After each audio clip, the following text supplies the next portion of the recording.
Hey there guys, it's Metro. Is that right? Yeah.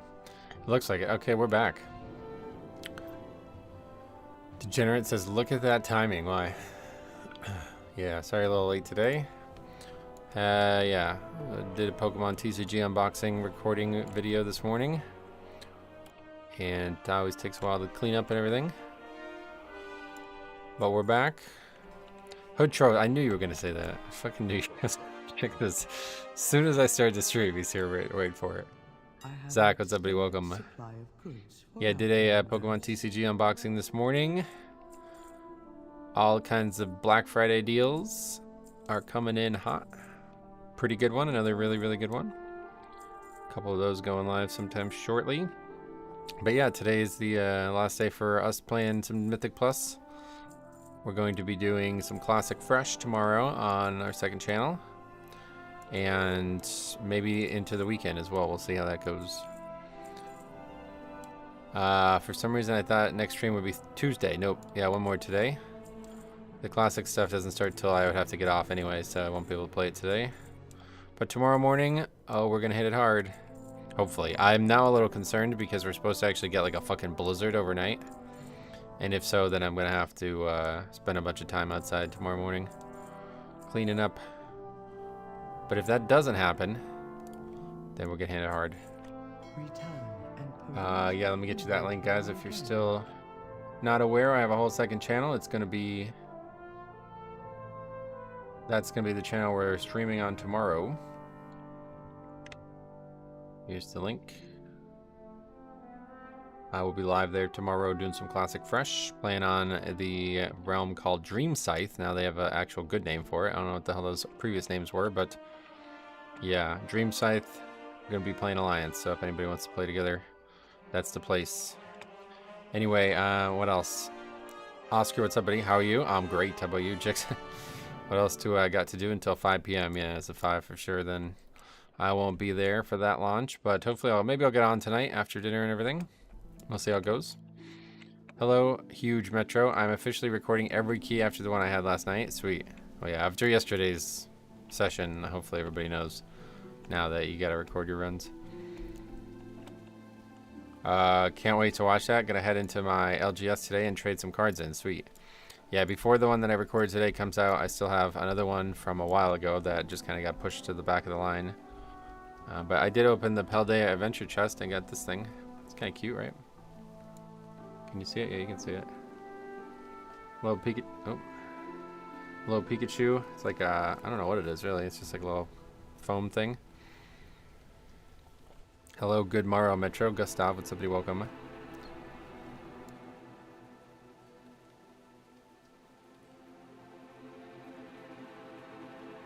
I like when they give away that extra stuff. Yeah, that's a fake Pikachu. Where did you... It's definitely not a real, yeah, real one. Only noobs get snow. Yeah, Florida. Are you cosplaying as an evil Death Knight? No, just cold as fuck because I was outside all morning. I was outside for like 2 hours recording that Pokemon video. It's gonna get tough to, I don't know what I'm gonna do in the actual, like, real winter. Because the only place I have the ability to record, like, I don't have anywhere else to record. I don't know where else to record with the GoPro. I'm gonna have to figure something out. Okay, well, we'll sign up to a few keys, but I don't really understand why it says we only did two keys. Like, that's not correct. We have more than two done, don't we? I thought we had more than 2 done. Maybe not. Yeah, no, actually, maybe not. Oops. Man. Confusing technology and Windows anymore.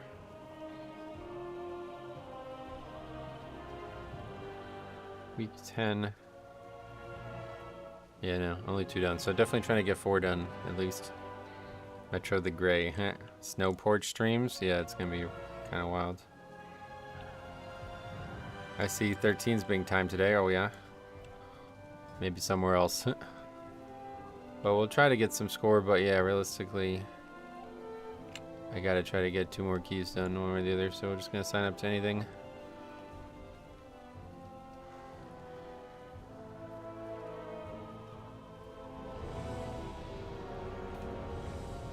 I am good. Starting to see a trend on my own spreadsheet, and low key is actually bigger disband rate than I thought. Yeah, see, I think a lot of people would be surprised at how high the disband rate is until they start keeping their own stats. Like, even that fucking idiot yesterday was like, lol, you disband every key you do. It's like, well, yeah, so do you. I mean, you're the reason we disbanded it. Like, if you think I'm disbanding every key I do, then how are you? Like, what would your rate be? You're fucking criticizing the tank in the middle of the run. Like, how's that helping? So, I would think a lot of people would be surprised if they had the actual factual stats on the screen there.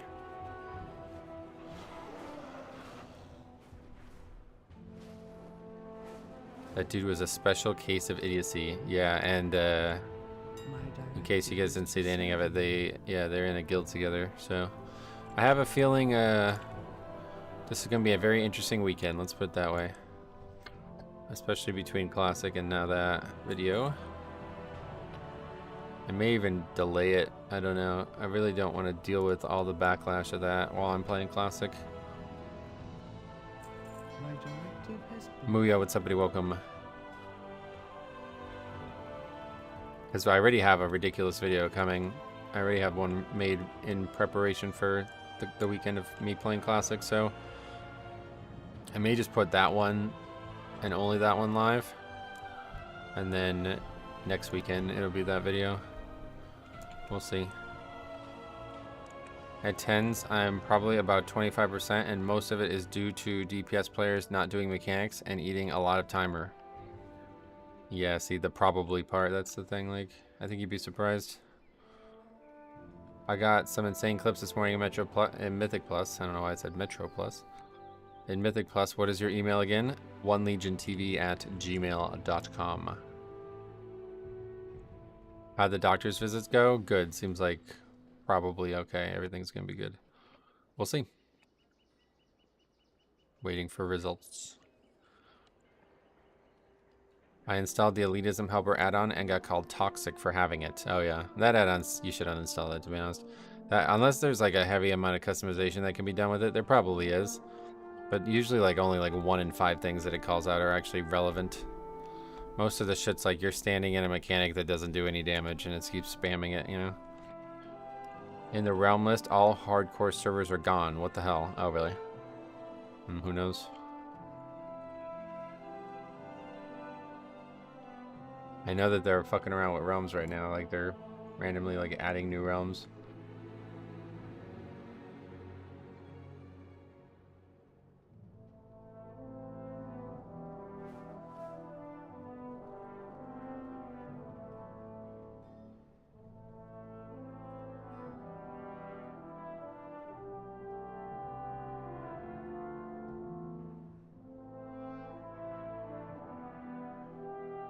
Yeah, cop back home. I don't know that he's still back home, but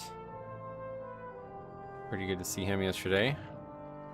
I like the plugin for recount that tracks avoidable damage if anyone complains about healing. It's a good way to look at it, yeah. I'm sure that's helpful. Missed it is. Not really gonna get anything else done. Is that Rogue Kush? Oh, you know that guy? 2912. Kush Smoker X. Really mature name there.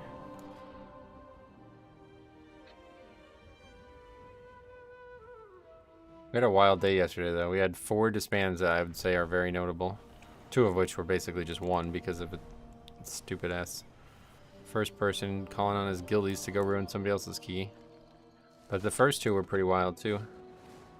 That rogue is not Kush. I know, what is that? That's a person that I should know. Calivan, what's up, buddy? Welcome. How the hell are ya?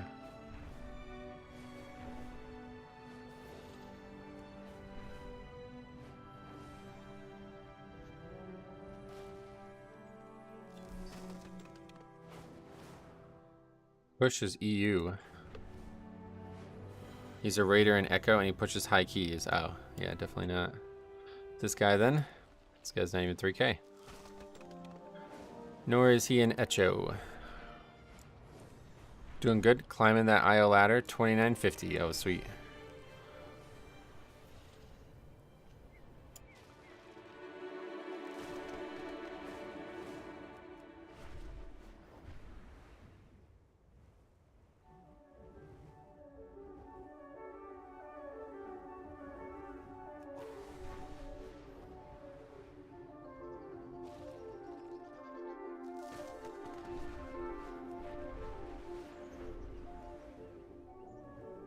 Yeah, I guess people just don't really like Death Knights anymore, huh? Size was right, I think. That guy, isn't that somebody from the stream? That name sounds very familiar. It would be cool if Mythic Plus had a cumulative score for all tunes, so you can go for top key score or a lot of classes score. More scores in general I would be in favor of. That one, not really, but yeah. I mean, no reason not to make it, I guess, but if they're going to make other things, I definitely need to see a completion score first and foremost. I have a whole written out grind guide with me leaving to Darkshore with Bear. These are all typos, I guess. Bear 50 FA and 50 skinning. Practice it 3 times. Oh yeah, watch the servers be good enough for... No, I think you're probably not going to have to do much grinding, to be honest. Especially in Darkshore. If you're actually playing... Are you actually going to play an alliance? Oh yeah, no, yeah, you're going to play a Night Elf Druid, right? Yeah. Darkshore is usually very, very quiet in the early... Like, because everybody's in everybody's in Eastern Kingdoms, you know? It's kind of like Undead for Horde, since all other Horde players are on Kalimdor. Oh, for 50 first aid, gotcha.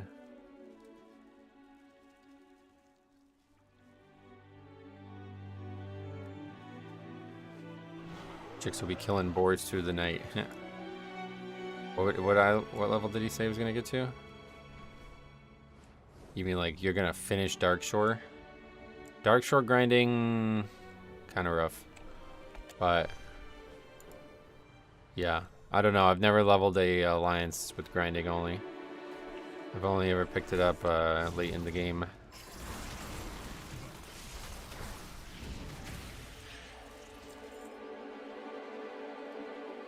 Finish Teldrassil at 10. You should be able to get to 12 in Teldrassil.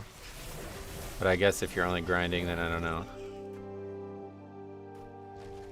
Is that a new green screen? Yeah, so it's not actually a green screen. It's an AI program that removes the background automatically. Pretty cool feature.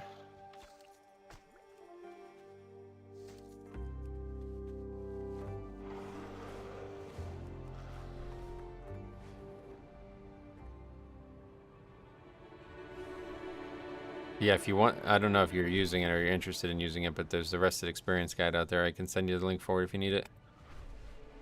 It's really fun to be on. I actually really enjoy using it. A lot of people probably, there's been a lot of criticism about that on many different directions over the years, but I love it. I think it's a really fun way to play the game, especially in Classic, because there's so many small things that you can do to optimize your time. And without the guide, I would never remember or know where to do them. Metro has completed his Jedi Master training. Thanks. $2 from Jix. Classic waiting room is here, Alphakai. $2. I consider that cheating. Oh wow, really? Well, that's up to you. Yeah, certainly I really enjoy using it. And I will be using it heavily. We'll see what it recommends. I haven't used it to level in a 1x Classic server ever. Is the snow there yet, Metro? No, but I think it's coming, and I think it's going to be a pretty big problem. We'll see. It says up to 12 inches overnight, which is a real big deal because then I'm going to have to wake up and probably do a bunch of stuff. Now, it might not be that big of a deal. Like, it might only be like 30 minutes of shoveling, and if so, then that's not really going to cause any issues. Like, it'd just be some quick shoveling. Then I need to take a shower tomorrow morning. I should have taken one today, but I got wrapped up with the Pokemon cards, so I didn't get to. So I definitely need to take a shower tomorrow morning, and then, yeah, we'll just start the stream and go. Hopefully, maybe even like 8 o'clock. We'll see. Depending on the snow and everything else. But the good thing about streaming Classic, no stress. So even if I have to, you know, even if I don't sleep super well or something like that, I'll still just... We'll go live ASAP and get going. But I'm probably, you know, I'm going to give a couple... Maybe I'll give like an hour or two to it tonight as well. We'll see if I have some time. What happens tonight? Did somebody say 12 inches? Yeah, we're supposed to get like up to 3 inches an hour. It's still hot and humid here in Kuwait. Oh, you're not going to get snow in Kuwait? That's unlucky. AI really will be a Rubicon moment. Like once it hits a certain point, there's no going back. Sure. Up until now, I haven't ran into any problems where I'd be worried about going back, though, to be honest. But yeah, I guess like eventually there'll be like an AI program that just streams for me. Then maybe at that point it's like, oh shit.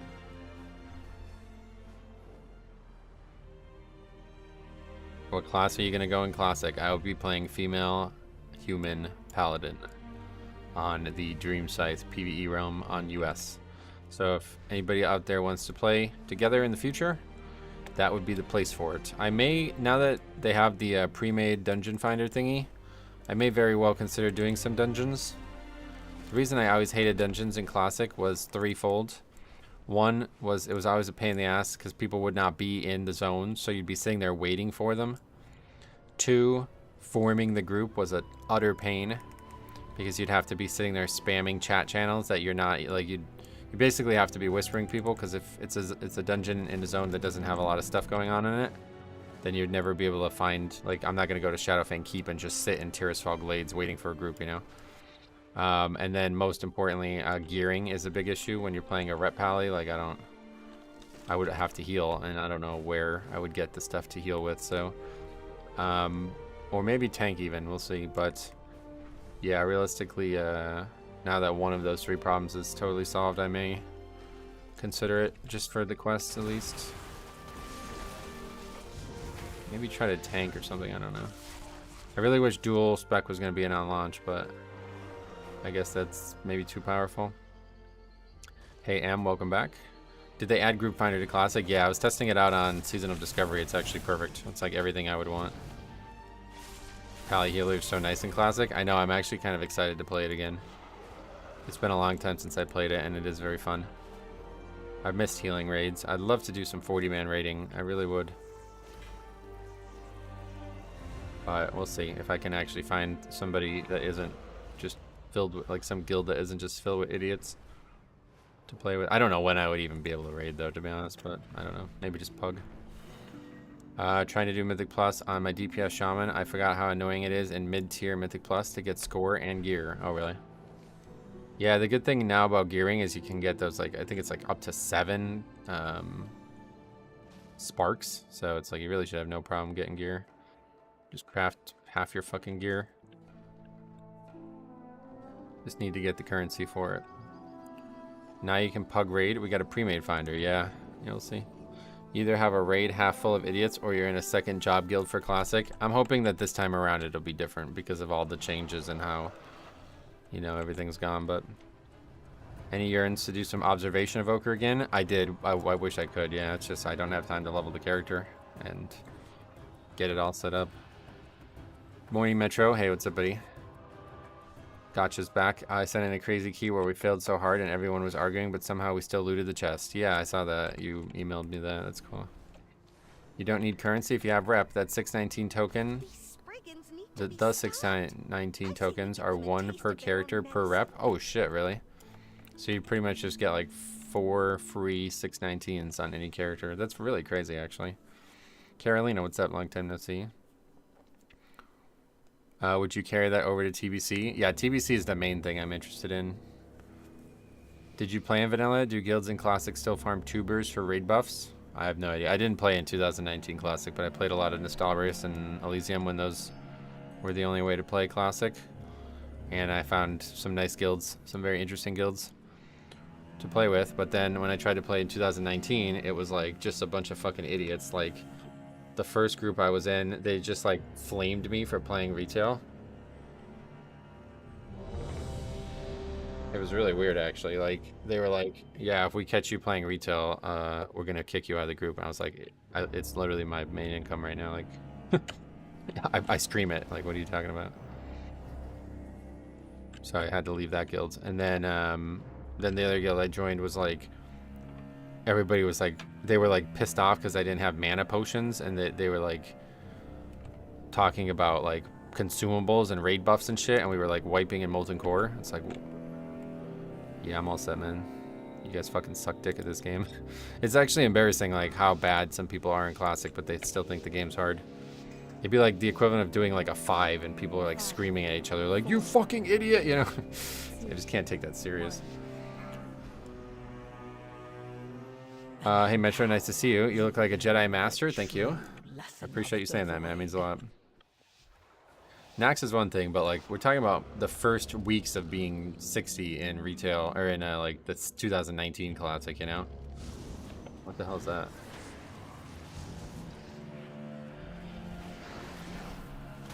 What is that? What is going on now? What are those things on there? Some new update?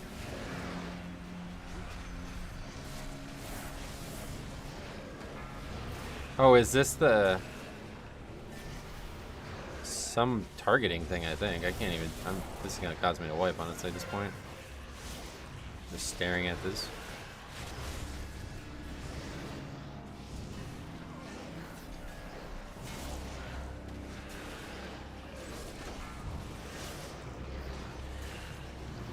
That's really distracting, so we gotta figure out how to turn that off. And figure out what the hell it is, first of all. I think that's just this. They're using spells on targets, and that's it telling me that it's happening. I'm just gonna literally just straight up watch this pack.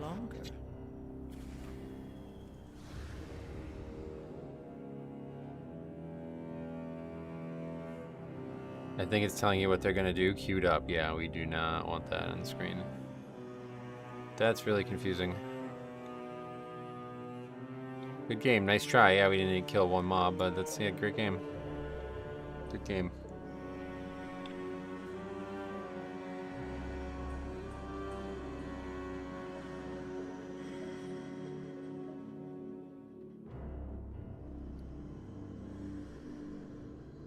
Span speedrun any percent. Good game, nice try. We lost 147 to 2. It's really weird.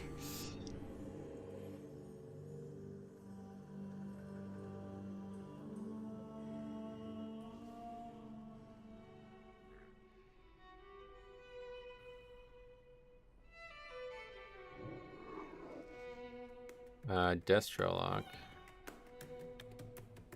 Assassination. Enhance. I'm not even sure what killed everybody, honestly, but...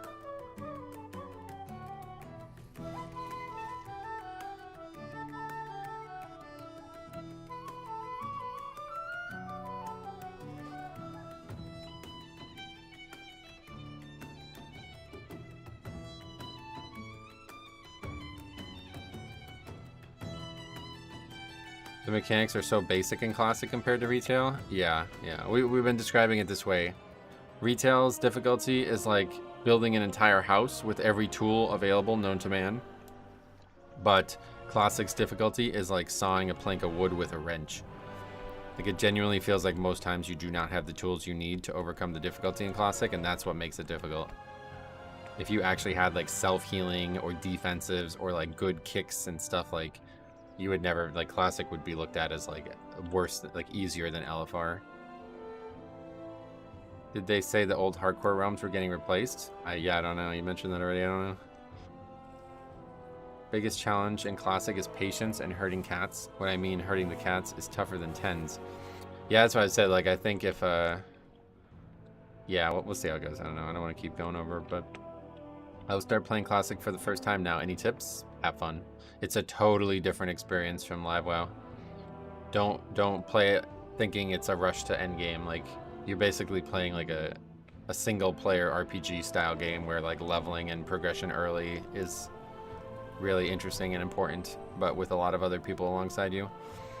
Here's how I always talked about it too back in the day. Like, the difficulty and progression curve of Retail starts when you get into Mythic Plus, right? So you have to level, you have to, you know, all this shit. You do like hours and hours and hours of stuff, and there's nothing even remotely difficult or interesting or really anything going on at all, okay? Then all of a sudden you get to Mythic Plus and it's like hard, you know, and that's where the game starts. But with Classic, the first, like, you log on and it starts already. You have like one quest that's like you couldn't possibly die to it, and then after that it's like you got like 1 hour into the game and you're into the game starts there, you know what I mean? For Classic, just assume everything will kill you. And you see that, so that's what I was talking about, like the whole like difficulty of it is like you just have to balance your health pool, and you don't have a lot of self-healing. Almost nobody does besides actual healers. You don't have a lot of defensives. You don't have a lot of tools to keep yourself alive, you know? And you don't have a lot of tools to do damage. After playing Season of Discovery, even just for like 3 hours or whatever I played it for, I can tell Season of Discovery leveling would be night and day. Because you just have so many more damaging spells and so many more sources of damage. Whereas in Classic, as a Paladin, it's like just straight up auto attack. Like, you auto attack for hours. So mobs are gonna fucking kill you because you're not doing anything, you know what I mean? Kiting is the main way to not die? No, there's no real kiting. I mean, unless you're playing a mage. The way you don't die in Classic is you just keep your health pool high and only pull one mob at a time. My favorite thing with Classic is I can use a controller to play it. Oh yeah, I've never tried that, but I don't think I would enjoy it. Make sure you go after Hogger in Classic. Easy fight, good experience, and weapons. Yeah, I'll just follow the guide. I assume Hogger is going to be on the list, but I don't know how hard it's going to be to get a group for it and wait for it to respawn and stuff. I really hope they do a great job. Like, I'm hoping for exceptional sharding or whatever, however they describe it. Layering. I'm hoping for something exceptional here. And that may be me getting my hopes up, but it needs to happen. Like, if it doesn't, then I'm just going to be disappointed no matter what. Because that's a mandatory thing for me leveling. Like, I'm not going to level and sit in a fucking line. Like, I don't know how many you guys played in 2019, but in 2019, everybody was, like, fucking circle jerking so hard because there was, like, pictures. Like, people would, like, form a line to get the box from... It's, like, an item that is on the ground that you have to pick up in the Dunmoreau starting area. And there was, like, a line. There was, like, probably 20 people in line. And everybody was like, look at how civilized Classic players are. And it's like, okay, that's a funny picture to put on Reddit, but I'm not fucking standing in a line for a quest. You're an idiot if you do that. Like, that's ridiculous. And I really don't want to grind, but if I have to, I will. We'll see. Classic is like baking a cake. You must be exact and slow. If you don't, you'll get a shit cake. I like mine. I think my analogy's... Why is there no 13s? Not a single 13 listed, huh? Let's do Grimbatol.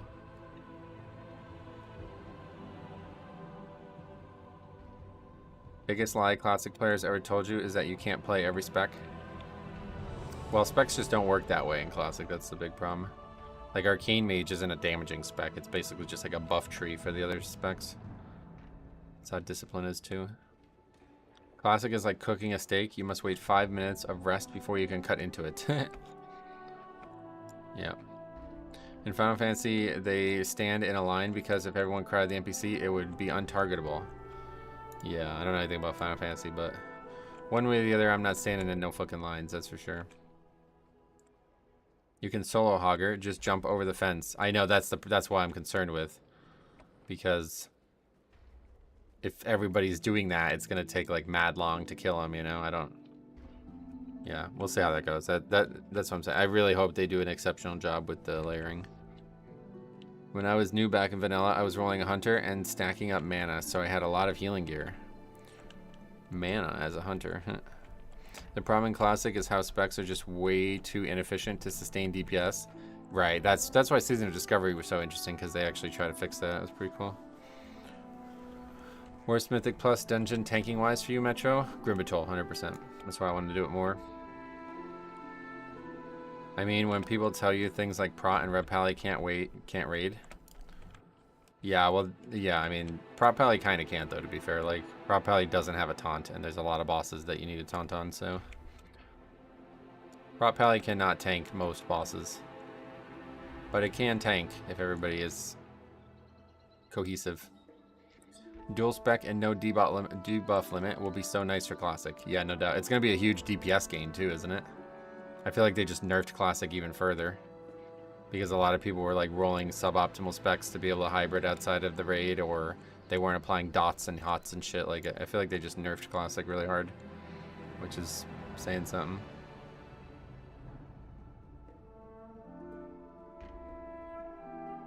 No taunt is crazy even for 2004. Yeah. It's not that much of a DPS gain, honestly. Oh, no. Just went and watched that miss you just did. How did that even go so poorly? I actually have no idea. Let me take a look at it while we wait. You think people would be mad if they added a taunt to Prop Pally? Yeah, definitely people would be really mad. That's Season of Discovery level change, not Classic Era change. I was going to go Pally, but I do want to raid, so Bear it is. I already did Warrior. Oh, yeah. Yeah, Bear's pretty rough until I think it's like AQ, though. There's not really any defense gear for Bear in the first 2 phases. So you're going to be stuck doing Feral, which is actually pretty good.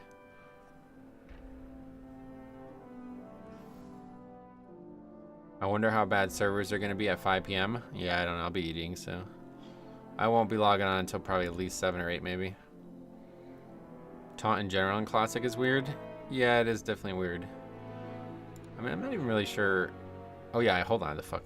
I need to leave this group, and I need to figure out this week or I can't even look at this right now. Oh, they're already filled. Shit. All right, we'll do a key with it on. Just maybe it's obvious how to fix it. Whatever that is, I do not want that.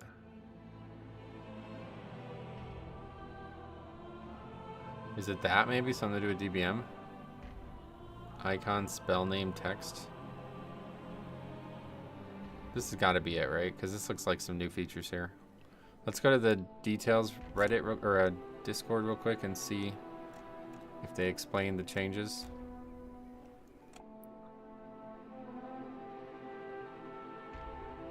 You can now see any group member's rotation. This is years ago. What the fuck? They don't have anything for recently.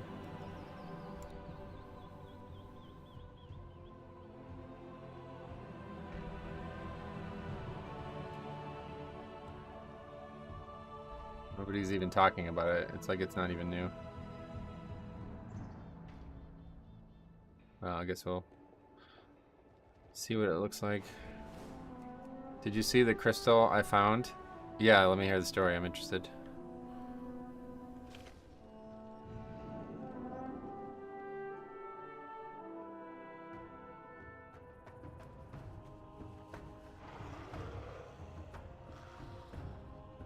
I know it's Blader, yeah.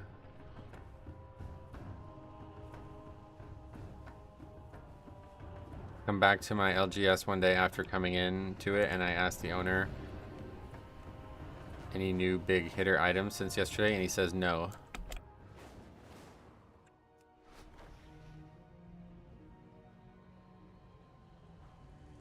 He leaves, and I look down, and I'm just like, what the fuck is a big hit if not crystal? That's funny. Yeah, what would he consider? I wonder what he would answer that question yes to then. I won an original piece of the Titanic. It's for sale. Metro, have you seen the Prismatic Evolution set that's coming out? Oh, yeah, I've already spent like probably $300 on pre-ordering stuff for it. And I got I think I got 3 booster boxes of the Japanese version of it. Terrestrial Festival or whatever it's called. I sold my original Charizard ungraded years ago. Oh, really? Well, how much did you sell it for back then? It's probably not worth much more today. Yeah, the Umbreon looks fucking insane. I posted it in my Discord. That's going to be like the new hit leader. If you guys haven't seen this yet, like, here, I'm going to show it to you right now. That's going to be one of the best looking cards ever. I mean, I don't necessarily love the art style, but it's fucking gorgeous. And that's just one. There's one for each evolution and EV.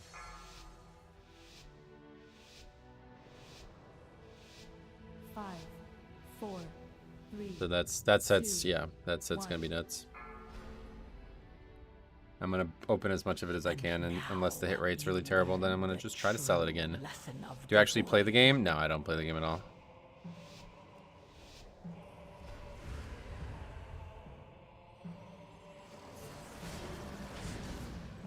Definitely a DBM thing, I think.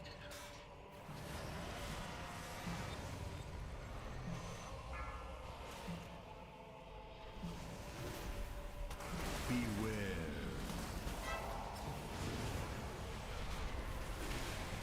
The monk bubble lasted a long time. Did they buff that? That shit used to be awful. Mad interrupts up, but nobody wants to do that. I'll get it, don't worry. Oh, we just knocked him up randomly. Okay, we're just letting that go off. Beware. Ah, gripping the wrong mob. Beware. Well, this ain't going well. Oh, yeah, and we got a fucking Aug. Jesus Christ. Beware. Beware. Beware. Beware. That guy got knocked off. Even though he's got wings. And he's gone. Good start. Show him how it's done, Metro. Thanks. Strongest survive. See what they got to say. I'm so glad what, that you got knocked off? That someone thought that pull was okay to do in a pug?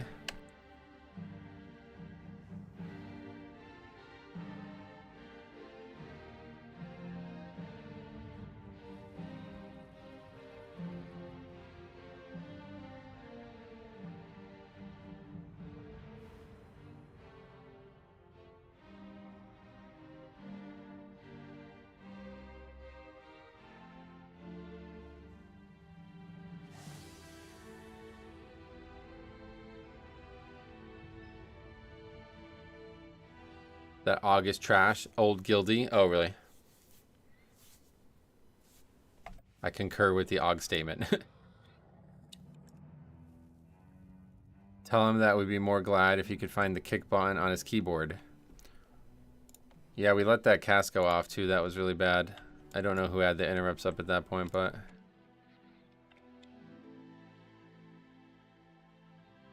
I miss the days when Blood was DPS and Frost was tank. Oh, that all three were DPS and tank back then. It was really interesting.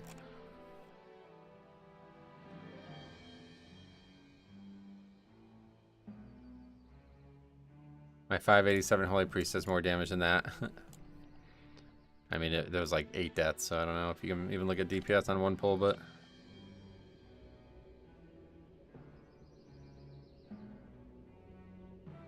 Yeah, that was pretty funny. The guy got knocked off as a fucking winged class. See that? Is that after, or when was that? So this is the one that's like pesky and we're just not stopping it. We had the monks interrupt up only at that point.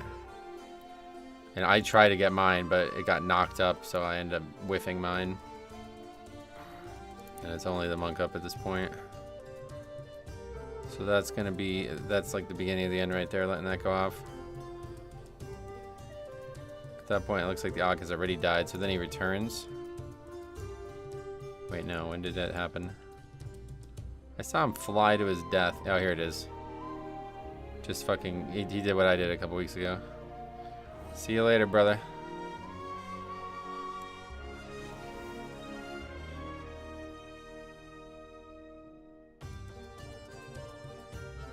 Grimy bats. Even 12, we're not okay on that level there. I thought that pull was completely normal. Yo, I've done it literally every time we've ever done the dungeon. It's just hard and we missed some kicks. I will say that pull is pretty wild though. I usually wait until the first Earthcrawler is dead to pull the pat. Oh yeah. Yeah, it's just something that I feel like you need to do. You still have a bullion? Maybe need to do a cleanup, a bag cleanup, yeah. That Aug is just bad, has nothing to do with the spec. That guy specifically maybe is also bad, but it definitely has something to do with the spec. The spec is awful, and it's not something you should ever want in any key, like especially that level.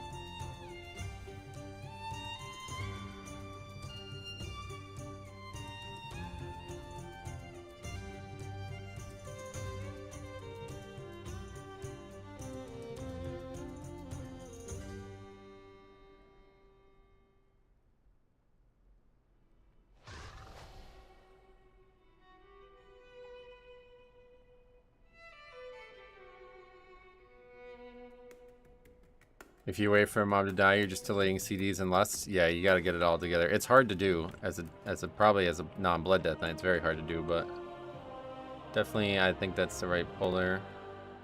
It's just really hard. It's just like Necrotic Wake. It's like unlikely to succeed. But if you can get past it, then you're in good shape. You ever put people like that on ignore? No, I want to see them again. You look like a Star Wars character. Oh, really? It's weird how many people say that. Is it not normal for people to wear hoods anymore? Do you think they should give a blanket buff if a kick is landed successfully to the team? No. Because then everybody would be trying to cheese it and get it for themselves. Plus 12 and above will always lust first packs. It's the best time save. Yeah, and that timer is kind of tight. I think the pull is fine, but maybe it might be worth communicating the first pull before the key goes in. Nah, I don't do that. We'll just see how it goes. People will be ready for it or not. Now that I have to guess which of the two games has a better battle tower, I hear in Crystal you make level 10, 20 teams. That sounds cool as fuck. I actually looked at it in today's episode of Crystal, Nightmare Crystal, if you want to take a look at it. I didn't really get anywhere, but I did look at it at the end of the episode. It's definitely a weird thing though. Yeah, you have to have like levels. Only specific Pokemon can go or something. Odd can keep up with a good chunk of DPS and damage and logs. Just because Details doesn't have an accurate way to show Og damage like actual Warcraft logs doesn't mean it does nothing. In my experience it does. So do you have some logs proving me wrong? If so, you can send them to me in Discord. I'll take a look at them. Why the flame? What do you mean? Did you post 14 plus? There was another episode this morning, if that's what you mean, yeah. Let's take a look at what letter that was. Oh yeah. We're up to 17 now. 14 was 4 days ago, then 15, 16, and 17 are now live. And that's gonna be it for a while. Isn't Og just a damage boost? No, the other way around. They're like a utility pick. You're sacrificing DPS for utility, pretty much. Yeah, if you have, especially pugs, it's fine if you want to send me things that aren't pugs, but yeah, if you have a log of a pug where an evoker is competing with other DPS in the group, then send it over.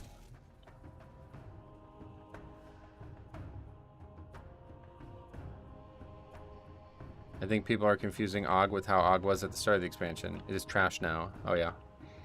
Well, at least one guy is trying to back it up with something, but every key I've done with Og has always been slower than keys without Og, so.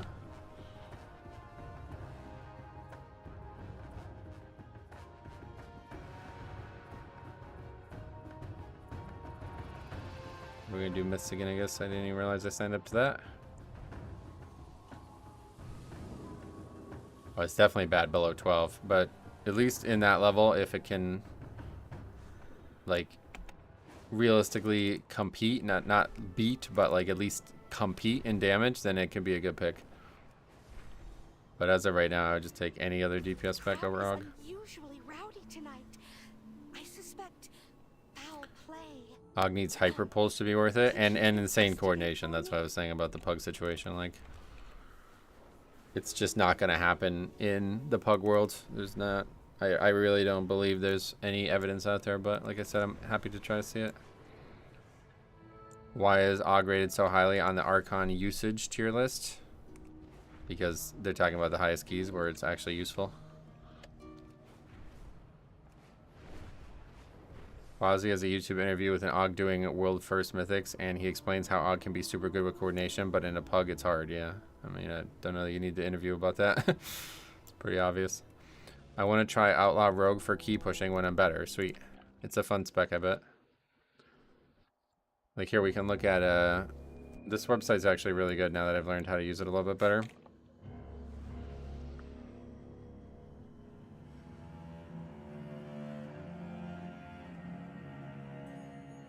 Show you guys this. So we got War Within, we got Mythic Plus. We'll look at DPS. So it shows current affixes. We'll do all affixes, and we'll do all keys first. It shows, yeah, okay, so for 2 to 18, we have Og at the top for that. Let's see, 2 to 7. Not top anymore, but still high. Surprisingly, who's bringing an Og to a 7? Wow. 8 to 13 is still top.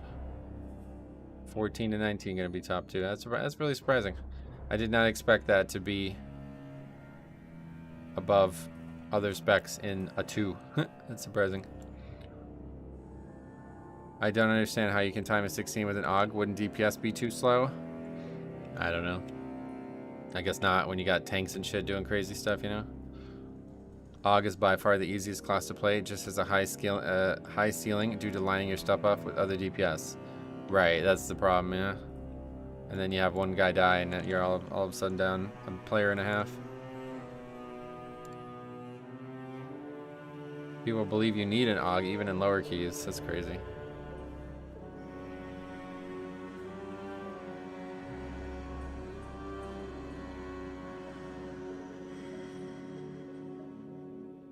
Og has a lot of CC though for the big pulls. Not much more than any other spec though, unfortunately. Like there's so many specs in the game that offer a lot of CC now, right? Like look at Shaman. Does Og have more than Shaman? I'm not even sure they do. It's not that fun, is it? You guys are laughing their ass off at my little joke. Didn't I buy consumables? Where are they? I never got them.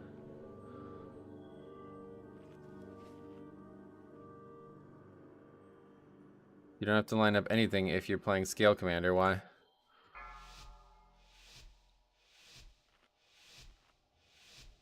Five, four. Og is just dependent on the people it's buffing not being trash. Yep. Welcome to Pugging. CC is nice, but they don't interrupt cast rotation anymore, so not as useful. That's true, another nerf to that, yep. From the additional tables I've added to your spreadsheet, the group comp has to be right for the Og to not cause the group to lose damage. Oh yeah, like you have actual like stats to back that up now, is that what you're saying?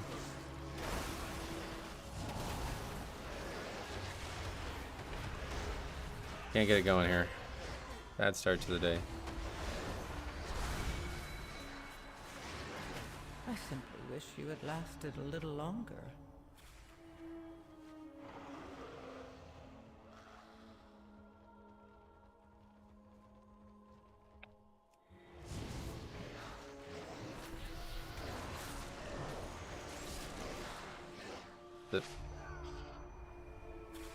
Oh man. How are the runs so far? As you can see, going great.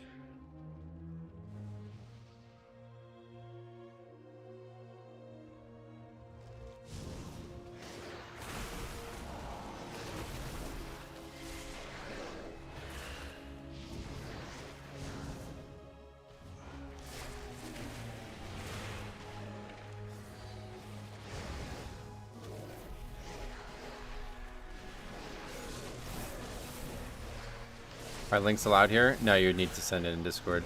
It's not my rule though. YouTube just won't allow you to do it.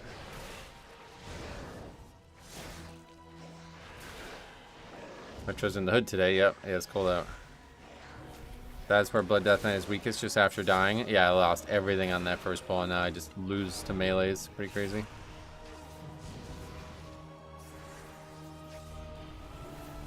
Andrew, welcome back.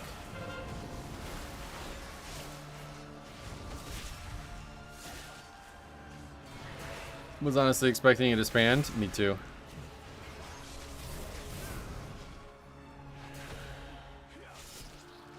Yeah, it's gotta be DBM, right? DBM related to this somehow. Because it's like an actual timer for mechanics. It's kind of a cool feature, but...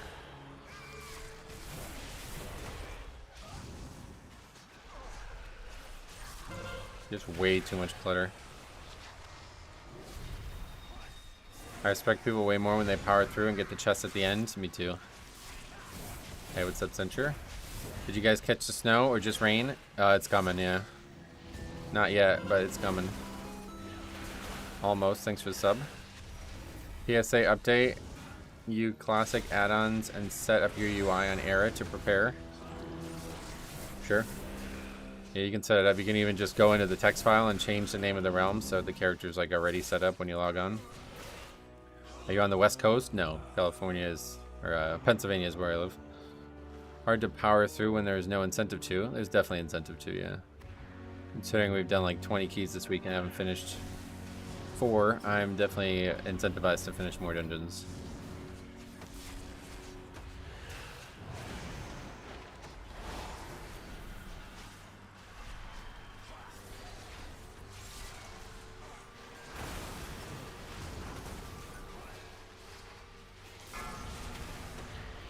Yeah, a lot of people think that like once you start doing higher keys that all learning has already happened, but that's just not true. These keys change, not necessarily weekly anymore, but things change comp to comp, so knowing what and where is going to be crucial to surviving and succeeding. And since so many people give up at the very beginning of the dungeon, you can really tell when you get to the end with people who have actually learned everything they need to learn. It's very different. Why Resto Druid? What do you mean? I don't know. I think it's his key, isn't it? If the star is awful, there's no point wasting 30 to 50 more minutes for 5 crests, but if you're half done already, then it's different and could be worth it to finish. I mean, the star being awful doesn't have anything to do with whether or not you might even time it, you know? So I think that mentality is why keys are so difficult right now, because people give up like instantly without even trying to pull back from it.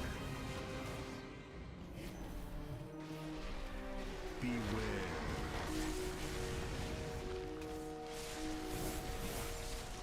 It's a really strange mentality too, to just like give up as soon as you think you might not be succeeding. Like you don't even know. I don't know how people play that the game that way and think that's like a competitive mindset to have. Beware. You can get the buff, pull the 2 big beasts, and get the 4 smaller mobs all at once. Oh, you think I don't know that? Welcome to the stream. Beware. Losing a minute at the start versus the end makes it no less timeable. Yep. Hello, Mr. Metro. You look like the Sith Lord. A lot of people have said that. I'm not really sure why, but Dorky and them missed a 19 air care by 8 seconds. Whoa. You get portals at 2500? No, you get portals for upgrading 10s of the dungeons.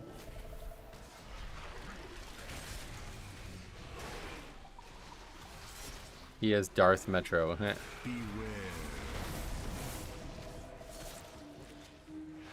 All well with your appointments? We'll see. For now, everything seems alright, but we'll see. Gotta wait for some results. Beware.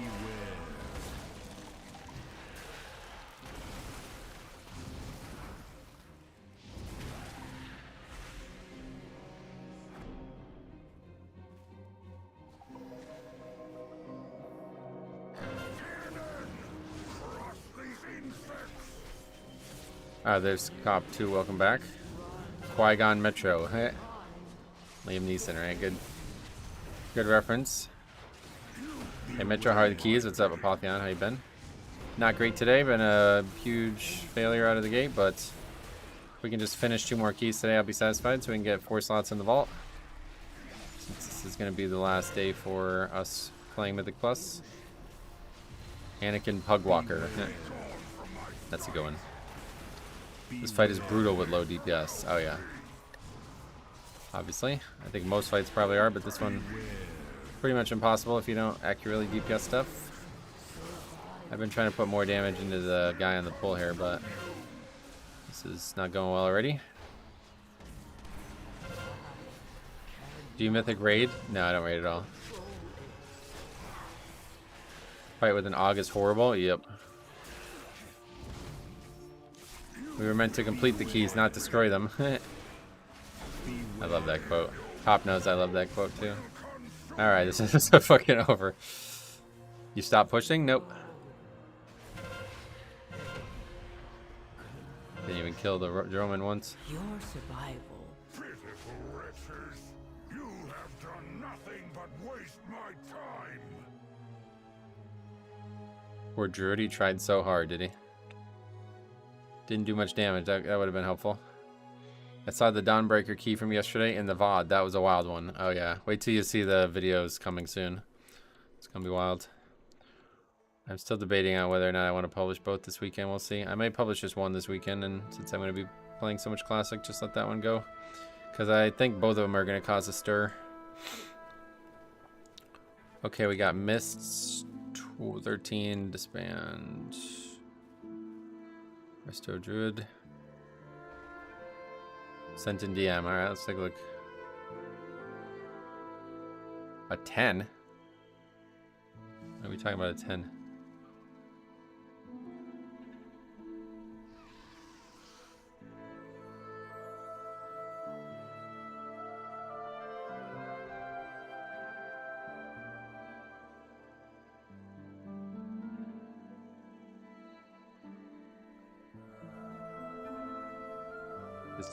This is the thing you wanted me to see. Or did you link the wrong thing? You'll give me a 10 with people not even doing a million overall? Is it different on logs, maybe?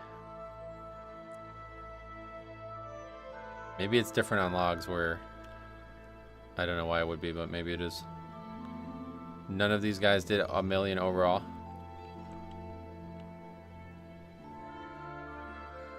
If it wasn't for that one error carry, you'd be on a hell of a streak, yeah. Sorry, not conclusive. Warcraft Logs actually gives the DPS credit to Aug. I know, and he sent me that hoping to show me that Aug can keep up with people. But in that key, it did 850k overall, which is like what a tank does. And everybody else did so much damage lower than you'd expect, and I'm surprised they even upgraded the key. So I'm not sure that's a good example. Anyway, yeah, we got that in the sheet. We got to get more stuff. We got Demo. Achilles, what's up, buddy? Welcome. Survival and Unholy.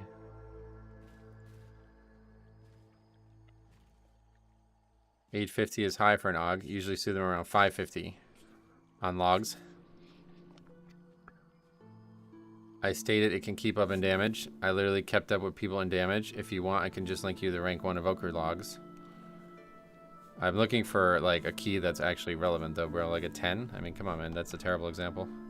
And you didn't keep up. You lost by a fucking lot to people who suck dick. Like, are you joking? Those guys didn't even do a million overall, and you're linking me that and telling me you kept up with those people? I don't know how the fuck you upgraded that. That's like damage that would have been bad at the beginning of the season. Terrible example.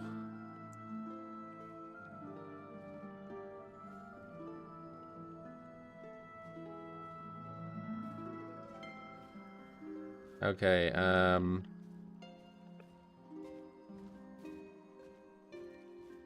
I mean, Aug does suck, bro. Like, I don't know. You had a chance to show me that, and you showed me one log of a 10 where you lost by like 150k overall to people doing sub 1 million DPS. That is fucking horrendous. That's so bad. Like, so bad. I can't believe you even sent me that. That's insane. Okay. Anyway.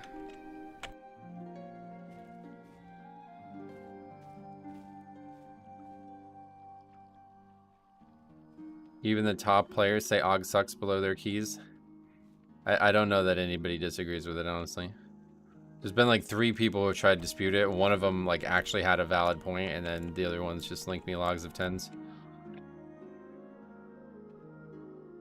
Just play Devastation if you want a DPS as Aug. Yeah, that's what I'm saying. I just don't know why people don't play Devastation. It seems really good.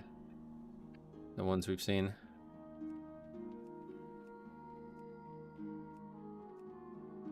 Good Augs would have buffed the DPS over 1 million. I mean, that's the crazy part. Like, I don't understand, like, how the fuck did they do less than 1 million overall? And then you had an Aug doing 850k, and we're talking about that being like, I don't know.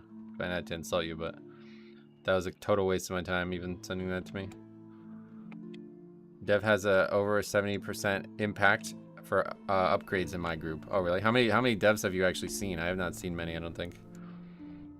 Let's see how many we've actually seen. Every day is an Aug discussion. Yep. Shouldn't be. Yeah, we've only seen 5 total. That's crazy.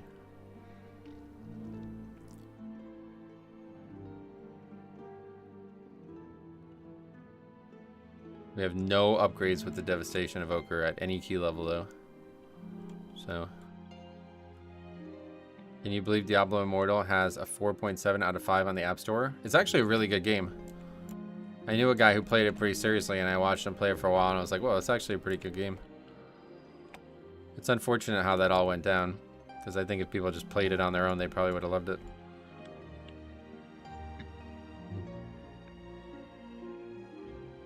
Logs display DPS as damage over the entire dungeon time. Detail shows DPS for only combat time. Yeah, that's what I was asking. So, like, is like 1,000,000 overall, like, just not a number you're gonna see in a log then or something because of that? I don't know how it differed between the two. But either way, there was a huge gap between second and third there, so. How do so many people in chat have an opinion and nobody can read logs? They didn't. It's DPS over the total time of the key rather than active time, like detail shows.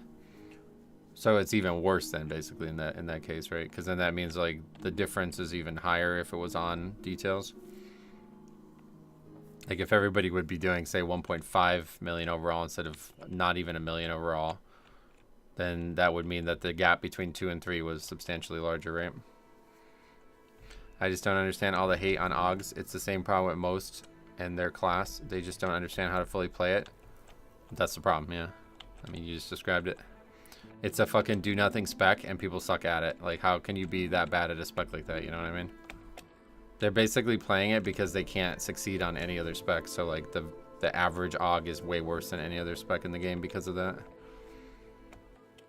And then we try to have these conversations about, like, theoretical values of an Aug, but you can't have it because, like, there's just, like, no parity between the discussion. And, like, people always seem to take it personal. I don't know why you guys take this personal. It's just how it is. Like, I don't know, the spec's garbage and people keep getting tricked into playing it and inviting it. I love how you say there was a huge gap between my DPS and second place when there was only a 2% difference. And maybe I don't remember what I looked at. Let me take a look at it again. Would you delete that? Forget it. I guess I won't take a look at it again. Pretty sure it was like 850k and the other one was like 900 and something k, wasn't it? But either way, competing is not being third by some margin. Competing would be being top or average at least. So, and again, that's a 10. Like, we're not talking about 10s where there's no requirements like this.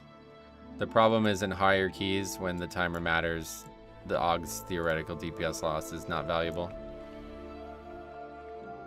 It's just a nice high key push because it still improves overall survivability. Yep. Yeah, I'm sure it's fine in those levels. And where they can maximize what it has better. But in these levels, it is just a wasted pick.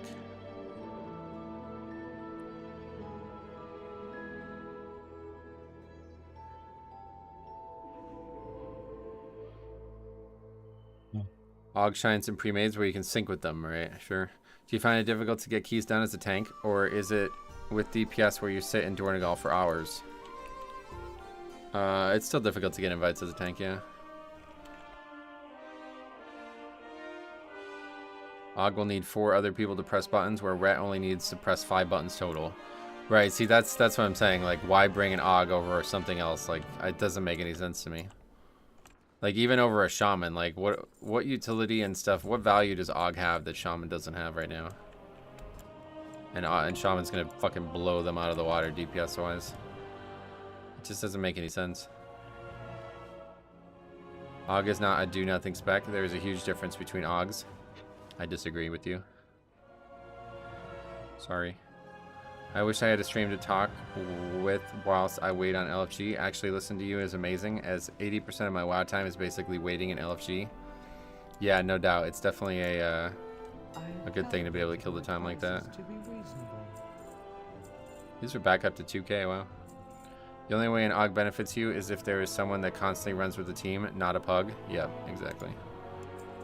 That's what I've been trying to tell people, but everybody takes it serious, like they take it fucking personal for some reason. I'm trying to help you. Like, if you guys are playing Aug and you're succeeding, then you would be succeeding way more as another spec right now. Maybe it's helping you get invites, but honestly, like, you can just switch to a different spec and probably get even more invites. Because I'm sure there's not 0 people out there who agree with me. Stop listing items at the undercut price? No. People just don't want to hear the facts, that's all it is. Yeah, it's frustrating. Like I said, I'm just trying to help people. Trying to improve the community with this, but it doesn't seem like people want to hear it. If you played during the end of Shadowlands, how much harder is it to get into keys now? No real difference. Oh wait, you're talking about Shadowlands when they were meta. Honestly, it's not substantially different because being meta doesn't guarantee you an invite one way or the other. There's going to be a lot more Blood Death Knights to compete with too, you know? If I remember correctly, Aug is taken primarily for the benefit of tank and healer. Yeah, that's what I'm saying. At this level, we don't need anything.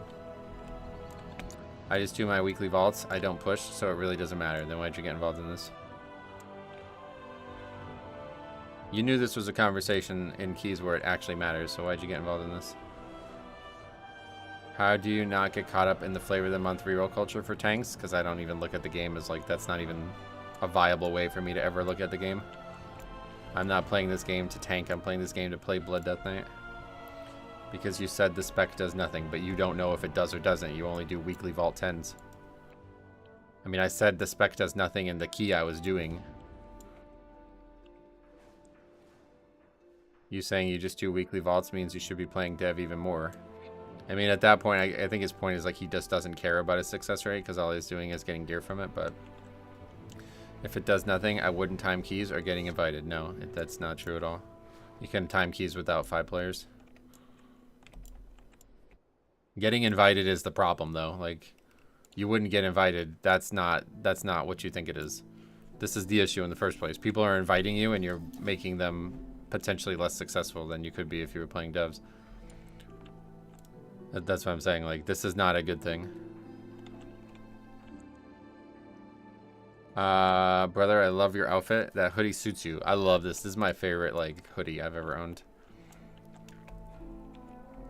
Any class is viable when they make the flavor of the month list. It just ruins the game. I do agree with that, yeah. I'm saying if I actually did nothing, no one would ever want to play with it. No, okay, you're not understanding the problem, dude. You're not understanding the problem. The problem is nobody knows what it does because of the spec being like obfuscated. Do you understand? Like, it's really hard to tell what the spec is doing as it's doing it. So people are actually being tricked into taking you because they have been told by the top players in the world that it's good. But it is not good in the key level that you're doing by any stretch of the imagination. Literally, your log that you sent me shows me that. So it's like you're totally misunderstanding the situation here. 1, it's not competitive damage. 2, it's not even worth bringing because its utility and stuff is irrelevant at that level. And 3, people don't know any of this because of how details works. Nobody is logging 10s like reliably. Like, this is not common. So nobody's like sitting there after the key and like analyzing logs in a 10. So these people are inviting Augs because they've been told to do it by influencers who they just trust blindly, have no idea what the value of the spec actually is or isn't, and then in reality they're just hurting their own key. And that's what I'm trying to help people understand and fix, because it's such like a wasted time. Like, doing a key with an Aug is just worse right now. Yeah, maybe into a 13 it starts to become a little bit more valuable, but when Shaman is as powerful as it is and has all the same utility as Aug, it's like, just take a fucking second Shaman, bro. Like, why are we taking Augs? It doesn't make any sense.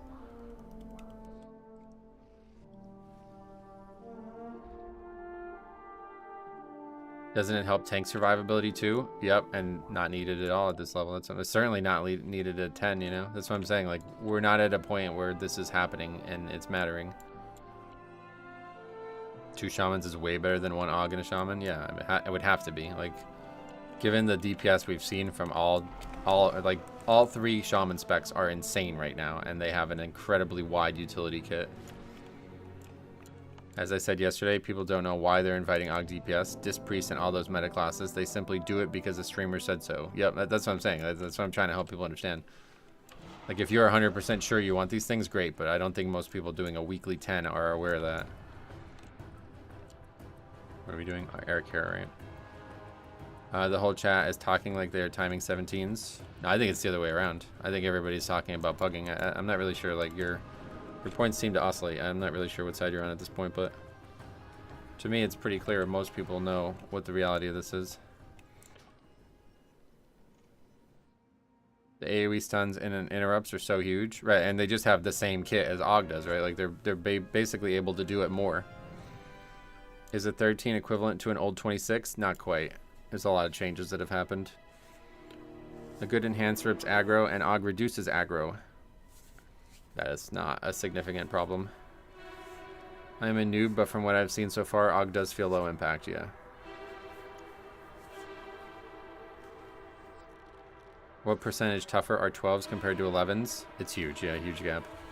It's probably like 2 full keystone levels up. I am against tier list. Don't agree with Og getting invites. Think that pugs are in the worst shape ever. Okay, well, we agree with all that.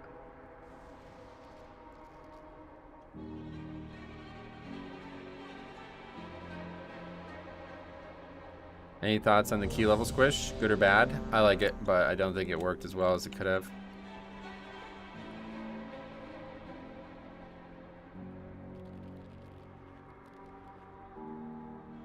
Og's reducing aggro is the silliest argument so far. I don't think that's a real thing, yeah. It's a very significant problem, Metro. Even on Prop Pally, Enhanced Shaman and lower keys are just not good enough to rip aggro. Well, I have not encountered any time where the tank is not able to hold aggro, so if you say so. Half the argument for Og is that top pushing groups use them when no one who says that is at that level. Right, that's the big issue, yeah. Just understanding the reality of the spec, I think a lot of people would have a different opinion on it. I wish there were more keys to do between portals and 12s. Oh, really? Why?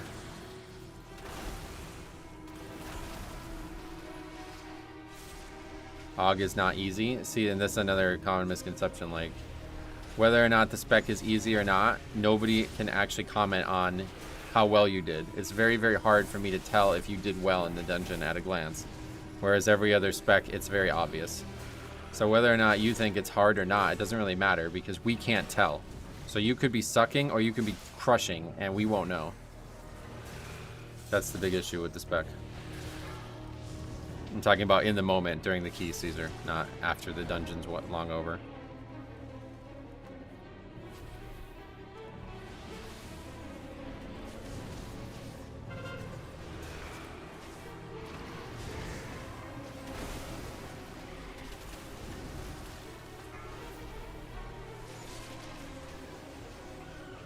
A lot of Ogs don't know what they're doing, and that's because they don't need to. That's what I'm saying. Like, you can get away with being a mediocre ass player, and that's not going to work on any other spec.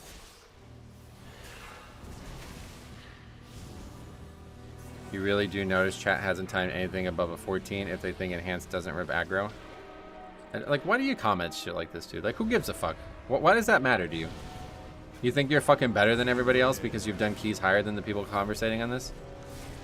This kind of shit is just so fucking stupid, dude. Like, nobody gives a fuck that you've done one key level higher than somebody else. You don't know everything about the game just because you've done that. I felt a huge impact from an Og, maybe once or twice. Most of the time, it's just a wet noodle in the group. Yeah, and there's some fights where it's really noticeable on 2.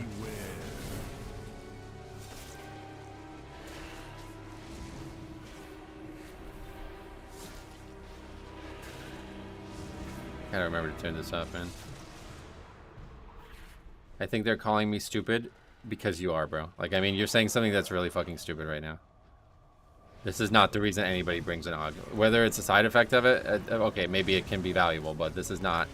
At no point is anybody listing a group and be like, we need an Og so the enhanced shaman doesn't die to threat. That does not happen, dude.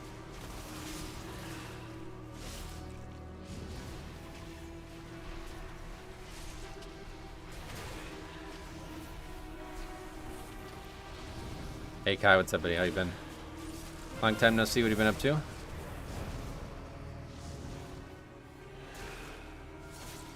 Frames by you can track prescience and ebb and might, but it won't tell you if they're active at the right time.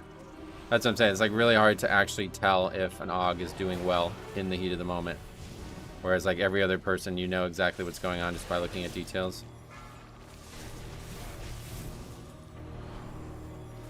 I don't believe you, man, and I don't even really care because it's not relevant to this conversation. And you trying to like inject this like if you know something that other people don't because you're doing slightly higher keys than everyone else is fucking ridiculously stupid. Nobody gives a shit about that. At no point have we ever been talking about like pugging slightly higher than a 14. Like, it's just fucking arrogant as fuck for you to even bring that up, dude. Would you be better off bringing an assassination rogue with tricks? Yeah, I mean, I don't even understand why the solution is Og either. That doesn't even make sense, but whatever.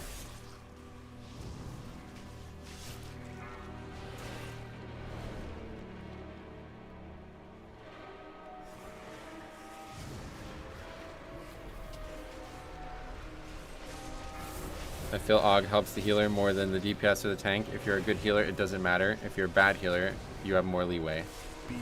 So yeah. I mean, it definitely is a good defensive pad, but we're not, most of us are not in keys where we're actually not able to survive the content.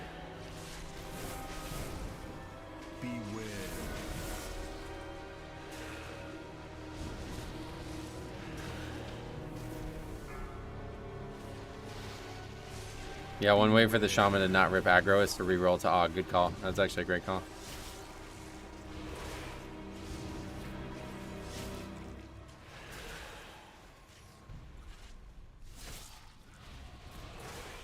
AUG is for undergeared people who get one shot. It's for surviving easier, that's for sure. But I am not currently in a key level where that matters, so that's why I have this opinion.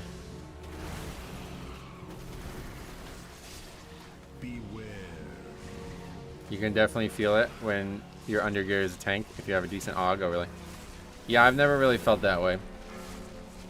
It's really hard as a Blood Death Knight to notice, like, if I'm just parrying more or if I'm actually, like, reducing damage more.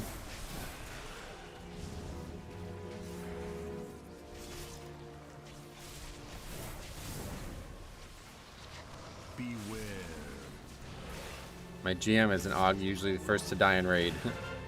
Yeah, that's kind of what we were talking about the whole time. Like, it's a do-nothing spec that gets really trapped. Like, people pick it and they think they're succeeding on it when they're not. They're not actually, like, trying to get better at it because they have no, like, visual metric on their screen that's telling them they're bad or good. And nobody in the key knows if they're doing bad or well or not, so they just, like, invite them and they think, oh, well, I'm upgrading keys, so this must be a good spec. And it's just, like, this kind of cyclical problem where nobody ever really stops and thinks, like, what is this spec actually doing for me?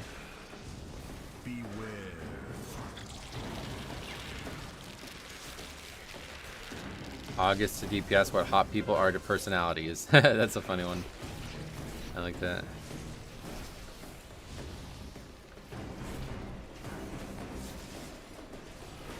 I played a few different spec tanks this tier. Druid tank aggro is a bit of a problem sometimes, since all their dots take time to ramp, but it's no reason to run a class to help with threat. I mean, that's like some, I mean, I know what Classic is about. We're about to play Classic again, but I have not heard a single person mention threat as a, like, a composition viability since probably TBC, to be honest. People do this all the time in Classic where they talk about Paladins being like an inexorably, like, a unremovable piece because Salvation Aura is just like a threat gain to such a point where it's a DPS gain. So it's like maybe that same thing could still be said, but it's like, I mean, how much does it even reduce the threat? I have no idea. Not much, right?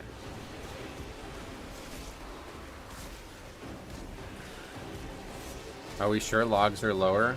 I'm looking at logs right now with people with 3 million overall. I'm not sure, no, but I mean, it'd be very easy to prove. We can just run a log of a key. AUGs take 30% damage aggro reduction, and that can just go on one player, right? Is that how it works? It's about permanent 30% on one player. Is that how it works? Hey, Daiko, what's up, buddy? Welcome. Yeah, it's cold. I was cold because I was outside all morning doing Pokemon card reviews.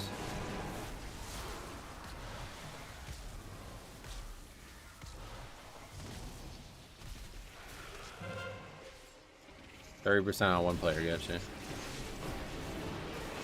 Oh shit. Well,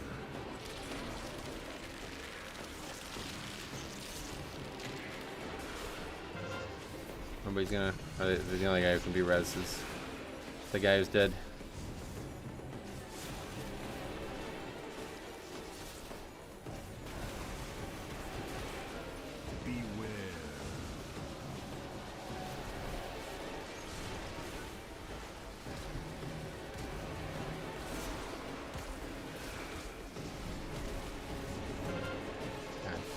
It's not filling up properly. Half the chat calls me stupid for saying it because it is. What you said is stupid, dude. Let's just move on, okay? If it was anybody that I didn't recognize, I would have banned somebody instantly for saying that. That's the dumbest fucking shit I've ever heard. And honestly has nothing to do with this argument and the fact that you're now trying to like throw this around like if you know better than everyone else when we're never at any point were even talking about any of this. It's really rude.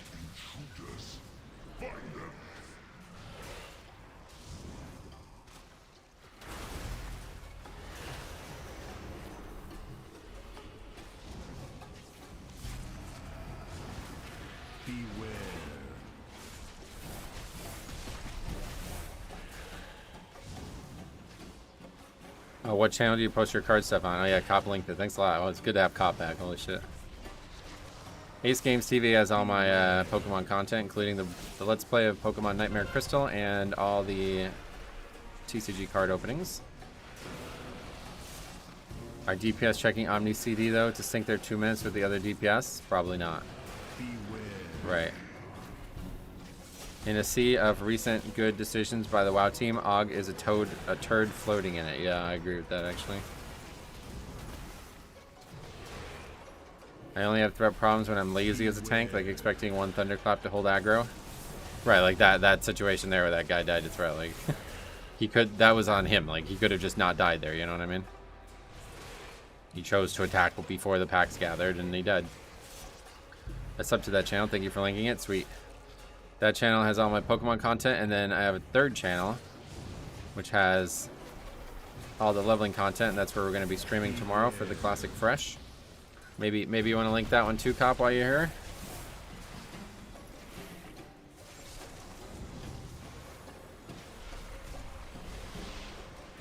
I wish Og was another tank spec. A lot of people asked for that, but I don't think it was ever on the table.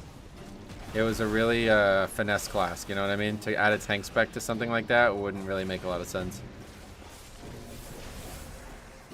But you could say Demon Hunter is kind of similar to that, so I don't know. I wish for a Shaman tank. Oh yeah, I don't think that'll happen, but you never know. After they did it in Season of Discovery, a lot of people thought that they might try to do it in Live WoW 2. I'm neutral on Augs. If they're equally necessary and hated, it probably means they're finally close to balanced. But the reason they're in every 18 is the same reason they're not needed in 10s. Yep. Well said. If enhanced procs Tempest during PI and Ascendance, he will always rip aggro on some mob, even if a proc. So why does a 30% threat reduction like objectively change that? I don't really understand that. Like, why is that the only reason that Og's valuable? I don't really understand it. If anything, you would take a Paladin to give him bop during his CDs. Because then he absolutely can't drop aggro. Or pull aggro.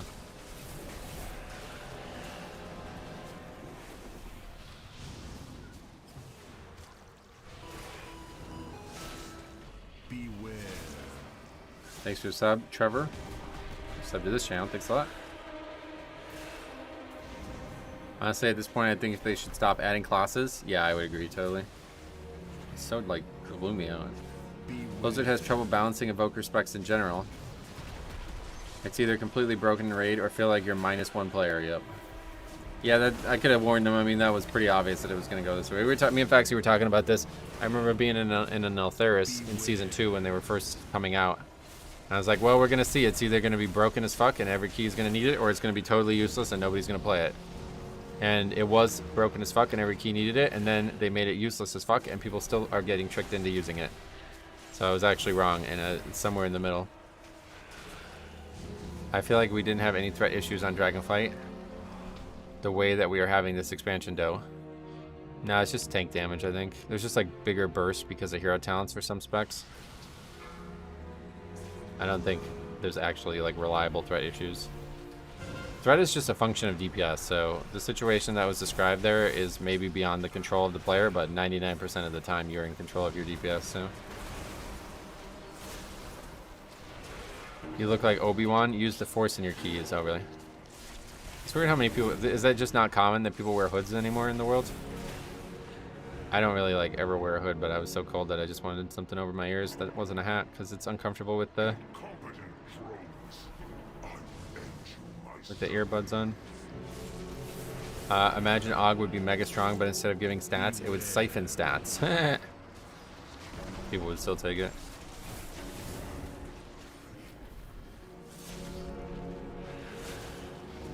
If a DPS knows they could rip aggro, could they not swap targets during CDs? He's talking about a situation where they're doing like tons of AoE damage and it's kind of just not... I don't know what a Tempest proc is, but I guess it's not within their control based on the name of it.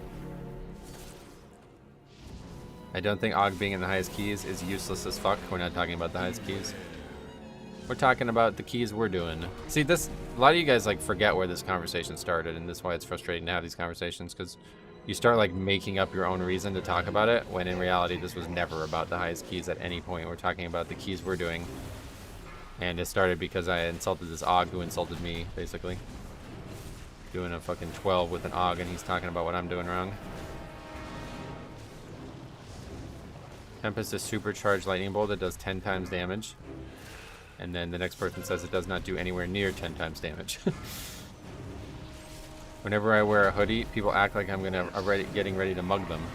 Yeah, it's funny because I actually wore the same hoodie when I went into the dental office one day to pick something up for my friend. And everybody was commenting, thinking I was like, they were like, oh, I'm scared to see you walk in. And I realized it was you. I was like, what? It's just cold out. Like, I don't know why they're on jackets if people react that way. Thought we were past the daily is a good question.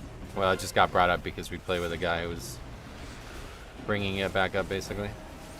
Certain classes can have threat issues at the start of pulls if they send all their burst instantly. It's on those players to know if they need to wait a few seconds. Right, see, that's normally what threat looks like, where people just need to wait a second. The discussion before was about, I guess, something totally without their control, which I don't understand enough to comment on, but yeah, that was stupid.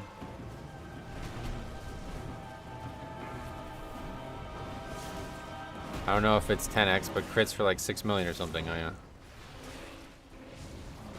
Might as well say it. Are you gonna try Sandland? No. What other big questions?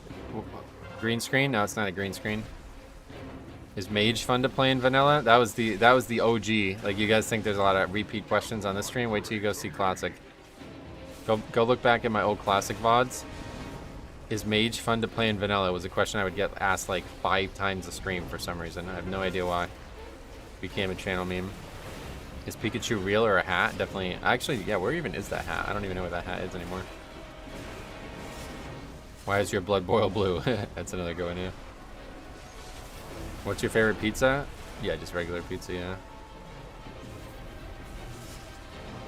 Will you play Blood Death Knight in Classic? No. That'd be really cool, dude. Death Knight in Classic would be my ultimate. Like, if they can do Season of Discovery, like, if they go further, I want them to have Death Knight in Classic. I would fucking kill for Death Knight in Classic. What class are you going to play in Classic? I'm going to be playing Female Human Paladin on the PvE server. So if you guys want to play together on US, you're more than welcome to just roll on that server, and we may run into each other. Either deliberately or non-deliberately. What race should I play? I'm gonna get stunned there. Really, you get rooted if you stand in that too long, I guess. I'll be holy at max level, yeah. But I'll be, of course, leveling as Ret. Thoughts on Sandland? No. Is a hot dog a sandwich? Ooh, that was like that was a funny one, right? Because of that one clip. I don't know if you actually were here for that. But yeah, in the old days, that was like a funny bit on this channel. People would ask that a lot.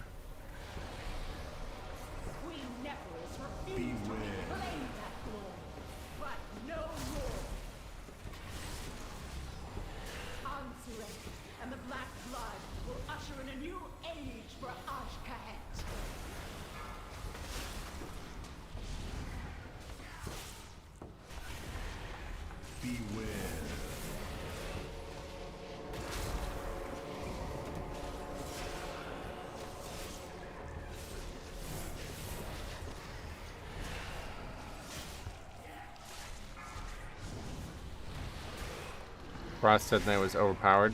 Remember when Death Knights were first released and they were like raid bosses? Yeah, I do remember. That was crazy. Dual Spec is a game changer for healers. I know, I'm really excited for Dual Spec. Will you time this? That's another common question, yeah. National Hot Dog and Sausage Council does not consider a hot dog to be a sandwich. Oh no. Truly unto its own category. Yeah, I agree with that. Are you happy with the Season 2 dungeon rotation? Yeah, I quite like it a lot, to be honest. I'm pretty excited for it. Hot dog is just a funky taco. Yeah, I think I agree with that. It's its own category. I think that's the right way to look at it.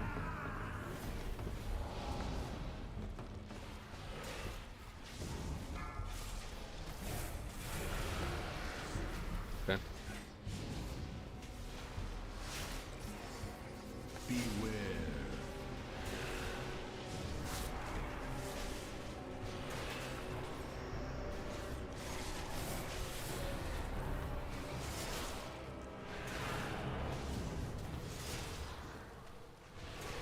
This path is cursed. Why is there a better option, you think?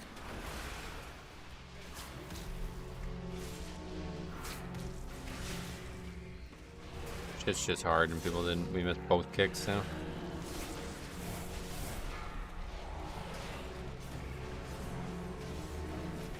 Beware. Beware.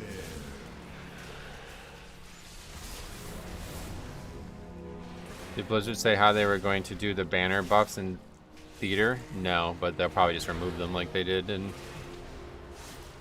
whatever, Necrotic Wake and Mist.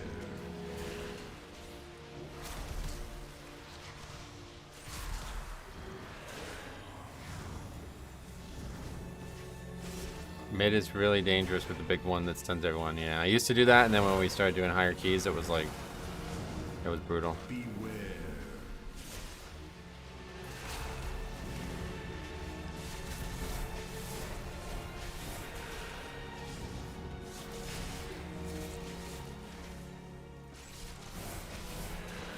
Every time I do the side, I wipe. Really? What causes the wipe, do you think?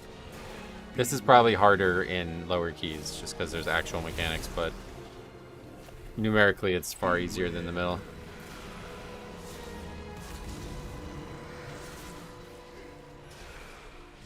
There's a lot of top backlash. I wouldn't be shocked if they changed away from theater. Oh yeah? You think they actually would be on the table? I doubt it, but maybe. Warrior died twice on the way back. Yeah, it's kind of unfortunate. Once you die to this pack, it's really hard to recover from it. Too many mobs and no kicks. Yeah, but there's actually only 2 kicks needed, right? That's the problem. It's very easy to do. People just... Obviously, the lower you go, the less likely it's going to go well because of that. Whereas this pack, it's like actually numerically as fuck. Like, it's so difficult. Morning Metro, I'm curious how having Tyrannical and Fortified active during Theater of Pain is going to work out. That was not a problem this season, so I don't see it being a problem in the future either. They just kind of balanced it around it, I guess. I nominate the Revendreth dungeon to replace Top. Yeah, there's some good dungeons from Shadowlands, but... Beware. Them both being active really means they both aren't. Yeah, as long as they balance around it. I initially was of that opinion too, that it was going to be a mess, but then you see like, it's like Tyrannical doesn't even exist. It's really strange. Because boss fights are shorter now than they were last expansion. You know what I mean? It's like actually kind of weird.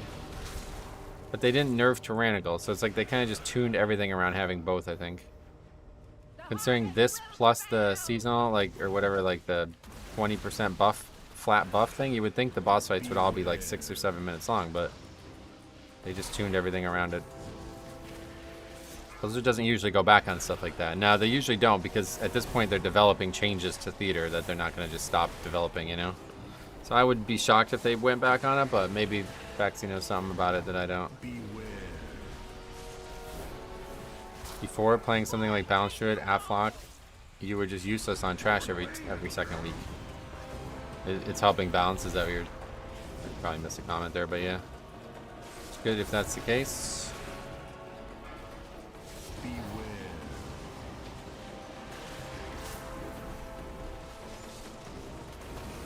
I think longest boss now is last boss of Dawn, right? Yeah, probably. There's no outlier at all. I don't feel like there's not one that's like twice as long like the other ones in previous expansions. They should have gotten another good Shadowlands one in instead of Workshop, to be honest. Yeah, that's weird. Like Shadowlands was just, or Workshop was just there in Shadowlands, right? It's kind of weird. Remember the 8-minute last boss of Everbloom, and like, yeah, and really, really long boss in Halls of Infusion. There's been a bunch, I can't remember all of them, but yeah. Persia. A lot of long bosses over the years.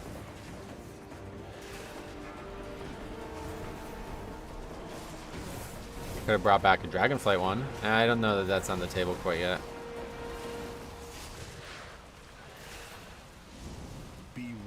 Last boss of Throne was long. Yeah, that one was... that one wasn't that long, I don't think.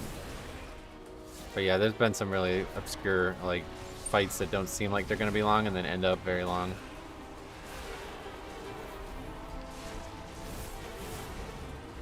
I think Shrine would be a good one to bring back. Oh yeah, Dodie, definitely long bosses there. Galakrond, insane, right?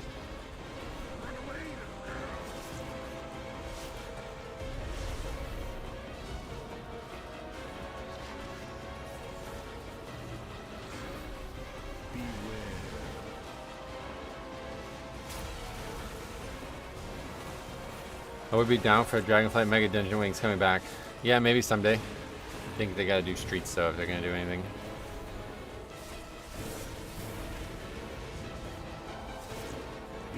Any boss that shields himself on a timer rather than phases is badly designed. Yeah, I would tend to agree with that. Can Demon Hunter negate the pull-in? They can just jump away from it, like they don't need to actually walk away from it to do it. So it's easy for them for that reason.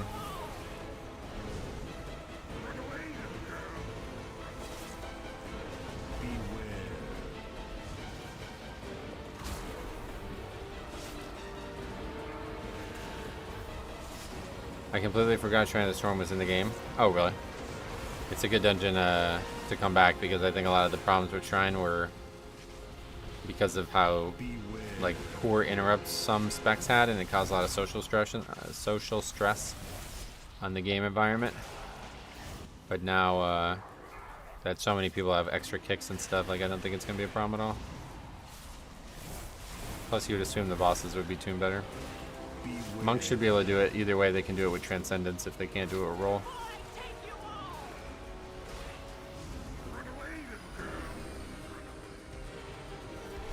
You're just gonna die instead of do the fight. I've seen so many warriors die because they mistimed the jump. Oh, really? Yeah, I guess you gotta get some plater stuff to help you out on that. Alright, we finished another key. That's big.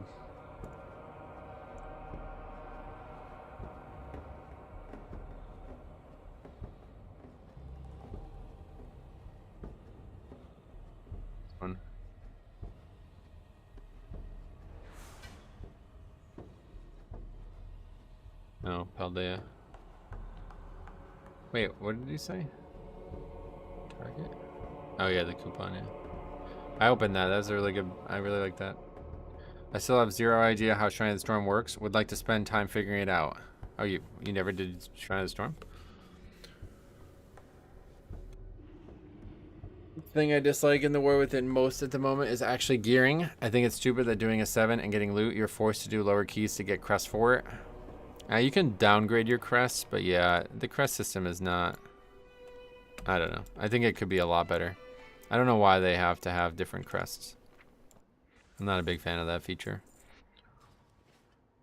But I think you should definitely be able to just use whatever crests you have. Like, if you need champion or whatever, like, whatever tier crest you have, gilded crests, and you can use that for all of them. I would prefer that.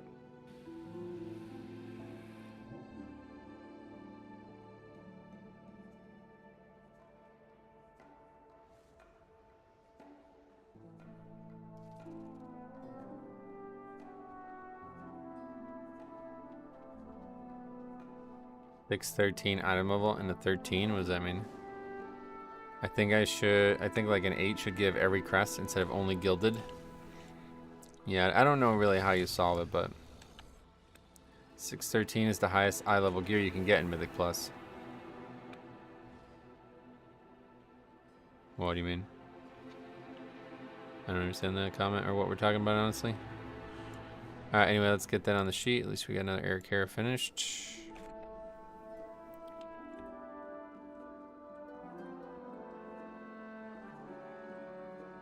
Enhance. Bombkin, Fury. He was talking about gear drop item level from the chest. Oh yeah. Priest still doesn't have a kick right now. Yeah, Priest is the big outlier there. So if Shrine did come back, then it would be a big problem with Priest and them alone.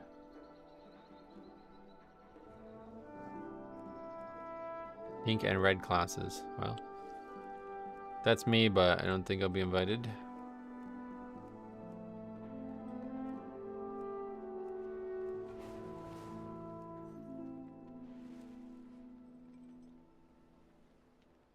You only get Mythic Track from the vault after 10, never from the run, or it'd be farmable for Mythic Raiders. Yeah, see, that's why I would like there to be a way to turn Hero Track into Mythic Track. I think that would be a really good system for the game. Sorry if I wasn't paying attention, but did you copy over the disband in your sheet as well? What do you mean?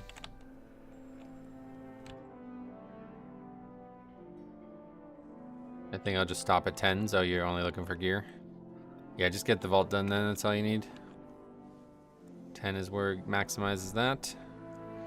The thing I don't like is I got Hero Track here from Delves, but there's no way to farm Gilded from them. Yeah, that's intentional. See, that's them doing that on purpose. They're trying to get people to do Delves, but not to just only play Delves in your Excel document.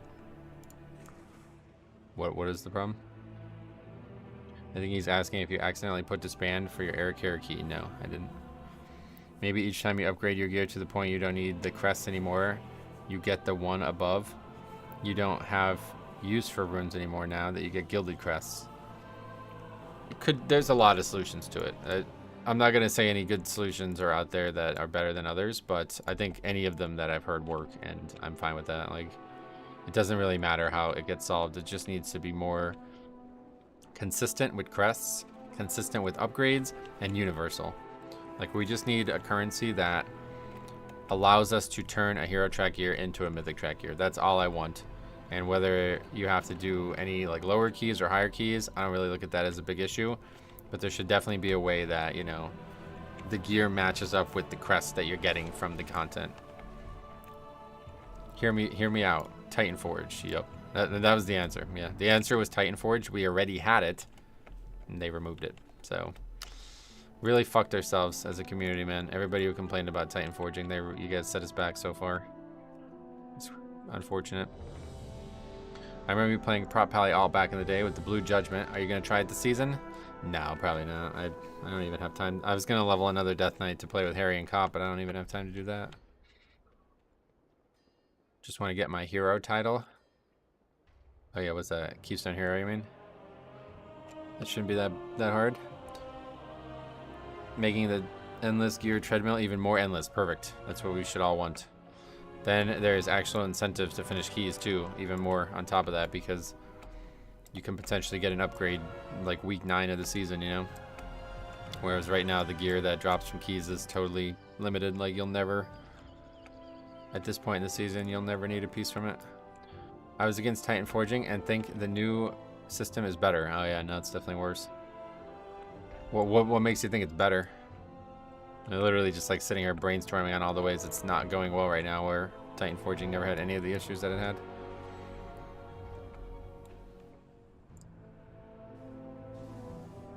Titanforging gave me a reason to just keep playing. Yeah, it was a very good, like, I feel like it was a good like carrot on a stick for people to actually finish content too. Because you never know. Once you got that one big Titanforging, you'll never like think, oh man, I'll never get that again, right? You'll always be chasing it. It's just like in the Pokemon TCG. When you open your first big hit, you're addicted now. Like, you'll always want to open every pack. It felt bad getting a piece you want, not at high. See, this is a mistake that everybody was making, and sounds like including you. Like, it shouldn't feel bad. You got the item, like, now without the system, you only get the item without high item level in a socket, right?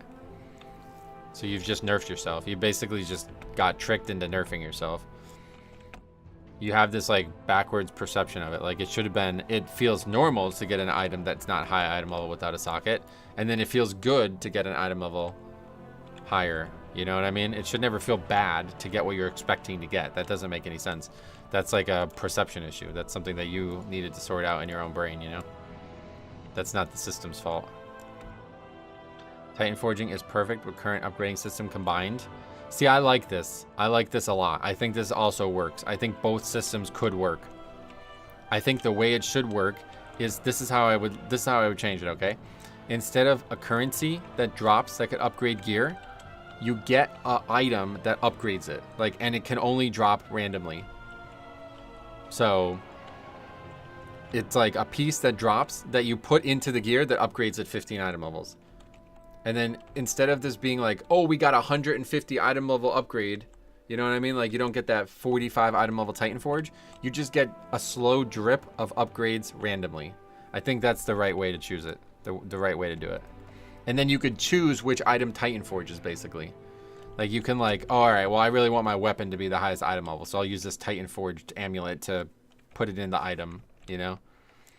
I really wish there was a way that I could make like a system that, like a private server type system.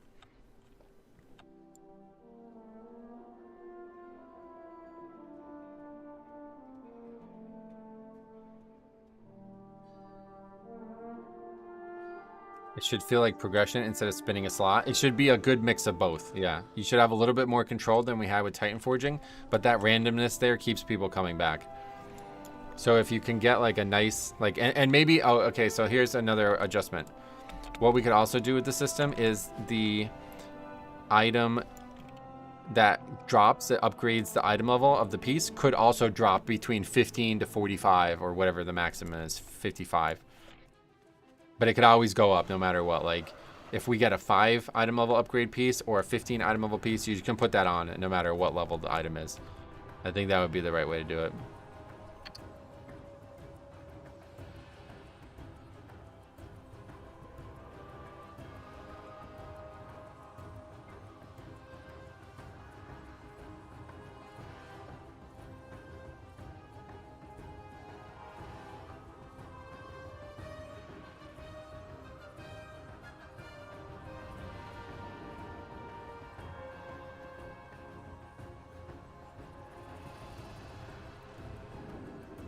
Dragonflight had bad drop rates. I did Jade Temple 200 times before I got a bow. Oh, really?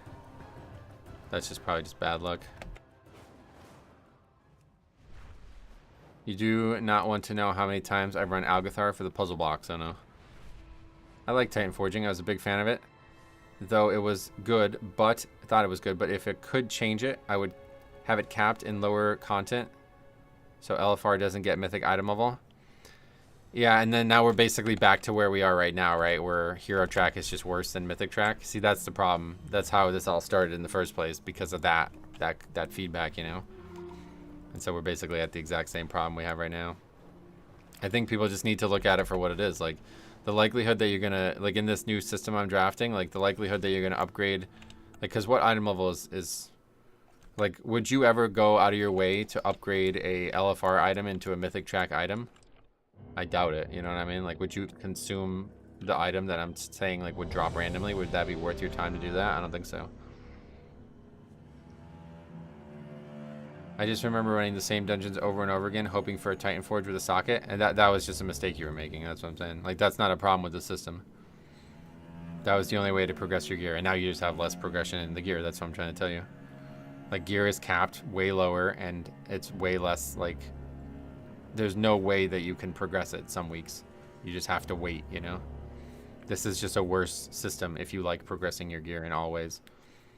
Instead, what you should have been doing was just like embracing the randomness and enjoying the luck when it came. But instead, everybody was like target farming it. Like, they needed it, you know what I mean? Where in reality, now we just don't have it. We just lost something when it got removed. It didn't get replaced, it just got removed. I hate that the LFR color variant of the tier sets are somehow the hardest ones to get. Oh, they do that all the time. Yeah, that's smart on their part. 4, 3, 2, 1. If a raid trinket is BIS and I don't raid, I would definitely upgrade LFR into Hero or Mythic. Well, yeah, that's a good way to look at it too. And now you learn the truth. There should be an eligibility to unlock a token that will make a Hero, Gear, Mythic. One way or the other, that's what I'm trying to draft, like a concept where you can turn end of dungeon Mythic Plus loot into something valuable again. At the end of the day, that's all I really want, so. I don't know how you solve that, but it needs to happen very soon, because We're going in all the wrong directions with Mythic Plus looting. Seems like it's getting worse and worse. I got a Maxwell piece from a failed 2 back in the day. Never felt so undeserving a gear, but it was super cool. The cool thing is, too, like, it was really nice for alts. Because you can kind of, like, jump the line a bit, you know, if you got a big Titanforging on a big Titanforge on the early levels. It was a good system all around, I'd say. The only thing I would change is just having maybe more targeting of, like, what actually became Titanforged. Because sometimes you'd get like I remember getting like a really high item level Titanforge piece that I didn't even want, you know, that part. Not ideal. What if a Mythic Plus currency that lets you take an extra item from your weekly vaults? Yeah, I like that idea. You've suggested that, I think, over the years. Yeah, I'm not a big fan of currency one way or the other. That's why I suggested, like, basically, like, these things just drop from keys. I like that way better. Actual items in your bags make more sense to me.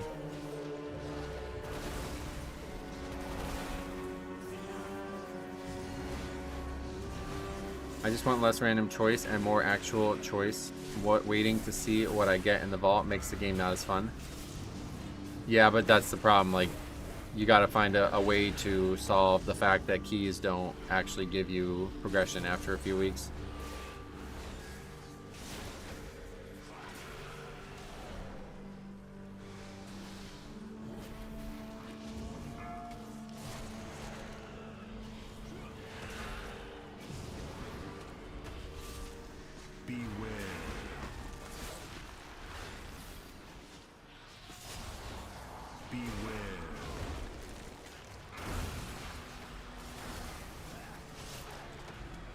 I simply wish you had lasted a little longer.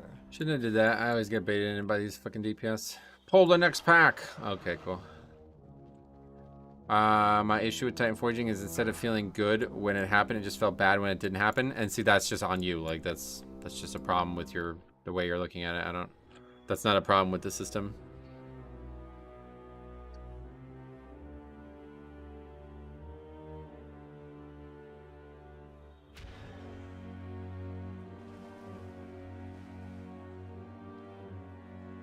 I don't get why Mythic Plus just doesn't drop Mythic Gear.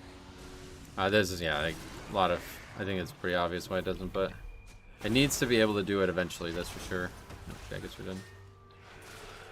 Yeah, to be honest, this fucking idiot was talking about double upgrading at 13. Like, what are you even talking about? That was... I should have just left that key before we even started. Oh, what am I doing? I didn't record that run.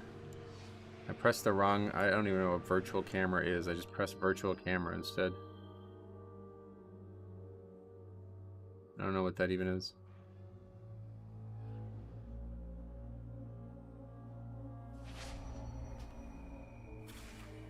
If that's the only way to get a BIS, then it's a problem with the system. So you don't need a BIS, though. That's the problem. See, like, this is all within your own head. You've tricked yourself into thinking that the only way to play your character is to have the absolute best gear in the game. But they're trying to give you a system where you'll always be able to get gear, which I think almost everybody agrees is, like, the most fun time of playing the character, right? Like, I don't think there's very many people out there who are like, I fucking hate gearing. I just want it to be over as fast as possible. At least personally, I love the gearing process. So when the gearing process ends, things just become less fun. What do you mean you don't need BIS? That's why people play MMOs. They're playing them wrong, yeah. That's what I'm trying to tell you. Like, you're tricking yourself into having less fun, don't you think? What is the point of having BIS? What do you do with it? Do you do something more with it than you do without it? Because if not, the purpose of getting it is chasing it. So when you have a Titanforging system, you will always chase it. This is the good thing about it. You will never stop gearing, which is perfect. Like, that's what we should all want. There's always some type of progression ahead of us, no matter what. That's like the best system that could exist in this game. It's not helping the lever situation when all you get is 20 gold for completing a dungeon. And it doesn't change the value of the gold the higher up you go. Well, yeah, that's what I'm saying. There just needs to be something more valuable at the end of the dungeon, one way or the other.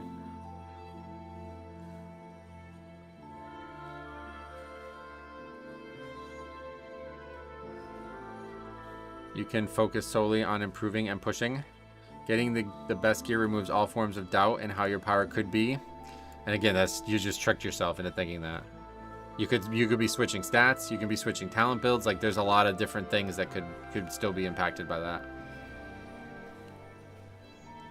This whole like checklist simulator that people try to play in this game is just like a mirror to pretend that you're the best that you can be. It's not true. In reality, like the best part about WoW is that chasing of the gear. And the fact that you know that, oh, I failed, but I can just go get more gear, you know? Like it's that mental feeling there where you know that there's always something out there for you. And then once you have everything, it's like, well, now what do I do? A lot of people just quit the game after that. If all gear had a small roll range for stats, people could run all season trying to get the highest roll. And that's what I think everybody should want. Like this is a very good system to have in an MMORPG where you demand some type of replayability in your content. It's just that people are like way too degenerate in their gearing schema. Like they're not able to just play the game for fun.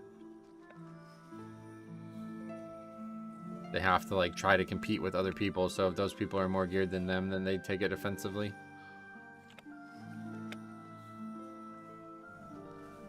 You can double pull those, but you gotta go to the shroom. Right, that's the problem. When we use the Warlock Gate, I don't know that we can. Like I don't know how to do it, so I just don't even try. I do feel that people finished more keys back then, and I'm still not a fan of the endless treadmill gearing is, though. Yeah, it's just, I mean, I think you've just tricked yourself, and it doesn't sound like you're going to listen to reason on this, but this system that we have is just worse for everybody, and you basically just asked for the game to be nerfed by asking for no Titanforging, which I don't really understand why people don't see. Like, now we just have less gearing potential. It means that you hit your cap really early, and you pretty much never make progress. They did a very good job of improving it this season with the extra tiers of upgrades. But outside of that, it's really it's a letdown. The gear system is perfect.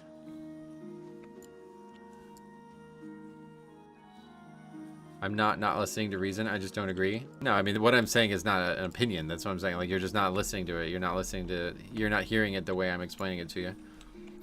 This isn't an opinion. Like, this is how it works. Like, the system is, you have less power now. You have less potential gains as the season is closing out, which is usually the hardest time. And you have less incentive to finish keys. Like, these are all bad things. These are just objectively worse. But people have convinced themselves that they don't matter because they would rather there be some, like, end point to gearing, when in reality, that's just hurting you. Like, I don't know. I don't know why anybody would want that. I'm glad I started all this by simply Titanforging. Yeah, welcome to the stream. I already did that. Did we put this one in the key? No. Wait. Oh, yeah. There was two.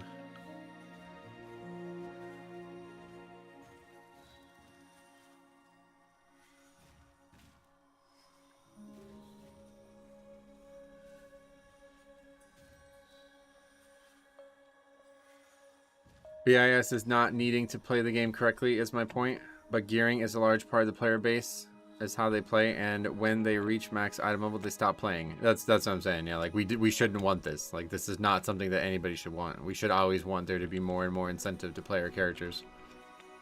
It's a good thing for everybody, honestly. Like, outside of maybe the absolute bleeding edge people, they probably don't love it, but I think everybody else who plays the game should be excited to potentially have the option to continue to get gear. What do you mean by less power? You have less power. I don't. What do you mean? We have less power on our characters than we've had in the past. You have less control over your power. You have less value to your power because you don't have as much access to it. How so? Because you have less of it. I don't.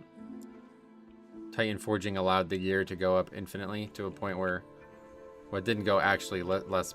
It wasn't actually infinite, but it was effectively infinite. And then you had AP as well and all that. Titanforging is RNG, but that's not the control I'm talking about. I'm talking about control of the items. Like, if you got a high item level piece with crit on it, you'd be able to control your stats differently because of that, you know? Whereas now you have to work with what they give you, and that's it. That's the only options you have. Having tanks being strong is good for the game, IMO. Where'd that come from? Isn't completing a key you didn't complete yet enough? Not for most people, no. Most people are just shortcutting that process, right? That's how this whole conversation actually started. Faxi did bring Titanforging up, but the actual start of this is the idea here that the end of dungeon reward is totally invalid for most people. Most BIS lists are done with the idea everything is 639 too, which is pretty much never the case. Yep. That's another thing. Like, unless you're actually mythic rating and getting these really rare items to drop, you as a player are heavily limited. Whereas the Titanforging system would allow you to have the absolute maximum theoretical item level. This new system does not. A system like Titanforging can be nice if it wasn't completely RNG. It was already nice, but it could be improved upon for sure. Like I said, I could draft up an idea that I think a lot of people would love. And I really like this idea though. Like this item drops, and you see how it says 10 recipe difficulty? Instead of that, it would just be 10 item level. You would just put this on an item, and it would improve it by 10 item level instantly. And that's how it would work. And it would be a random drop, and sometimes you'd get a 5, and sometimes you'd get a 50.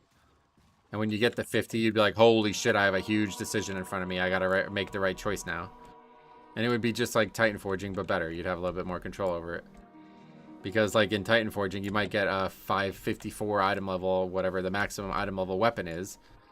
And you would be stuck with that weapon, even though that might not be the gear piece you wanted the most, just because you're never going to get something that high item level, you know? Kind of like Mop Remix with the cloak. That's more like the neck from Legion. We're talking more about the gear we have dropping. I was mythic rating and pushing really high keys in BFA, so maybe that's why I don't like it. And see, that's what I'm saying. You tricked yourself into thinking that like you needed all that stuff because you were in some circle, some social circle of people probably drinking that same bullshit. Like, we are the best players in the game. We need the best gear in the game too. And so because of that, Titanforging looked bad to you on paper, but in reality, it was actually a good thing because now you have the best gear in the game and you're still at the level you're at with no way to improve. Whereas Titanforging always allowed you to have some type of upgrade as the season got late, which was, you know, that's to me, that's like an invaluable thing because replayability in Mythic Plus is very low at this point. It's really sad. Titanforging was sick, was a big enjoyer. I killed Wither Jim many times. Right, yeah, and then you have items like that too, right? Like very unique items that would have never been even remotely viable if it wasn't for Titanforging, now looking like best in slot items because of it. Bad example because I know that trinket was good no matter what, but regardless, you know that, like, that's what I mean. Like, you may get some crazy upgrade out of nowhere that you never would have expected. Would you let Titanforging % go up as the season went on so you're more likely to get Titanforge gear at the end of the season? No, I think it's fine as it is. Maybe what you can do is you can purpose the current currency into a one in. Oh, this is a good way to do it. So we return to the old currency. Then we use the currency to buy these. How about that? So as you get longer in the season, you just start getting them because you've been playing. That's perfect. I think that's perfect. I think that's the best solution to that. So you get currency over a long period of time and you can buy maybe 1 5 item level upgrade a week, you know? And then if at the end of the season you haven't used it, you throw them all into one piece or something. Just let Mythic Gear drop from 12s. That's not on the table. That's what we're trying to brainstorm around. Blizzard's never going to allow that. Get currency we can use to upgrade the track our items are on.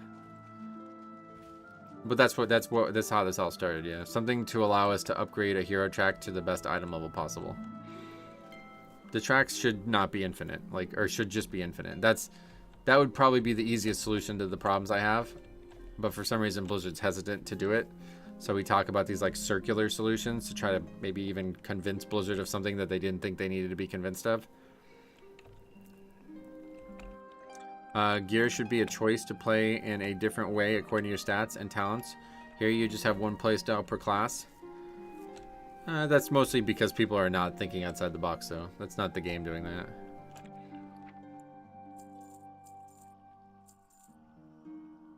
You don't have the Duskweave bags in all slots? I don't know. I guess not. Why not just take the system we had in the last season of Shadowlands and Dragonflight where you can buy a BIS item and upgrade it to max item level? You talking about from the raid? That's a raid thing. That's a raid thing. We're talking about Mythic Plus. You should not be able to buy items. I would never want that in the game, but yeah. Upgrading them, definitely a good idea.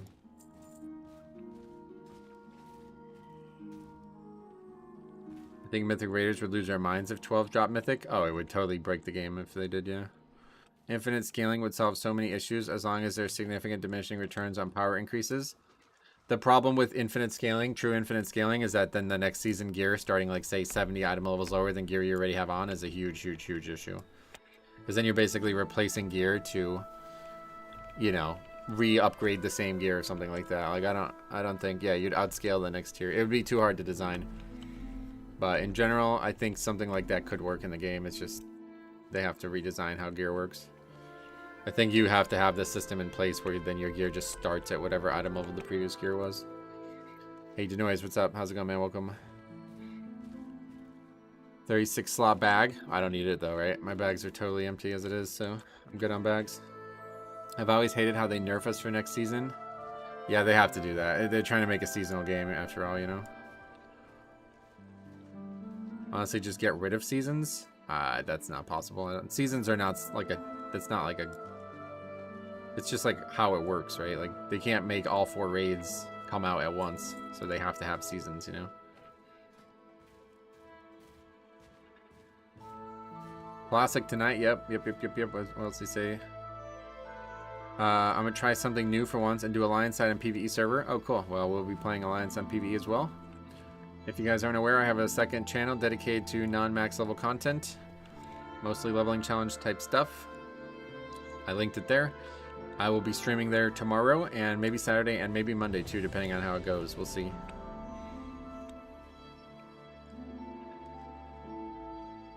So if you want to hang out and watch some classic fresh leveling, you can join me over there. It'll be very chill content, hopefully.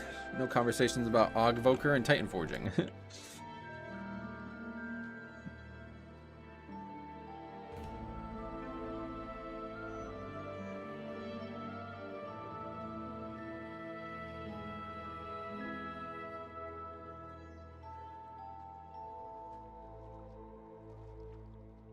Can't wait for Judgment Day 3.0. What is that?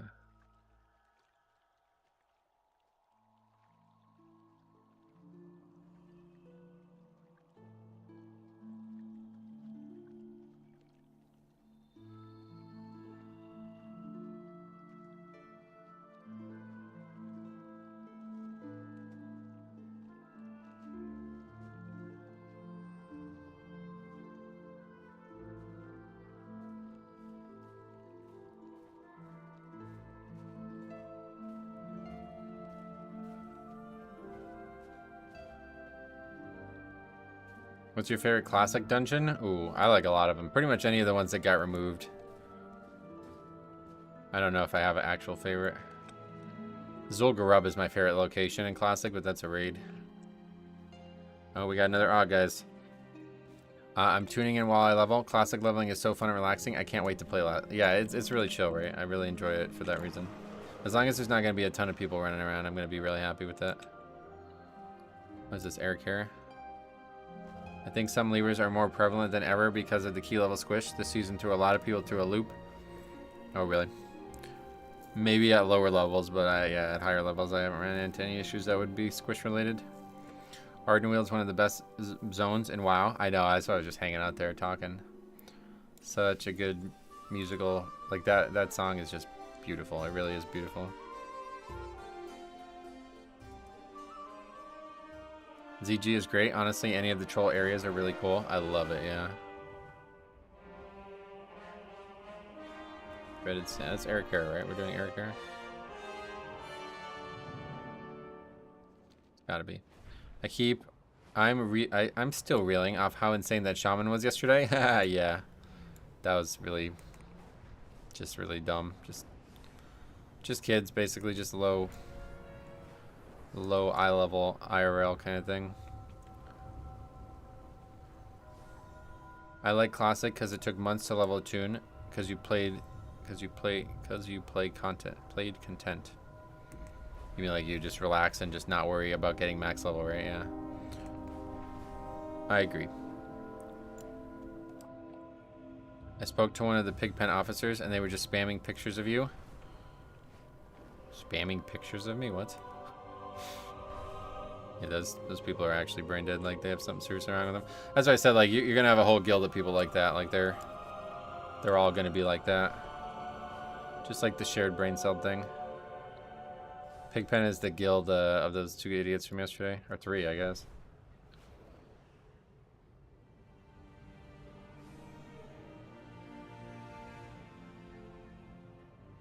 Hopefully they get permabanned. They're not gonna. Nobody's. Wait, what am I even doing? I'm so confused. Wrong dungeon. Fly this way, I guess.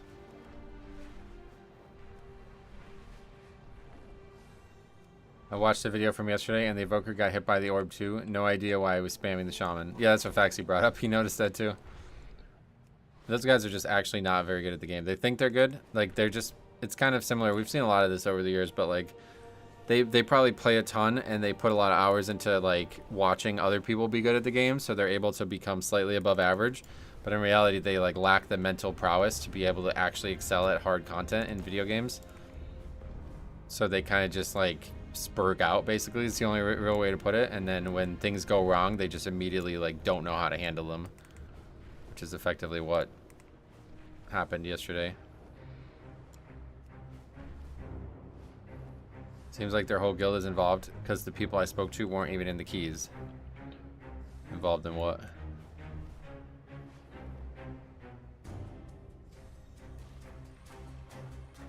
But yeah, like I said, there's probably like a warrior. I'm not a warrior.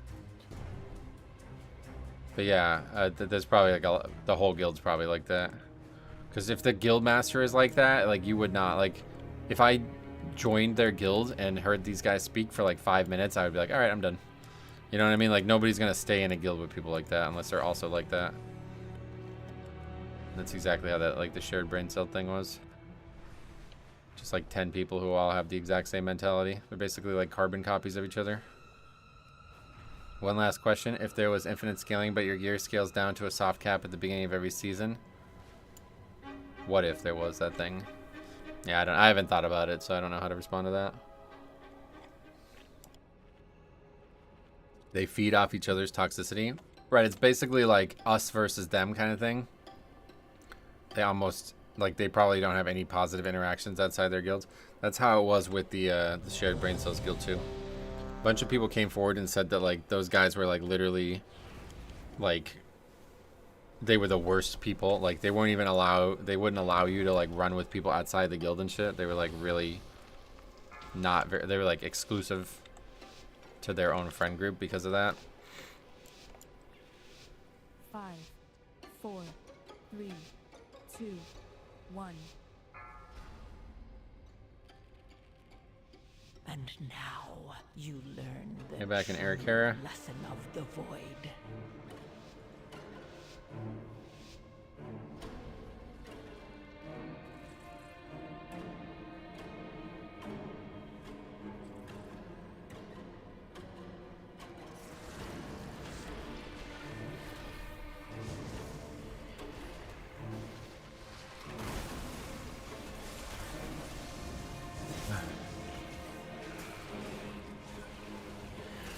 Not allowing people to play with non-guild members sounds like a cult.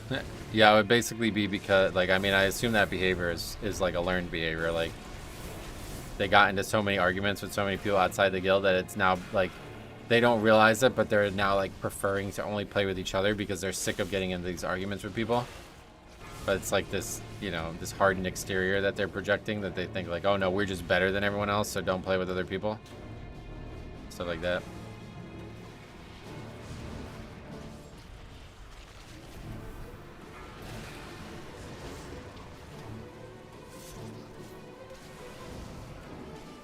Very, like, juvenile socialization. That kind of stuff is, like, really kind of just low IQ socialization. You see that a lot in video games, unfortunately. Even like our guild, like, there was a lot of people who just refused to play with other people because they were somehow, like, insular in their thoughts on him. It was not for the same reasons, but I'm sure it happens more than it doesn't. Why say spurgs? No need to be ableists. Because it's pretty much like the only way you could describe the behavior, unfortunately. Like, what word would you say is a better description of their behavior?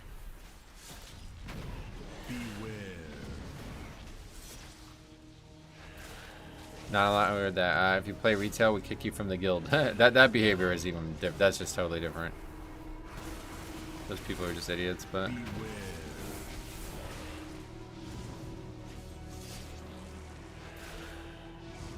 I mean, I already said juvenile. It's not enough. Yeah, like, there's no real word that you can use that isn't offensive, because it's offensive how they behave. Like, that's how it is.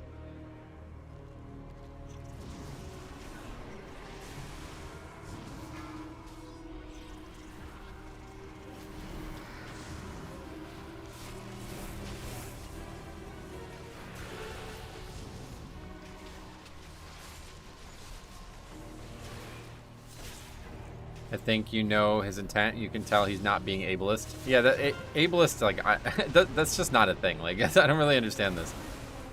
Has anybody ever insulted somebody with an actual mental disability for having said mental disability? Like, I don't know of a single person who's ever done that. I know a lot of people who have actually been racist and done things in that way, but I don't think I've ever met a single person who's insulted somebody with an actual mental disability. It's always just an insult of a regular person acting like they have a mental disability, which is not like, that's just not what that means. Like, it's a totally different word at that point.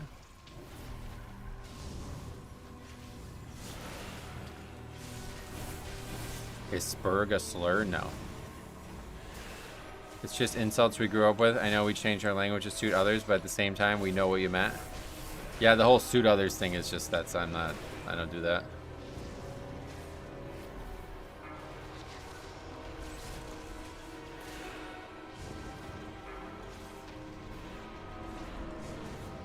Healer just died, so we're gonna have to wait.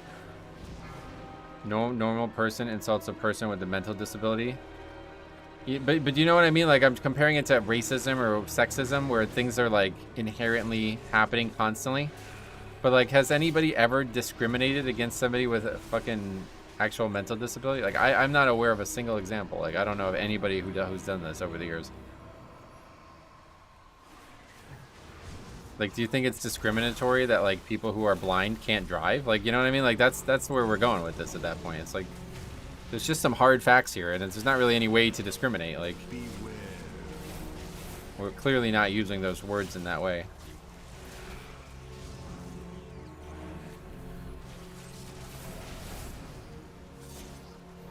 Don't forget the classic kill yourself. Those people must be fun at parties. Oh yeah, did you guys saw that article, or that screenshot, right? Where he must have posted like 500 question marks. It's ridiculous. I think the only example might be ADHD. I would not consider ADHD a mental disability, but maybe technically it is considered that.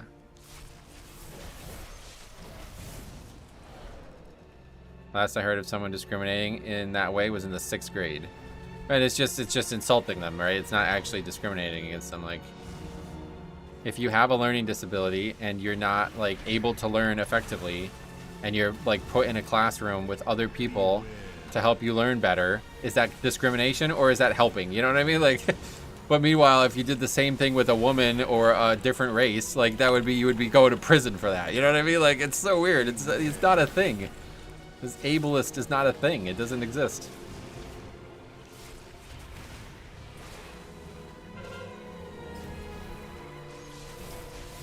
Attention deficit hyperactivity disorder is a mental disability condition. Gotcha.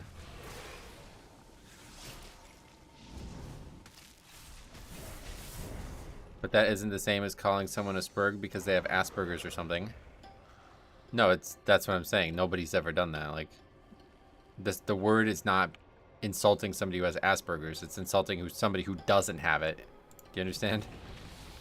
Like, it's the other way around. Like, this phrase is not an actual phrase that anybody uses to insult somebody with it. Whereas the racist phrases that you might know of are actually there because they're racist, first and foremost. Nobody uses them in the opposite way, actually, if you even think of it that way. Like, I'm not going to start using these phrases, but like, if I was to use these phrases on somebody who they didn't have any type of application to, they wouldn't even make sense. It wouldn't make any sense for me to call those things, say those things to you, you know?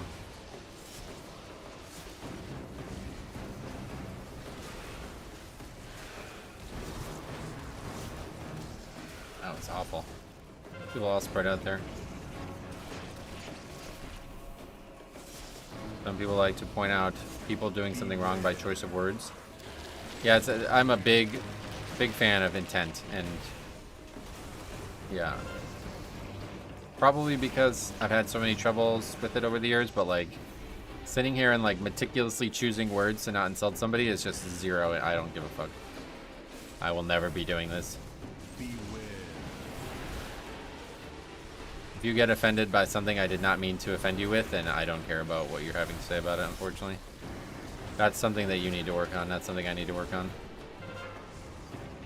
Now, if I intended to offend you, then that's a whole different conversation. Did you make a video about someone who acted like that in Dragonflight? Pretty sure I remember it was a group of 2 and the key got bricked on the last boss. Yeah, so that's pretty much what I'm saying. We've seen this type of behavior over a long period of time for different, like, it's expressed itself differently, but I've never seen it express itself the way it did yesterday. That's the first for me. I'm not offended. I just want to understand it. Well, there you go. I've explained it pretty well, I think. So if you have any further clarifying questions, let me know.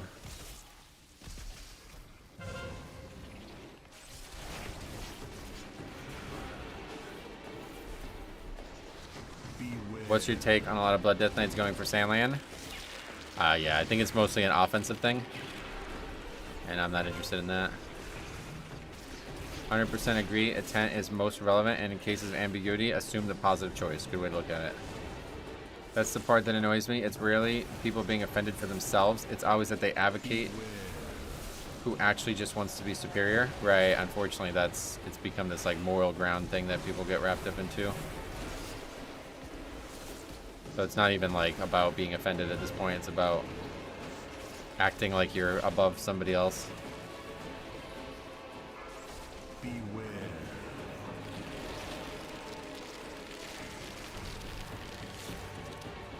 Intent is everything. They even put intent in the law. Manslaughter versus murder. That's a good way to look at it, yeah. Good comparison there. I like that. I think it's good to try to be superior morally. I like striving to be a better person. Oh, really? As long as it's true, like as long as you're not pretending it's true, right? Like in this specific case, like you're not being superior morally, you're just being like dramatic, basically. You're just like making up a reason to pretend like you're better morally.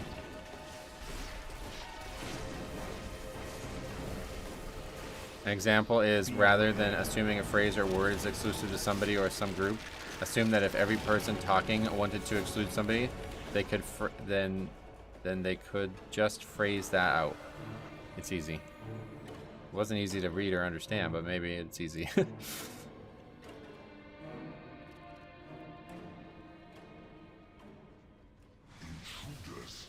Find them.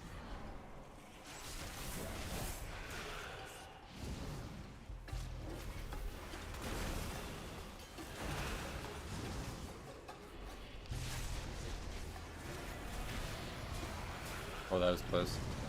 Making an excuse to feel superior is basically the human experience. The modern human experience. But if you look back, like, you know, there was a years gone by time when we absolutely had no, like, language, and how we communicated with each other was the least of our concerns as a species. I don't know how, but you always come across the best conversations while chilling and tanking. I think it's, you know, it's just we fostered a good community, or like, there's a lot of intelligent, like, well-educated people who watch this channel. Like, we're able to have mature conversations, whereas probably a lot of streams are filled with people like those idiots from yesterday. Like, those people are not comfortable here. They do not fit in here, you know? So on average, very few of those people will be the people talking. But almost probably, I would say almost none of them are the people talking. Now, that's to my detriment, because those people are also viewers, you know what I mean? I'm losing money by not allowing them to be part of the channel, but I don't care. Like, I'd rather have, you know, whatever we have, and it'd be a high likelihood that I interact with people I enjoy, than have people that are just here to fill a fucking random number on a screen that give me more money every month. Like, I don't give a shit about it. That's not my priority here. Beware. So by helping foster that, and then it's like, it's really like cyclical too, like it goes back and forth on it. Like if I help foster it, then you help foster it because you're conversating with other people and they're enjoying the conversation, and then, you know, then they tell maybe somebody about it and then they come in and they enjoy it. It's like a good thing all around.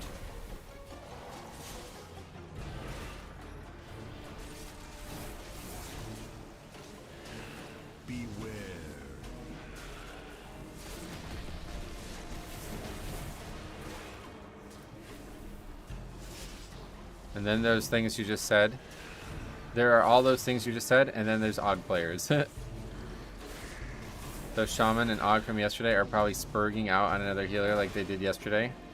Right, that's what I said. Like, that doesn't just go away. That behavior is not. And that's what we were talking about. Like, that's like a community-wide issue that those guys have.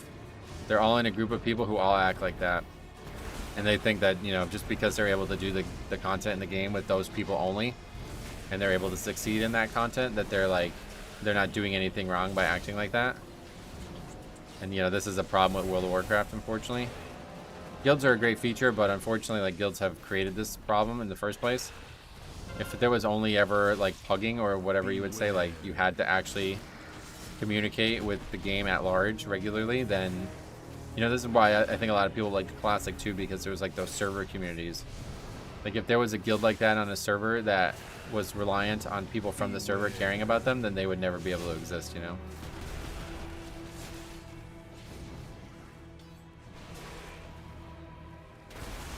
The best common trait in this chat, after the fact that the other opinions are being appreciated and accepted, is the shared hate for Aug players. Yes. That's another thing I think we've done a good job fostering.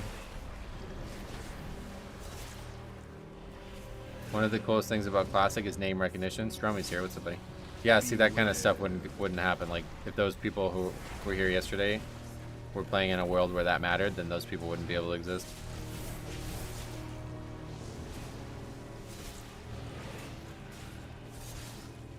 What else? It's okay to talk about tough matters of opinion and subject matter as long as we're respectful. Right. That's the number one thing that I think I've tried to foster here, is just have a mutual respect for each other. And especially, you know, maybe I go overboard on it, but like especially me, because, you know, I put a lot of hours into these conversations, so it's really bad when people come in here and think they just know better than I do, even though we literally, like, some of these conversations we talk about multiple times a week, you know what I mean? So just respect that and just appreciate the fact that some of us have thought a lot about this, and if you disagree, that's fine. But yeah, other than that, you know where we're at pretty much on that. How does the AI know you're wearing a hoodie? Great question. I have no idea how it works. I don't know how it can tell what. I think it's probably just based on the focus. Like, the camera auto focuses on me, and such anything that's not focused on probably gets edited out, but I don't really know, because you can't even see my chat in my chair, you see? The chair is not seen either. It's actually really crazy. I don't know how it knows. Hot take, but I feel like the real name Battle.net thing would have helped curtail that kind of activity. That one's a bit rough, though, because there's a lot of people out there who are, like, convicted of, you know, that one is a bit rough. Because then you would be like, oh, okay, well, I'm like a criminal, or, you know, like, you might know the person or something like that, and you wouldn't be able to actually play the game at that point, because then people would just, I don't know, people would really stop people who are not looked at as like a perfect person from being accepted in social communities. The good thing about WoW is the fact that it is, like, you know, it's meant to be different from your real life to some degree, so I think a lot of people play it for that reason and that reason alone. I don't really like Spurg insult as a person on the spectrum. Like, why is it Spurg, and how that they're acting, and how is that acting like they have autism? I don't know. I didn't make it. I'm just using it because it's applicable here.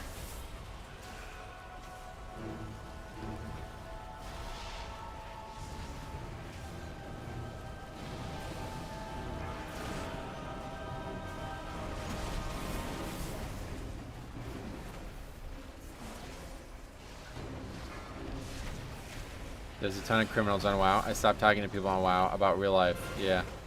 That's what I'm saying. A lot of people who would just, yeah, wouldn't really be able to play the game, I think.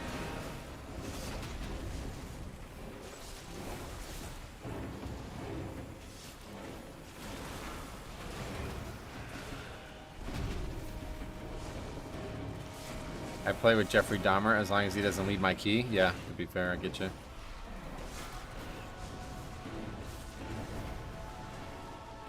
Maybe not a ton, but I think the point is that like you should feel comfortable just playing the game and being who you are in the game and not worrying about who you are in real life, you know? Is retail gonna die for the next 2 months? No. Realistically, most people who do keys probably don't even care about Classic at this point. It wasn't even that bad in 2019 when it came out. There was still lots of keys. Been stuck at $29.99. Oh yeah, that happened to me for a while. I started running like lower keys just to try to double upgrade them to maybe get 1 point, but I ended up just blowing right past it at 1 point.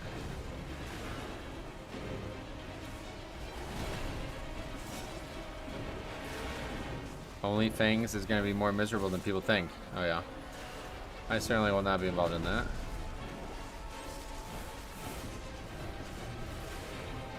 It's really, I don't really understand the purpose of that. Like, I feel like a lot of those streamers are like desperate to just have something to stream in Classic. They can't just enjoy the game and play it. It's a content farm. That's what I'm saying. Like, why? I don't know. Like, why do it? It seems weird.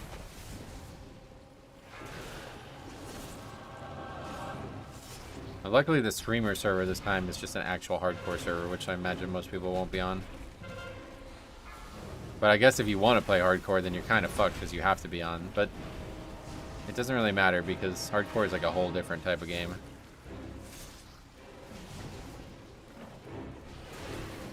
Can't watch any of the Classic streamers.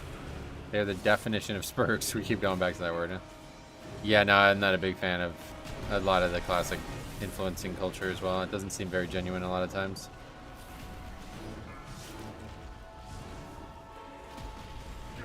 Can't wait to see hardcore WoW with no Petrifat flasks. Oh, is that gonna happen?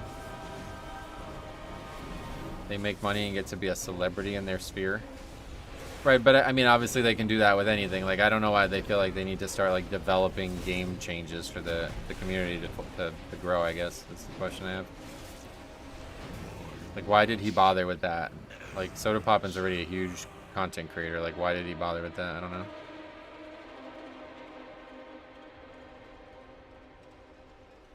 PLOP's community just seems like everything I hate in WoW players. Oh, really?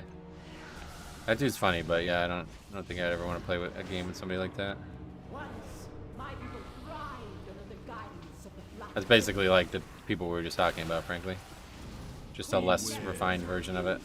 Less comedy driven and more nonsense, basically.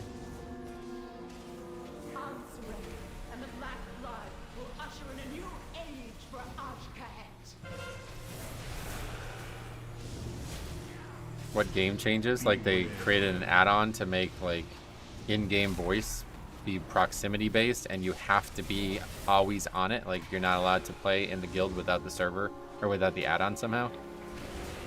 I don't know how that even, like, how they even police that, but like, he went way out of his way to make that, and I don't understand why. Did you know you can clear the puddles with AMZ? You mean AMS? Yeah, AMS. Yep, I just did it the last time we were here. Sometimes you gotta do it, but other times it's not worth it. Because it still spawns the blob. Yeah, out of range. Probably for the best.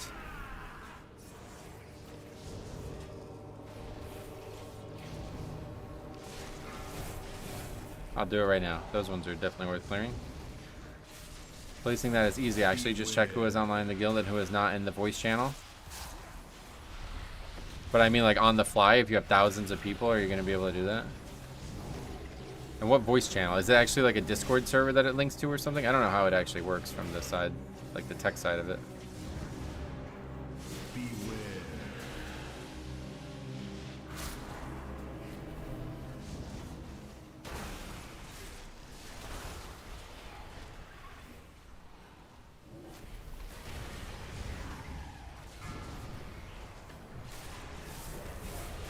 It is using WoW voice chat. Oh, wait, really?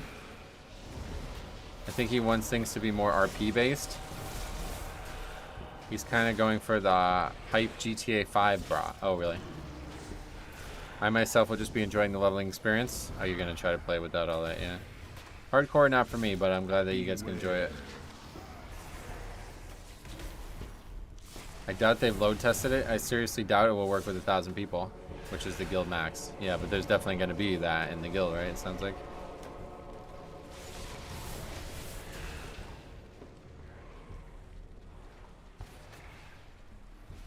It's using the WoW voice chat, gotcha. Love is a troll. A lot of his viewers don't understand when he's trolling. Right, yeah, he's kind of like a more... He's kind of like a more aggressive Athene, right? Partially why I like him, I guess, because I used to love that style of comedy in this game.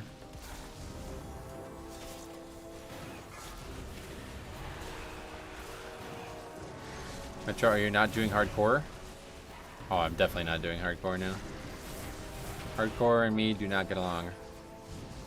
I will be on a PvE server, a regular PvE server. It's called Dream Scythe, the US one.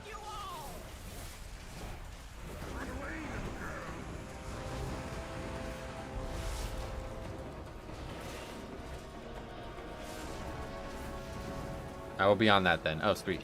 Oh, good. Yeah, if anybody wants to play together. Dream Scythe US, I'll be Alliance, so you guys are welcome to come on over. I won't be doing anything official like organizing people, but obviously I'll be streaming it. So just like now, if you're in the chat, you know, we can talk about stuff, but we'll see how it plays out once I you know, get a few hours into it. It's either going to be something I do end up putting a good amount of time in and play somewhat regularly, or it's something I probably won't even make to max level on, so we'll see. But if I do, and I end up playing, then it would be good to have people.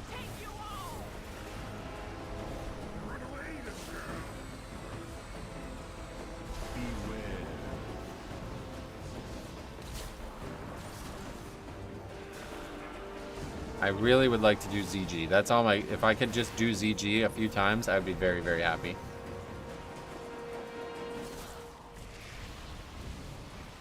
Are you playing tomorrow? Yep, I'll be... I'll probably start a character tonight, but I won't really be able to play a lot. And then starting tomorrow, I'll be streaming all day, pretty much all day tomorrow. And then hopefully Saturday and Monday too, depending on how things go. No, yeah, we have to wait for ZG, yeah. Yeah, that's fine by me, because it's not going to be that long, and it gives me plenty of time to like get everything I need here. But I wouldn't mind doing some Molten Core too, to be honest. A lot of nostalgia on Molten Core as well, even though it's so easy. I just need to find people who actually know how easy Molten Core is and can just have fun with it. If I can do that, then I'll be really playing a lot of Classic in the future. The problem is just when. I don't really have evenings free, and that's still going to be a big issue, but hopefully I can find maybe Pugs or something, I don't know. Did you play Vanilla back in the day? Yep. Yeah, I played Vanilla back in the day. Played private servers of Classic during Cataclysm, like launch, like actual launch Cataclysm. Played Nostalrius a ton, played Elysium a ton, played a lot of private servers of Classic, and then when 2019 came out, I realized that the community who wanted Classic from the retail sphere were people that I just had absolutely no interest in interacting with, so pretty much as soon as that happened, that was the end of me in Classic. Even though it was like something I was playing like equally, like it was like retail 30 hours, Classic 30 hours a week kind of thing. Classic rating is fun to me, especially ZG and AQ. I mean AQ 20. I like the 20-man rating a lot, yeah, it's pretty cool. No mana after 3 spellcasts, can't wait for that. Yeah, I mean, that's part of the game. That's why I like the game, because there's like so many unique things about leveling. You have to get good at it. Like, it's not something you just log on and do. You have to actually get better at it, you know? It's very good. It's a very good experience.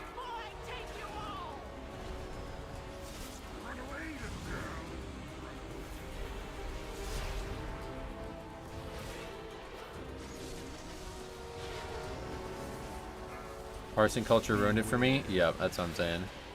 Well, we ran into that early on during Molten Core, and it was like running into a brick wall. Like, what are you fucking talking about? Why would anybody care about how well they're doing in Molten Core? Like, and not only I mean, it's one thing to care about it, but it's one thing to then be influencing others with that concern. It doesn't even make sense. The fucking easiest raid that's ever existed in the game, and you guys are talking about people not being good enough because of their past performances of it. Yeah, classic players min-max the fun out of the game, yeah. And there's not a lot to be had, to be honest. Like, the raid is not that good. Oh, I thought he got orange. He said, I take organ. And then he didn't kick orange. Maybe he was literally talking about organs. I love hamstring kiting as a leveling of a warrior. Oh yeah, there's so many cool ways to improve. It's really, really, really good. I think leveling in Classic is very good. Like, it's as deep as any WoW system that's ever existed.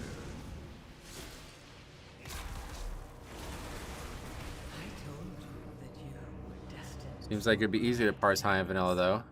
Well, that's the thing. There's no skill to it. That's what I'm saying. Like, you have to be, like, degenerate. Like, you have to, like, go get world buffs. You have to, like, have a full row of consumables. You have to spend, like, hundreds of thousands of gold a year on fucking consumables and all this bullshit. Like, this is not a skill thing, you know what I mean? This is you buy gold and do it. Like, it's just not the game that I want to play. What class are you living, Metro? I'll be a human paladin, yeah. Okay, it's getting warm. I actually enjoy that mana and health are more consequential. Yeah, me too. Me too. I like the relaxing playstyle of classes in Classic. It makes raids boring, but it is fun. Are you going to level up as Ret or Pra? I will definitely be Ret. Unless there's a dual spec, then I may consider putting like the dual spec thing in, but I don't think there's going to be for a while. I ran into our tins at Walmart. I don't think... Oh yeah, this is the problem that they had last time with... On November 25th. Oh, that's insane. $15 for that? Huh? What's this guy talking about? Yeah, let's get that on the sheet.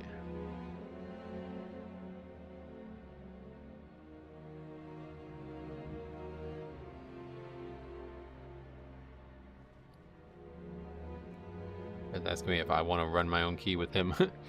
Classic is like 2.5 hours, right? Classic is in like 2.5 hours. I think so, yeah. Are there any huge changes to the new Classic? Yeah, there's a good amount actually.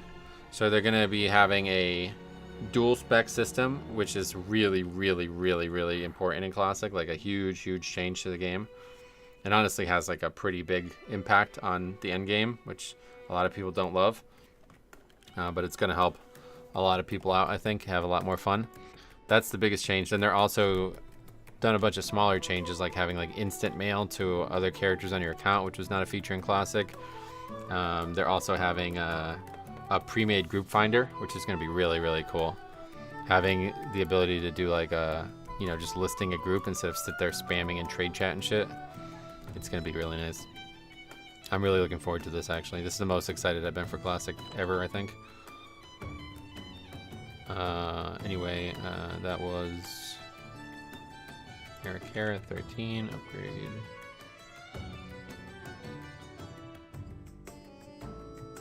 Enhance Rat Og.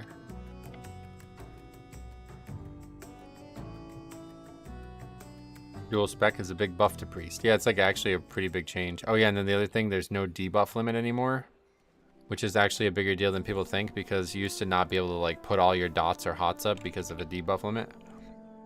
The tavern music goes hard. Oh, it's amazing, yeah. Some decent music in Classic, but I'm gonna definitely miss the music.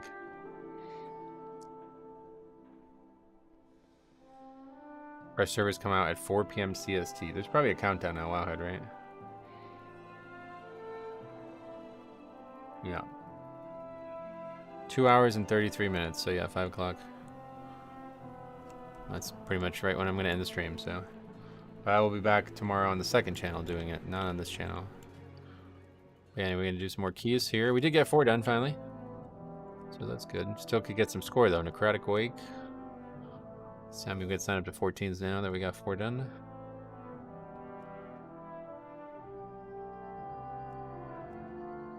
I really would like to do more Grimbatols as well.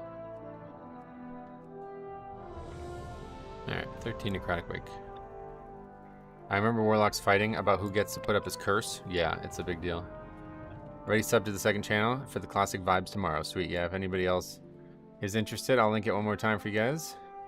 I will be streaming tomorrow and hopefully Saturday and Monday, depending on how things go. Just a bunch here and there on that channel. I don't really plan on doing like an actual leveling series of this character or anything like that. I'll just be chilling out and streaming. I haven't made any content on that channel in a while, but there's a lot of hours of content already on that channel.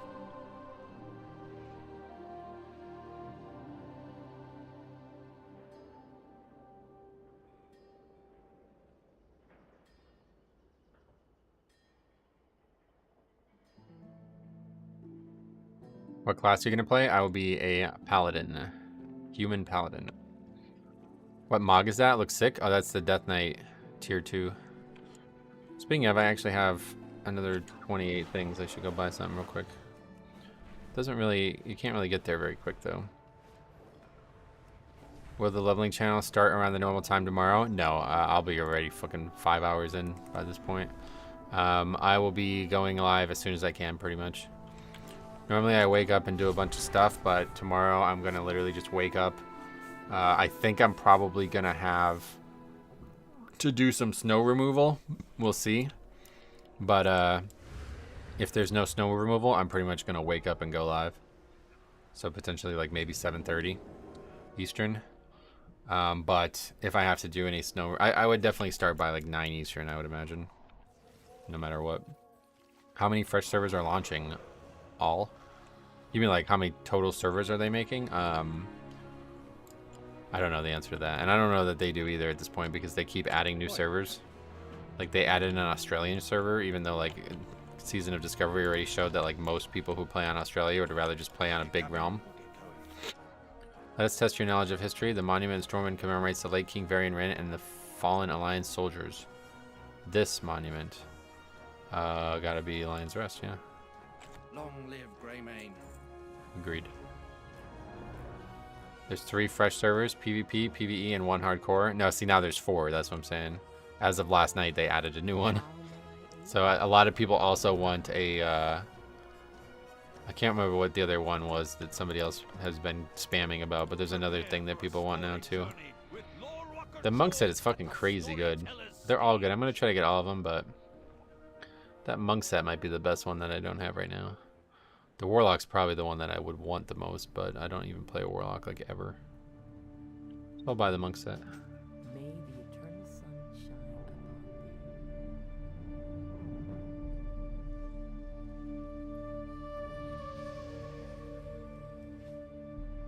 thee. The monk set is my favorite by far. It's actually really, really good, yeah. Okay, I'll just port.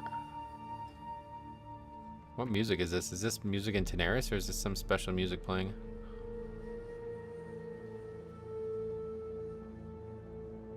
Can't wait to hear a lot of the classic music again too, man. It's been a long time since I played classic properly. I've not played for a while. Where can I buy these mogs? Right here. You just need to get the coins, which is a bit of a process. That would be best looked up because it's hard for me to explain to you. I have 13 caught if you would like to do that. Ooh, I would love to do that, yeah. I want snow. You would think in Scotland it would be here. It's up north, but I'm in the south and it's missing us. Oh, yeah. Scotland, do they get a lot of snow? When are you starting the stream tomorrow? I was just saying that. I don't really know at this point. It's going to depend on whether or not we get a lot of snow. If we get a lot of snow, I'm going to have to do snow removal. But honestly, it's probably going to just end up being a thing that I end up waking up for earlier. I just end up losing sleep over, so I'm not sure it's going to actually affect the stream.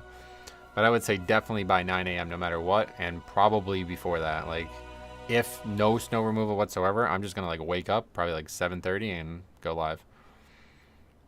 I don't know. I don't know. But it's definitely going to be early, really early. I love classic ambience. It was so relaxing. It is very relaxing, yeah. There's really good ambience in subsequent expansions too, to be honest. That's why I love that channel. That channel was a great like outlet for me when I needed just something to take my mind off my father's passing and just exploring World of Warcraft again. So a lot of those leveling challenges I did is just turn the music up and turn the distractions off, you know what I mean? I'm getting that classic urge, yep. This is the most optimistic I've been about classic in a long time. Like, I'm telling you this right now. If they didn't do a mega server Somebody asked before, I think it was Javante asked about my thoughts on Mega Server. What did he say? Does a Mega Server make a difference for initial queue times? We don't know yet. That's what I'm saying. Yeah, we don't know yet. But one way or the other, I'm going to be logging on at like 7:30 in the morning, so there's not going to be any queue for me tomorrow morning. That's the good thing about playing all day. You log on early, and then by the time there's a queue, you're still online. So, took a trip to Pittsburgh. No snow when we got there. Woke up next morning, about 6 feet of snow. Is that today, you mean, or a while ago? Yeah, get lost in World of Warcraft and immerse yourself. Yep, that's what I love. Oh, here we go again. We're not answering. I like classic ambience, but I also really like TBC. TBC's ambience is really growing on me. And I want to spend more time in the TBC zones that aren't Hellfire. Hellfire is terrible, but every other zone is amazing. Hellfire feels like what a private server's first zone would be of an expansion, to be honest, but every other zone is outstanding. They're attempting to do sharding with the servers to help the queue times. Yeah, I just don't know how that works. Like, I don't know what the queue times have to do with that, so we'll see how it goes. I'm going to try to log on tonight, and we'll see. If there's like a 2-hour queue, then obviously I won't be logging on tonight, but... Pretending like I'm going to change this call. Why is that being played?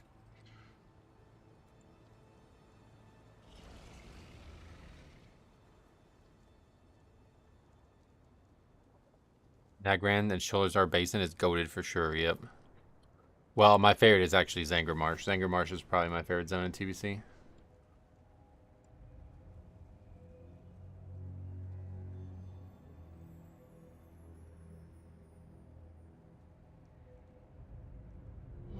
The first thing when I go to Outland I did when I played TBC was look up. Oh yeah, it's actually really cool.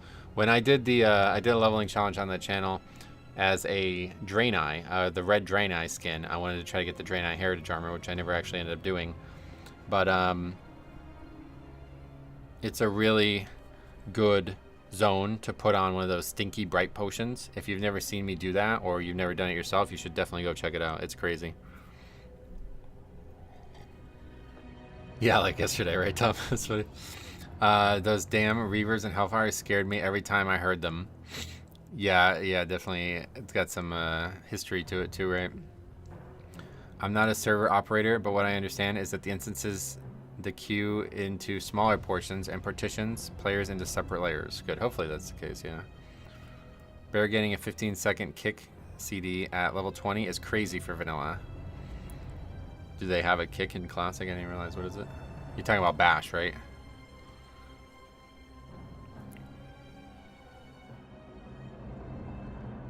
Oh, charge. Yeah, but charge can only be used when you're out of range, right? I think. Or maybe the bear one's not like that. I don't remember. It's been a while since I played Druid. Druid was my first 60 on Nostalrius, and I kind of didn't play it much past that. That was the first time I ever leveled a Druid to 60 in Classic as well, was that first character on Nostalrius.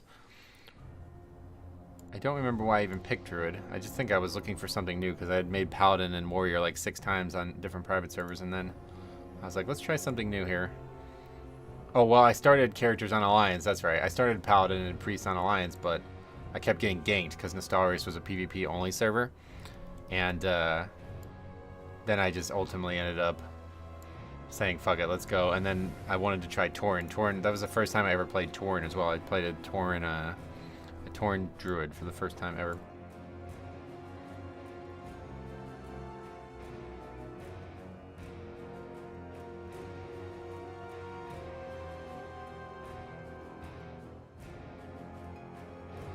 Okay, I guess we're probably not going to be doing this one.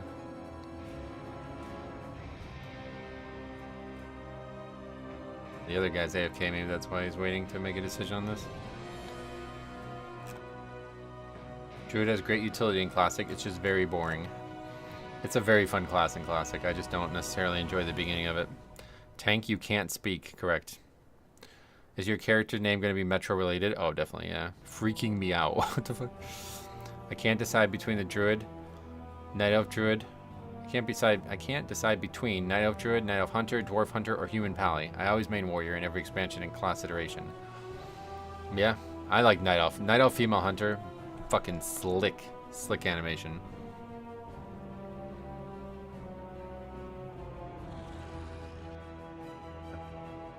That was inevitable. But that's fine. I'm gonna stand firm on this. Although we're kind of losing, right? Like I think it's like 1 versus 2 now. The one time we did it, the guy just moved on, but the other 2 people have not been happy with not hearing any response to that. It's not working well, but it is working.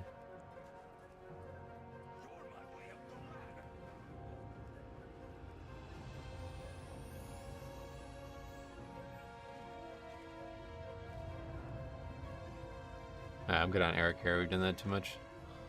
Siege of Brawl 14. Oh yeah, who had the? Oh yeah. You had the key, right? Yeah. Okay. Yeah. Let me know how we can get in a group together.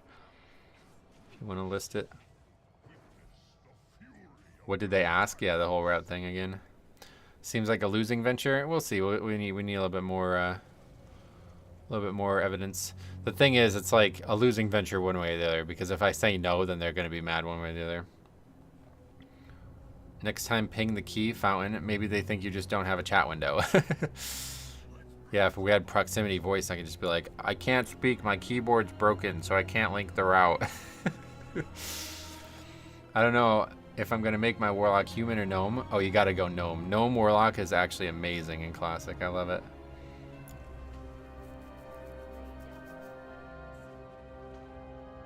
Why is DPS so obsessed with routes and hierarchies? Same reason people invite dogs. It's all this weird back and forth on like trying to maximize things that they don't need to maximize. Trying to like let somebody else tell them how to succeed, basically.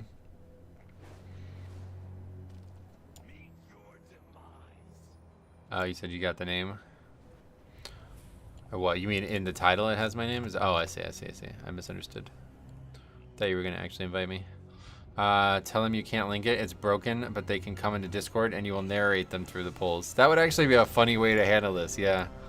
Because I think a lot of people, like, they actually believe they need the route because they need to be handheld. But if I suggested everybody come in Discord and I'll walk you through the polls, they would still say no, right? That would actually be a crazy experiment to run. I don't have the ability to link you the route, but let's get in Discord and I'll walk you through the polls as they happen. That would be far, far, far better than knowing the route, right? But would anybody agree to that? Would anybody say yes to that? It's a very interesting experiment. It doesn't even make sense after the key starts. If you don't follow the route you linked, what are they going to do? Yeah, that's why I think it's funny. Like, I should just start linking a random route and not do the things on the route and see how that goes too. Then just link him a Discord and say nothing. No, that's fucked up. Gnome Rogue is slept on. Very good in Classic. Yeah, I mean, Gnome in general is good for the racial, but Gnome with the intellect is what you want. Like, that intellect buff is crazy. Human gets Spirit, and Swords, which is not very good for Warlock. Weird hill to die on. Linking routes helps DPS plan out their cooldown for the run. No, it doesn't actually. See, we've been talking a lot about this. I'll go over it one more time, but like it actually just tricks players into thinking that they're making plans when in reality they need to have no plan. That's how you best succeed. Like if you're trying to bank on something happening the exact way it was planned out ahead of time, you're likely just going to succeed or you're likely just not going to succeed if things don't go well. Whereas if you're just able to say, let's just use our CDs as often as possible, and just react to what's happening, you'll be far more likely to succeed. So this is my way of pushing back against that concept that these people are trying to like over strategize something that they can't really have a strategy for. Like, don't forget it's a pug, you know what I mean? Like, what are the likelihood of everything going well anyway? So if you're saying like, okay, well, I'm going to save my CDs for this pack that's coming up 5 minutes from now, like how are you going to be sure that you can't get 2 uses in by that point, you know? It's just a bad choice and not something anybody should ever want to do in a pug setting. Anyway, Undead Lock looks far too good, and you can cannibalize off life tap. Oh, well, yeah, but he was talking about Alliance races. I think he's going to play Alliance because of us.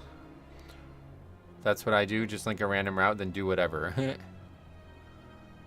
Human is the best race for any melee PvE because they go above hit cap. Yeah, the specialization is really overpowered. I think we have officially hit all the common talking points today. Yeah, what other ones have we missed?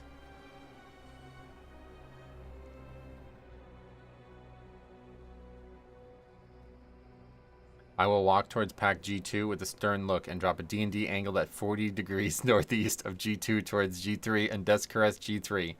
Should I also list what CDs I am using? Yeah, it just doesn't really make any sense. Especially in that case, that's actually good. You brought this up maybe by accident, but this is actually a really good point. Like if everybody looks at the route and they all decide to use CDs on the same pack, do you think that's the right way to do it? You know what I mean? Like it's this level of over preparation that actually can hurt keys. People want to know if you're skipping certain packs in Necrotic Wake. Maybe that's why they're asking for a route. Yeah, it's possible, but one way or the other. This is where we are on that. Most people who ask about skips, like especially since that guy was a rogue, right? Most people are going to ask. They're just going to say skips, question mark. Tell them to use their CDs when they feel like it and see what happens. Yep. I mean, honestly, everybody should just be using them on CD. If the pack is like in front of you and you have CDs up, you should be using them. To not use CDs on a whole pack is insane. Like that's just a terrible idea. They don't need a route. Just ask what are we skipping. Right, that's, I mean, that usually people do that, to be fair. Most people are just asking about skips, and that's, they just ask for that specifically. Yeah, Necrotic Wake has just become this, I don't know necessarily why. If I'm missing something in here, let me know, but this one it seems like it's just not ever going to go well. There's just like this weird social cloud hanging over this dungeon for some reason. We can't seem to get past it. Just tell them that the first pull is the 3 blight bags, and on the 3 you want to eat after that. Molten Core opens December 12th. Yeah, they need to move that. What do you think? Do you think like it's not... Do you think that's the right amount of time? I think 1 more week at least, but maybe even more than that.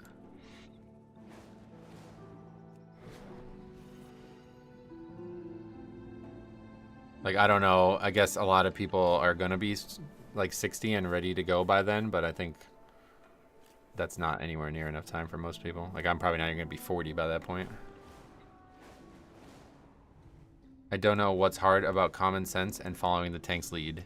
That's what I said. It's like this desire for control that a lot of DPS have. 1 more week brings it too close to Christmas, and then it defeats the purpose. Yeah, maybe. That might be a bigger problem than I gave it credit for, actually. They want to try to get it out before Christmas. That's probably true, actually. I think 3 weeks is enough. If you're serious, you'll be 60 in 21 days, and the casuals don't need to be in Molten Core in 3 weeks. They don't need to be, but I think that's a big part of why Fresh is interesting, because when everybody's hitting 60 at the same time and everybody's going into the content at the same time, it's a lot more fun.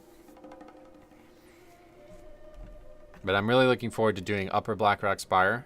That's one thing I definitely want to do, and ZG. So I would like to do Molten Core, but I'm not, like, it's not a big, like, I don't really care if I don't ever do Molten Core. But I definitely want to do Upper Blackrock Spire. I want to do all the 5-mans, and I definitely want to do, yeah, I'm going to get involved in crafting too, probably. I'm actually really excited for Classic. I hope it's not bad. I really hope it's not bad. You guys are listening to me talk about this now. Come back 2 weeks from now and ask me about Classic. If you don't plan on watching me play it, come back 2 weeks from now and ask me about Classic. I'm going to have a strong opinion on it one way or the other. One way or the other. There's not going to be a way that it's not going to be a strong opinion. I'm either going to be so fucking mad that I spent all that time leveling and there's just a bunch of fucking idiots everywhere and it ruined the game for me, or I'm going to be like, this has been amazing. 2 weeks is probably not enough, but either way, once I'm 60, or once I've played for a long period of time, I guess. When does Classic release? In 2 hours, basically. 5, Do you know where the recipe for Dragon Breath chili drops? No. I don't know. I've never... Cooking was not something I paid much attention to. And now you learn the true lesson. AOTC mentality incoming. Definitely don't want to fall too far behind. Yep. I mean, that's the thing about Classic in general, that, like, there's such limited amounts of fun out there that you kind of have to, you know, you kind of have to follow the crowd if you want to have that. Are you playing today? I don't know yet. I don't really have time. I definitely won't be streaming today, but I don't know that I have time to play this evening.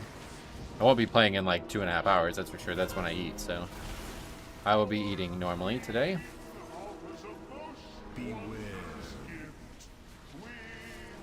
I only care about self-found heroic. Oh, really? Yeah, that's not for me, but it's cool that they're doing it. It's actually cool that they're relaunching heroic, or hardcore. I said heroic, but it's actually cool that they're doing heroic now that they have self-found in place, because they didn't originally, you remember? So this is actually pretty smart on their part. Because I think they probably should have, but I think it might have just been a technical limitation or like a developmental limitation. Good on you for eating. I know it's healthy. Oh yeah. I have met people that can't drive anywhere without phone directions. What is that? Did I miss a comment? I sold my PC to buy PlayStation 5 Pro, but I still want to play. Going to buy some cheap gaming rig. Oh yeah, I mean, that's more than enough. Classic is very, very, very light. You could run Classic on any computer pretty much. Hardcore Classic is so fun. I've never made it past 45. Yeah, see, that to me is not fun. The cool thing about Hardcore, the coolest thing about Hardcore is that everybody's starting from low levels every time. And that's just kind of why I'm excited about Fresh, because that's kind of just better. We don't have permadeath. But actually not dying in WoW is not, it's like, there's even quests that ask you to die, you know what I mean? Like, it's obviously not designed, the game is not designed that way. PS5 Pro is a scam. It's barely better than the PS5 for twice the price, wow. Pick up a PC from a thrift store, yeah, no doubt. I played Classic with my old XPS in 2005. Well, this client is probably not going to run in Windows XP one way or the other, but I just mean like any, like you can literally like run a laptop and it's probably fine. I can't tell you how cool it is to buy a green two-handed sword from a vendor. I love that. I love that. How there's good like weapons and stuff from vendors. I love that. It's actually really cool. I wish there was more stuff like that in retail. Wow. You guys probably who were here for when War Within launched. You remember how excited I was when we just find like those random small things about the zones and stuff? Like, that's what I love about Classic. And it is still true. Like, it still happened in the War Within, but it's just so, like, it happens for 2 weeks and then it's gone, you know? And you never care about it again.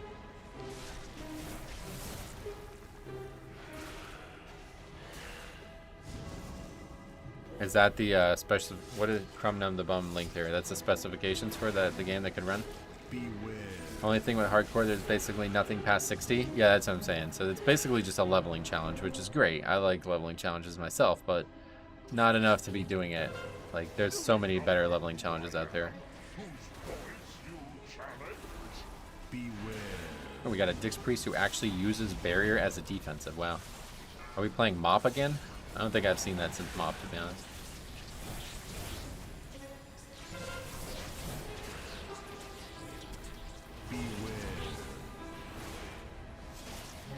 That's the specifications for WoW Classic. Nice. If we had the same social aggro radius in retail that we have in Classic, then you would pull all of these packs there instantly. It does happen in a weird way in Classic sometimes. I never understand why. But it's because of your level difference. I don't know that it's actually changed. It's just you're always the same level as every enemy, right? So I think that's the big change. It's a bit like doing Pokemon Nuzlocke. It's not really, because you could choose to not die, right? In Classic, sometimes you just can't not choose to die. Like, you just have nothing you can do about it, and you have to start over. Beware. Which one is Codius? That's in there. Toads, $10. No message, but I appreciate that. Hardcore is so boring because you just have to play carefully. Yeah, that's what I said. I didn't think I would enjoy it because it's just like, if you really want to get to max level on hardcore, you can just grind, you know what I mean? It's very easy to not die in Classic. Although I set out to prove that, and then I ended up dying to grinding because I was talking to chat like crazy. Which is kind of funny on its own. Yeah, I think it was Stromy. Me and Stromy were having like a conversation, like a pretty deep conversation about something, and then I just ended up not paying attention and ended up aggroing 2 mobs. And I ended up dying in hardcore because of it. Beware.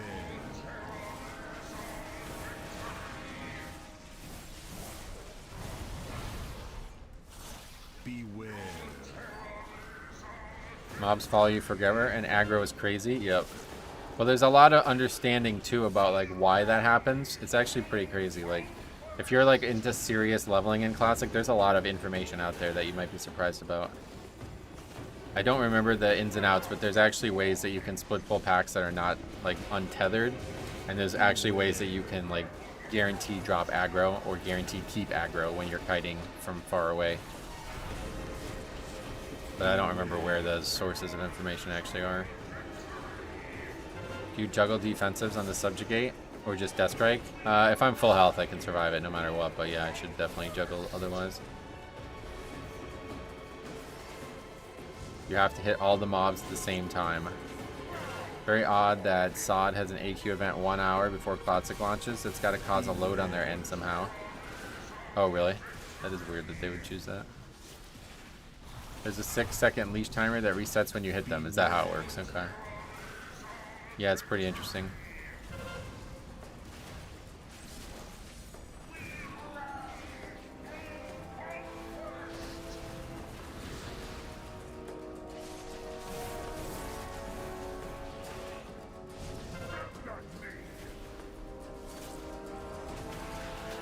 The only hardcore content I enjoy is the clips of guys getting gold farming bots killed by kiting elites into them. It does sound like that would be a noble pursuit. Gold farming bots on hardcore. Wow, you gotta be starving. I guess that's another good thing about hardcore is it's a lot harder to have bots and shit. They should have a pre-order event like in the War Within to make the launch smooth. Oh god, don't say that. I would fucking lose their mind if that was the case. They even have bounties now? Wow. Does anybody ever get like wrapped up in that that's not a bot? That would suck. Bro, I'm not a fucking bot. Like, why are you killing? That'd be brutal. People will lose their mind no matter what. No, people are pretty happy with. I don't think I've heard any. Like, there's some people who are unhappy because they're making changes, and there's still purists out there. But I think for the most part, 90% of the people are satisfied with the Classic relaunch.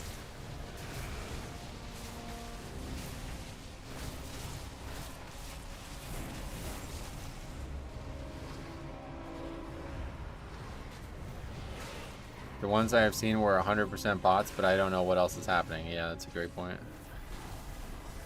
They usually mess with them by following them around, trying to trade them. Oh, really? I remember on Nostalrius there was like a ton of bots, and you could like heavily use them to your advantage as a player. So there was this one bot in Southern Barrens, and he was just dotting. He was a warlock, right? So it was a guy botting, and his rotation bot was like putting up dots first, which is fine to do the rotation well, but dots don't tick the second you apply them like they do in retail. So the dot would pull the mob, but it wouldn't tag it. So what I would do as somebody who knew he was a bot, I would just follow him around and moonfire the mob. And then since my thing automatically does damage, it would tag it, but then he would do full damage rotation to it because he's a fucking bot and he doesn't know he doesn't have the tag. So I would literally I was grinding in the spot with bots. Like that was the best way to grind. Because I would kill one mob on my own and then he would kill one mob for me. It was fucking insane. It was like it was like I felt like I found a cheat code. What's going on right now? Oh, it's in this house? I felt like I found a cheat code. It was crazy.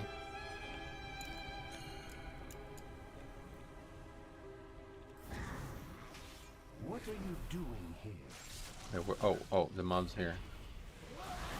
This is definitely not a good dungeon for me. Very inexperienced in this whole situation. So you were pretty much botted. Nope. Everybody else was botting and I was just benefiting from them. The funniest thing is someone I've seen just kidnapping a bot by using mind control. Oh yeah. I didn't even know you could do that. That's crazy. Don't hate the player, hate the game. Yeah, literal reason there. That's the right way to use that phrase. Do you know how the spy mirror images work? No, I guess. Basically, like, if you don't know, if you think you know something about this dungeon that I don't, you probably do. They bait. Oh, now we have to do this fun thing again. You actually get up this way, right? Nope.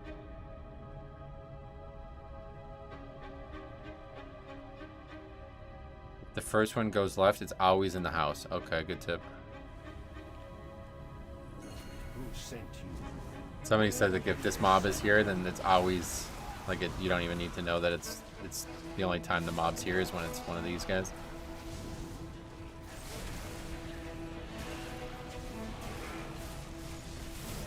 They should take this randomness out, I think, honestly. If this dungeon ever comes back, it needs to have this randomness removed. Do you know what I'm the most excited about? Oh, going to Stormwind as a human for the first time. Oh, you know what else I'm excited about? Having a mount again as a paladin. That's going to be fun. Seeing all these other people. When you ride through an area with a mount and a fresh server, when nobody else has a mount because everybody else is saving money for things or they have to grind money to get them out and you just instantly get it, it's such a fucking good feeling. It's like, see you guys later. See you later, shitlords. You know what I mean? Yeah, the music in Ironforge. It's like it opens with this big crescendo and it's just legendary. But going there as a dwarf feels differently than going there as a human because you go there as a dwarf a ton. But the first time you go there as a human, it feels like, hey, I'm here, I'm visiting. You know what I mean? Like we're at good terms, right, you guys? Druids, Locks, and Pallies with their free mount. Druid doesn't actually get a mount. Yeah, that's in TBC. They get free flight form. But I guess they get travel form, which is 40% instead of 60.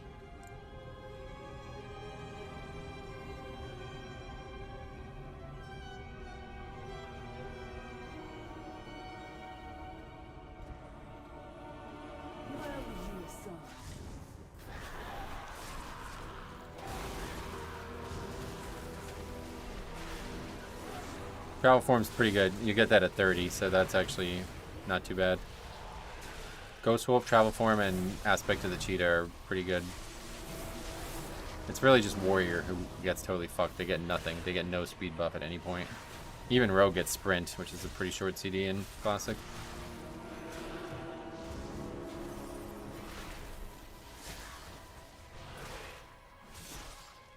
It can go left and just be on the grass patch near it. Oh, really? Yeah, see, that is just too confusing, man. They need to just remove all this shit. Druid also gets 30% and Cat at 20.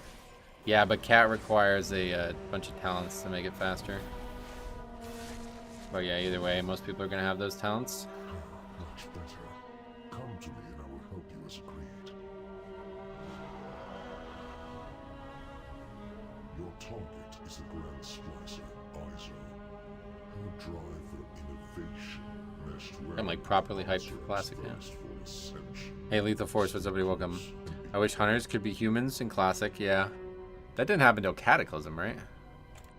Actually, don't even know when that happened.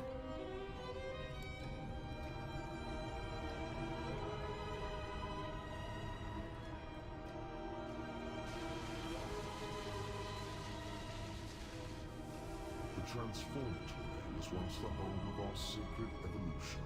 Iso has made a mockery of our traditions. How much harder is a 12 compared to a 13? Or to 11 is what you said. So if you were looking at what it's based on 11, it would probably be more like doing a 13 than a 12. That's how big of a difference it would be. Maybe even worse than that. It used to be more than that, but I think now that they nerfed it, it's probably the right number.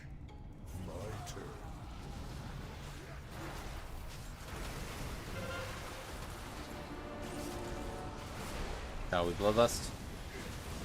21 minutes, we could have actually gotten extra ones. Although I don't know that we want to do that in this dungeon. Beware.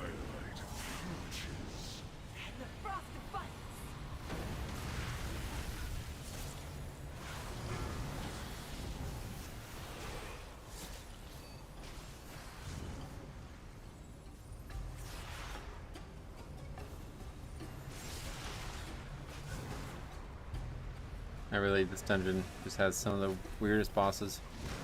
These first two bosses are just kind of weird. Not really hard, but weird. And then the next two are just fucking hard and weird.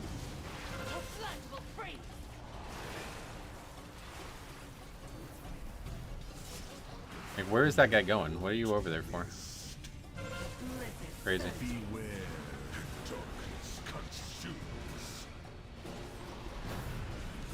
Boss just felt janky. Yeah, it's just a weird dungeon all around. I'm almost done with my 11s. Haven't tried 12 yet, but as Brew, it's been an uphill battle. Yeah, I've heard Brew's pretty squishy, huh? Well, good luck. If you have any questions, let me know.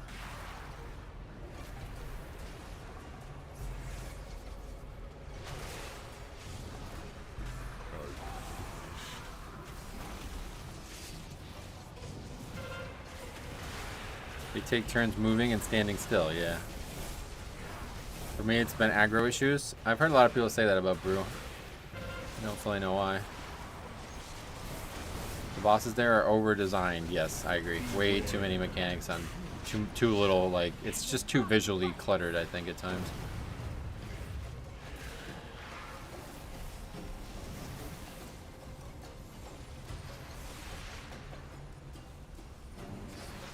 What's that? Why did he not move that one time?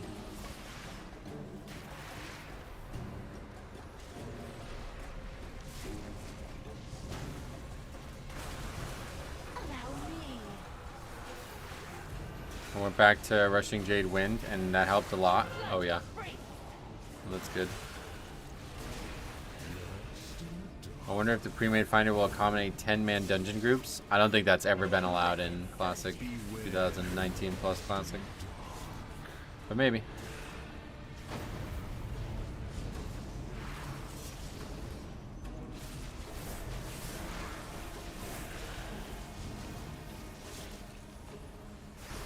I would recommend to use the statue. BRM generates less threat with equal damage. I've heard people suggest that. Yeah, why is that? It's a bug?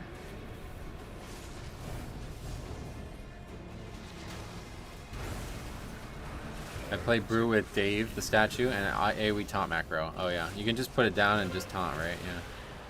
Kind of like Classic in that way. Every monk spec always has bugs, yeah. Guess so.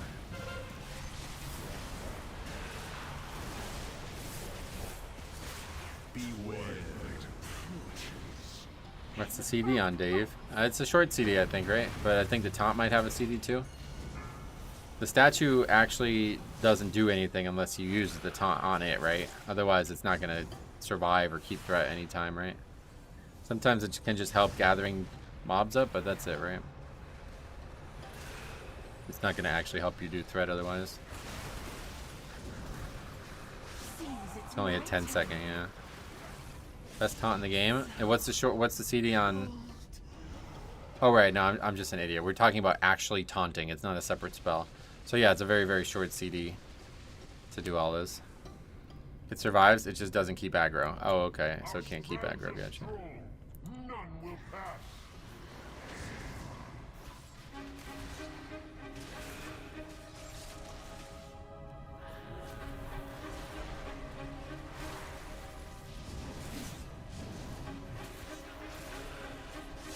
The statue is a pulsing threat. It's active for 15 minutes, but mobs kill it. And yeah, you just use your actual taunt on it, right?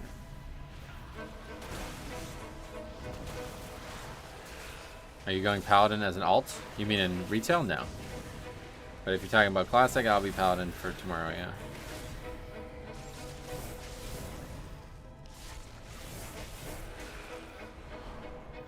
You have to remember to click it off, though. Oh, right, yeah, because it can aggro, especially if stuff pats, right? I've had that happen as a brewmaster in the past. You leave it down from the previous pack, and then something gets too close to it.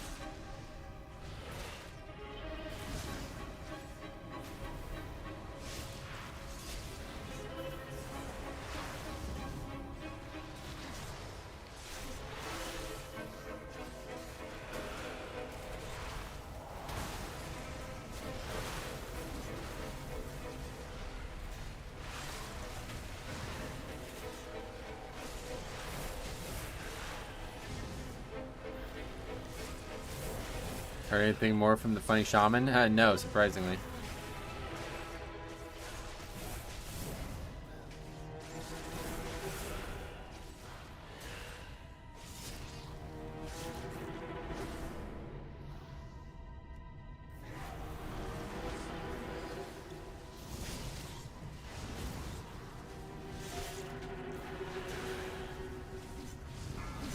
You 100% should have added that guy as a friend and ask him every day if he wants to run keys. I try to get him in Discord.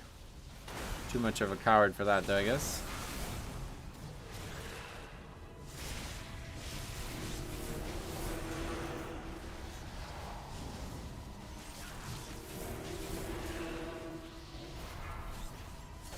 I'm sure he's preparing his defamation case. This one, that guy's not. That guy is not winning no defamation case. He's the one defaming others. It's funny too, though. I don't know if you saw I posted in the Discord, but that guy actually changed his name to Cancelled. I was like, oh, this guy's really handling this well, huh? He's gonna come out on top of this one. Don't worry.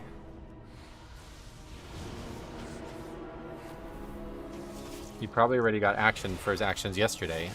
Yeah, I don't know who, like, I don't know how reports work, but like, if you report him and he wasn't talking to you, does that still count? I guess.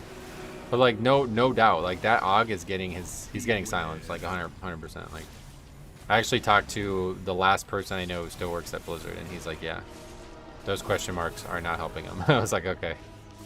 Yeah, I thought so. I was like, I'm not sure, like, is it enough? Because he like spammed like 1,000,000 question marks and then told the guy to kill himself and then called him a pussy or something. I don't even remember what he said, but, and I was like, do the question marks matter? Like, is this a thing? Like, does Blizzard care about that? And yeah, kind of got confirmation. Wait, is Metro canceled now? No, not me, the other guy.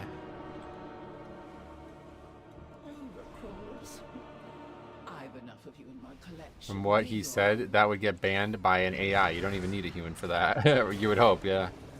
Should be pretty cut and dry. Beware.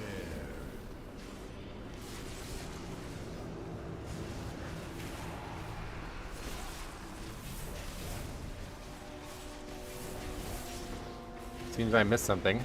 The TLDR will be published in a video. It's not even worth trying to go over. The video will come. I just don't know that I'm going to do it this weekend. I think I might actually wait, because there's going to be another crazy video coming this weekend. And since I'm going to be playing Classic, I really don't want to get, like, you know, if I'm streaming on Monday, I don't want to be dealing with the potential bullshit that's going to come from it. So I'll probably just wait until next weekend to make that video. But it will come. And if you don't want to wait, you can just go watch the end of the last stream. That's all you need to do to see it. Afternoon, Metro. Hope your day is going well. Me too. Yeah.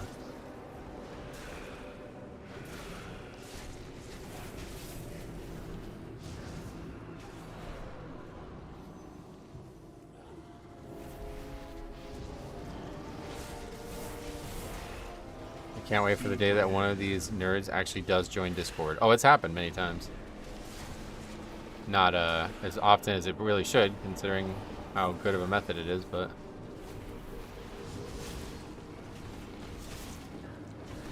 We've had, I think, 5 conversations with people who started off as enemies and ended up slightly different. I mean, one of them reverted back to an enemy afterwards, which is really weird. The most recent one was in season 2 of Dragonflight. Or no, that's not true. That was the most notable one though. And the guy like just fucking flamed me like crazy about nonsense, and then got in Discord and didn't have a negative thing to say. Like, I think he thought we were best friends or something. And then like a year later, he's back to flaming me in like videos and shit. It's like, okay, cool. Let me know if you want to do a round 2.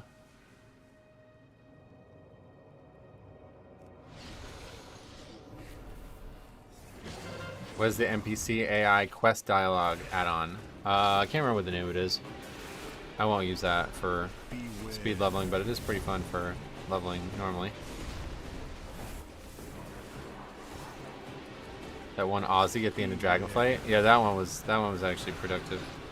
That dude's still a viewer.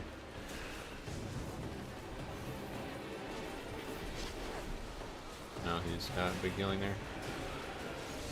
Beware.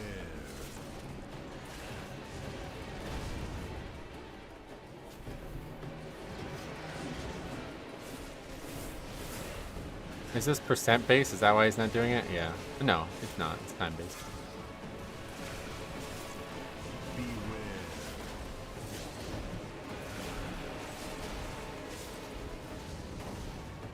Can I get a link of any of these? I mean, I don't know when they occurred. Sorry. They're all out there at some point, but you have to find it, because this is all stuff that just happened on the channel's live streams. You know what I mean? So you'd have to go back through hundreds of hours of live streams, more like thousands of hours.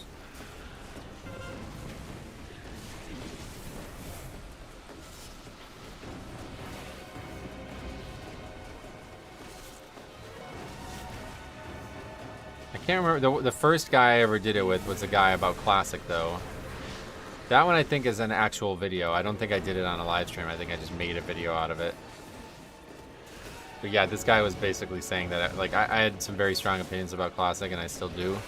And I think a lot of those opinions have been proven correct. Like, basically I was saying that, like, you know, Classic is a game that is not what people remember it to be. And, you know, I told people about how to best learn and play Classic, and a lot of people didn't want to hear that because they wanted to, you know, kind of pretend that they were playing some different version of the game. Basically, they wanted to be noobs again. That's how I always said it. Like, you don't actually want Classic, you just want to be a noob at World of Warcraft again. But anyway, this guy had some big disagreements with me, and he just kept leaving negative comments, so I challenged him to get in Discord, and we talked for like 2 hours, and everything went great after that. The guy ended up being like a good, he ended up being like a pretty good guy, and we had a lot of conversations afterwards as well. I think Classic is probably better for people who are literally brand new players. Definitely. If I was ever to get somebody into the game and they just liked World of Warcraft but not Mythic Plus or something like that, then I would tell them to play Classic first. The only thing is, like, I think for me, since I play, like, if somebody that I know wanted to play the game and they're like, well, I want to play a Death Knight, I'd be like, oh, okay, that's the problem, you know what I mean? This is like, now we kind of have to play retail. New people would absolutely hate Classic? I don't think so. I don't think so. I think most people would prefer it. Especially if they played other video games, like other RPGs. Now, if they only play fucking Fortnite or some bullshit, then yeah, you're probably right. But if they've played like The Witcher or Skyrim or some other RPG that has like a slow pace to it with a lot of concerted choices in it, then Classic would probably be better for them because they are more familiar with that style of game. Don't die. Oh wait, it's the wrong way. Shit. Have them level a warrior or a rogue on Classic, and they will end up knowing and understanding every game mechanic. Right, sure. Yeah, they'll have to learn the hard way, no doubt. One of my favorite moments was from Shadowlands and Mist, where the guy made some reference in bad English, and it was a meme referred on the stream for a while. Oh, you're talking about the one where the two, the Azralan and the Ragnaros player were fighting with each other, right? Yeah, that one's funny.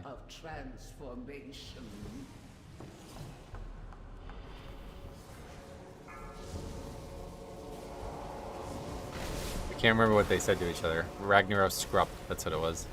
The Azralan shaman was saying Ragnaros Scrup. There was so many funny moments in Shadowlands, just like verbally. Like the no flame please moment and the guy falling off the fucking platform and all this shit. There was so many good ones.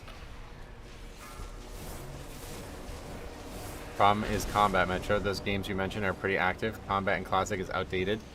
Sure, but again, compared to retail combat, I think people would enjoy it more. It's not necessarily about it being outdated. I think the pacing is what is important in it. Whether it's outdated, yeah, probably, but it's just about the pacing. Like, I think it's more recognizable in a regular RPG.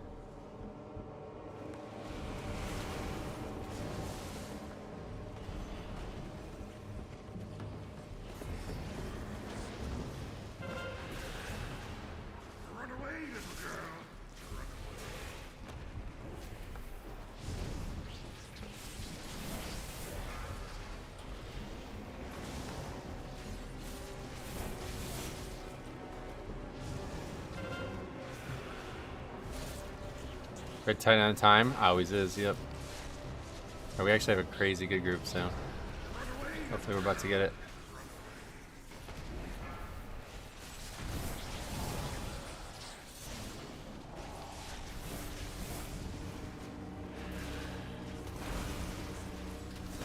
Frost Death Knight's name is awesome. Ariandel. Oh shit. Ashes of Ariandel, yeah. Dark Souls, big fan. We have tanky specs as well. Yeah, that's actually a good comp for this dungeon. Minus 6 Priest, but they're actually a pretty good player. They're using their CD as well. Oh, just kidding. Alright, that may be it there. Yeah, that's it. Won't be upgrading this now.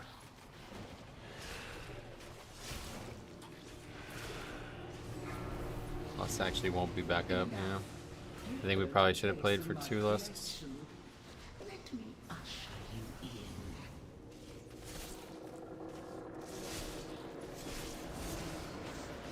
We need Blizzard to announce D3 Classic. Oh god, really? The boss could be done in 4 minutes now. Nah, it's like 4:30 at least, usually. What's wrong with Dix Priest? Bad utility, no No interrupts, especially. And not a very good healing kit, too, honestly. For the Pug world. Witness the glory of our ascension. Beware. I would erase the battle res there. Yeah, you're probably right. I probably should have did it. I don't think it's possible, though. I think 430 is the minimum for this fight, but I'm probably wrong about that, and that's probably going to come back to haunt me.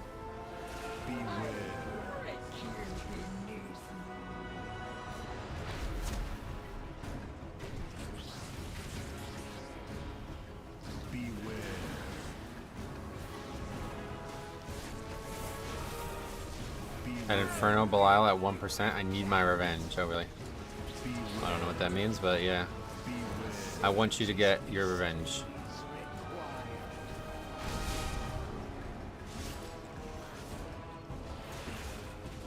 There's always a death on this fight. It's a problem. Probably possible to do with no deaths. 4 minutes.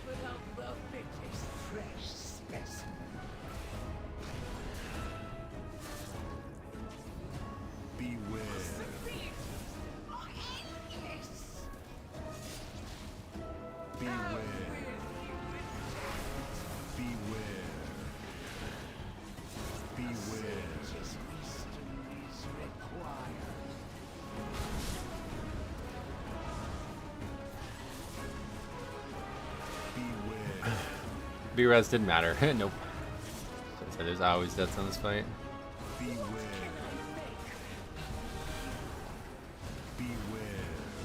This key won't be. We won't be upgrading. This is like our best chance too, even at a viewer. We won't be getting this one on 13.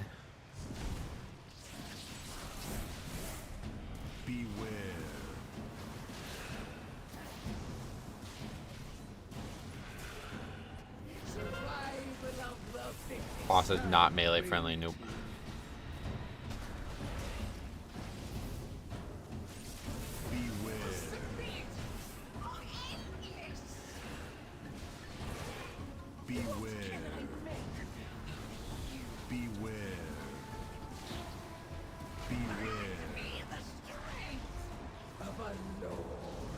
Not anybody friendly, really. Now I want to play Dark Souls 3 again. It's a great game. I heard they're remaking it for some reason. I don't really know why they would.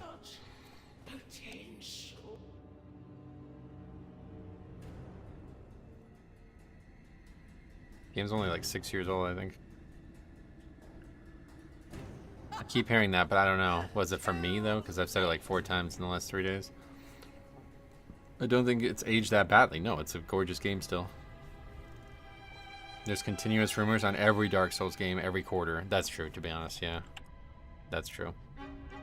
This priest fits this boss better than Resto Shaman does, honestly, as long as the player is good. Because the DR shields and not a lot of classes have stuff to handle every overlap. Okay. Good point. Yeah, definitely seen a lot of... The last time we had a really good chance at this, the healer was just out of mana at the end, and that's why we ended up dying. I love Gnome versus his boss. Oh yeah, because you can get out of it, right? That's cool.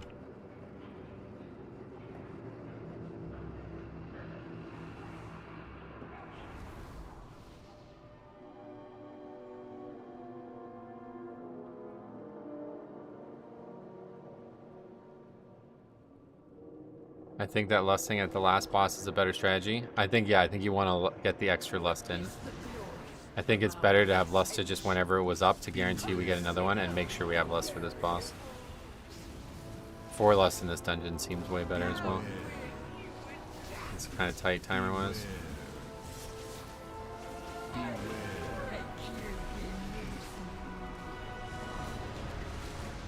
I love the Furry Warrior on this boss. I can spell reflect the root completely. Oh shit. Does it do anything or just stops you from being rooted? Probably just stops you, but that's still cool. I can AMS every other one. And then I can just break out of it with Wraith Walk, so you pretty much don't get hit.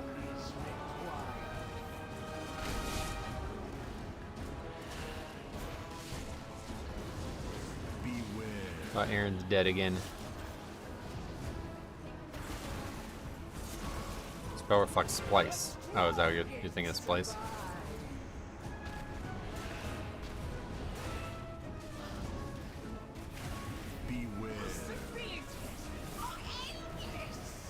The anniversary realms are offline, but they do exist. Good. Yeah, they'll be up in an hour and a half, it looks like.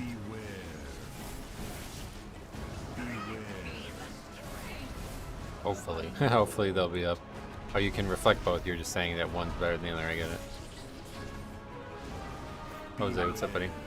Disc is having issues topping people right before the raid damage happens. Hey, that's Disc, yeah. That's why I said the spec is hard to play in Pugs, man. It's just a rough pick. Where other healers are way more consistently good at falling behind and recovering from it.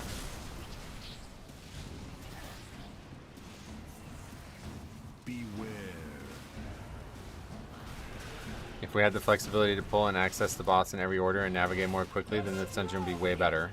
You can like do this boss first, basically. And like, more like our favorite Atal Dazar. Beware.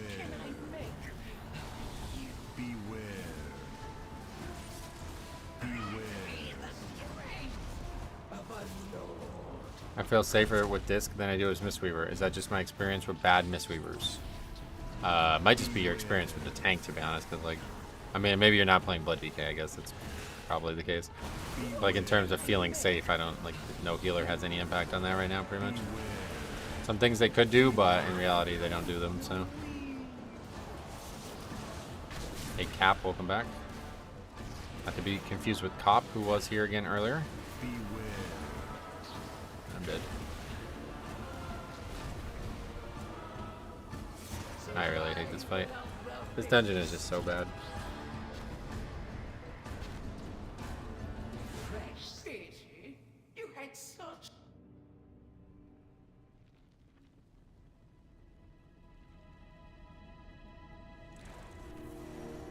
You've never seen us in the same place. Nope. Master Exploder. Hey Metro, I started playing Blood Death Knight and struggle a bit with opening big pulls. Got any tips? Nope, just gotta have a big CD up for every pull. You'll start getting used to you'll start getting more used to it when, you know, the more experience you get, basically. You'll notice like what you can and can't use and what you need to save for each pack and stuff.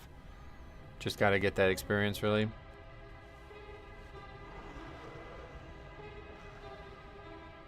You can solo the boss by kiting ads so they never reach you. Yeah, but it's just so difficult.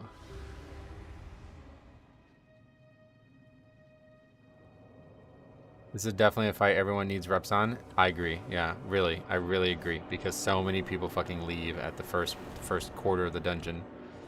And this is probably the hardest boss in the game right now, so. I totally agree. Well said.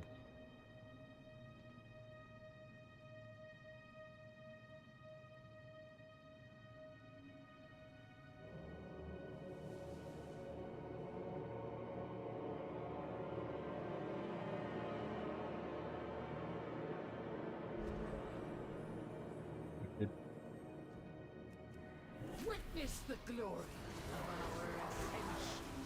Beware. The barrier. Beware. Beware. Beware. This keeps happening when we get split up. That's maybe my fault. Should I move it like more? Or less? I guess more, because it's people keep getting split up. Best tips for tanking is know your limits and defensives very well. Yep. Know what you can and can't survive. That's really that's the only tip I can give you.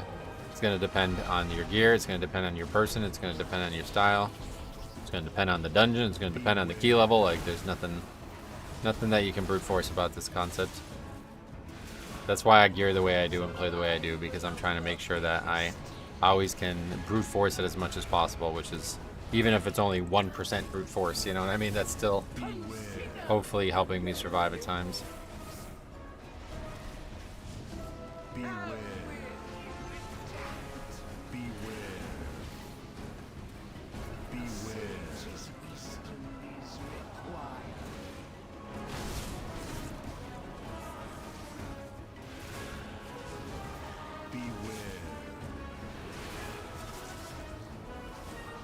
I plan to try way too hard to get my first name.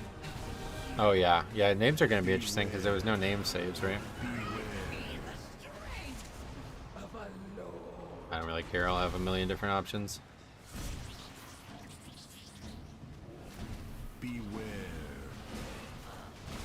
Oh, in the back there. Didn't see that was coming from that direction. What's up, Metro? Any fun shenanigans today? No, very, very normal day after the last 2 days. It's funny. You're probably moving it fine. Problem is the caster standing too far out. That's the healer though that's doing it. That's the problem. I mean, obviously we got 3 melee. Name saves, doing classic. Yep, yep, yep, yep. We will be playing classic on our second channel starting tomorrow. If you guys haven't seen the channel, I got a link to it right there. I'll be streaming it tomorrow and hopefully Saturday and maybe Monday, depending on how it goes. Moving the same direction clockwise or counterclockwise makes it easier. Yeah, no doubt. I mean, that's what I'm trying to do, but they're not following me, so. I subbed to it. Sweet. Thanks, guys. Yeah, hope to see you guys tomorrow for the stream there. I'll be starting really early and going all day. It'll be like 8+ hours of streaming tomorrow on that channel.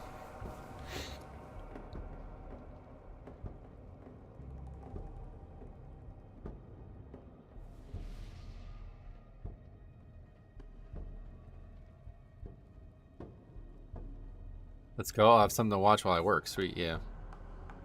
And then hopefully Saturday and Monday too. We'll see how it goes, if I enjoy streaming it. It's not only just about if I enjoy it, but it's also about enjoy streaming it. Like if it's for some reason not enjoyable, I don't know that that would happen, but obviously it could.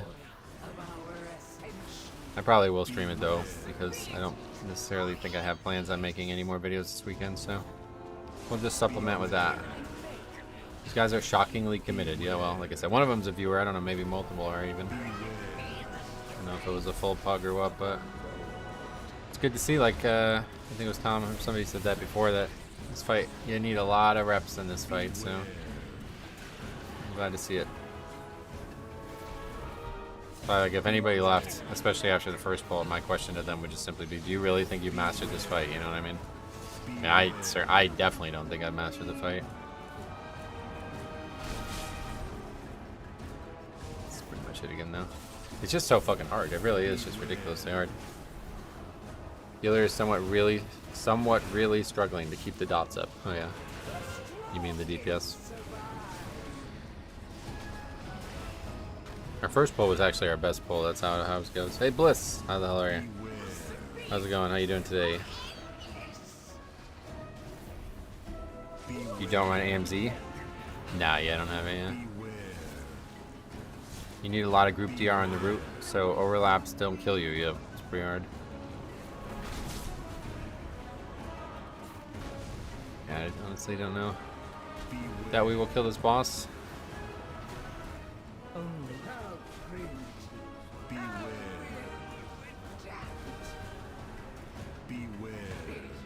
The healer gave up. I wouldn't blame him, honestly. Does seem like it's not going to be doable. Yeah, I don't think we can kill it, honestly. I will feel like dodging the balls is the easiest thing in the world, and then get hit by one in the middle that I never saw coming. Yeah, that's just what happened to us the last pull. Alright, let's get that on the sheet. We'll get yeah, thanks for coming, man. I appreciate that. Means a lot. Inviting me to that key. I needed that one, so that was actually a great group. You played very well. Is that the overall? Yeah, 1.4. That's great. You did really well. Alright, let's get a video threads on the list there. Another disband. We get time for one more today for sure. Maybe two. Well, probably two, given the fact that we disband so many, but... Oh, that's not the right... We did not have a Frost Death Knight healer.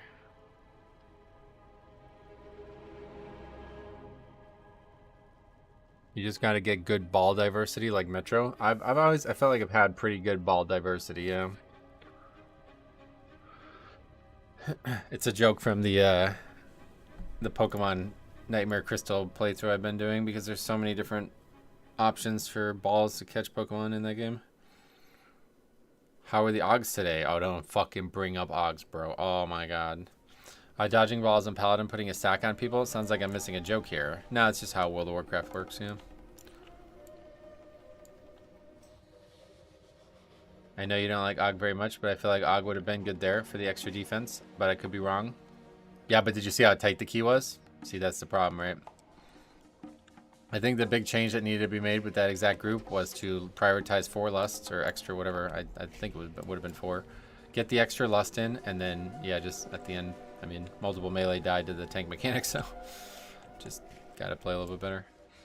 They tried to bait my Poké Dollars with timer balls for 1k each early on in Emerald. Not gonna happen. Yeah, I feel like those balls are just not. Like, you have to be a fucking wizard with them to get good value out of them.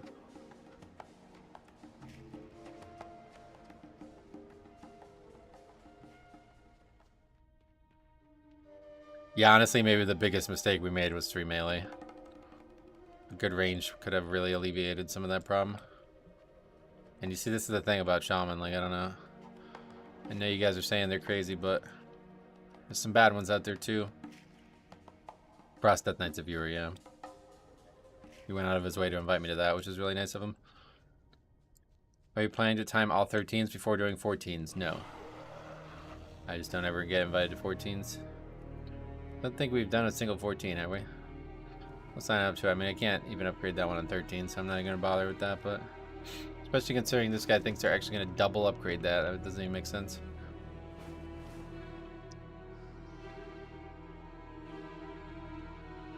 Yeah, that guy ended up not being that great. Problem with Enhanced Shaman is that they're really, really hard, and people underestimate how good, how the difference a good enhance is. Oh, really? Are they that hard, huh? Why is that? What makes them that hard? They're gonna double deplete it. Yeah, it's gonna go down 2 levels. So that would actually be crazy. Could it go down 2 levels? So we'll just hold out for one more key that potentially could give score here. Oh, that's... I accidentally turned that filter off somehow. I always accidentally click it because it's almost overlapping. It's really weird. Enhance getting the nerf hammer right here. Oh, really? It's very proc based, and you have to react to several procs within a second and know exactly how to maximize your DPS. Oh, really? That's interesting.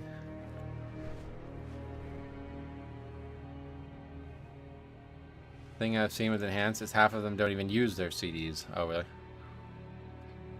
Well, it's like a fire mage type thing.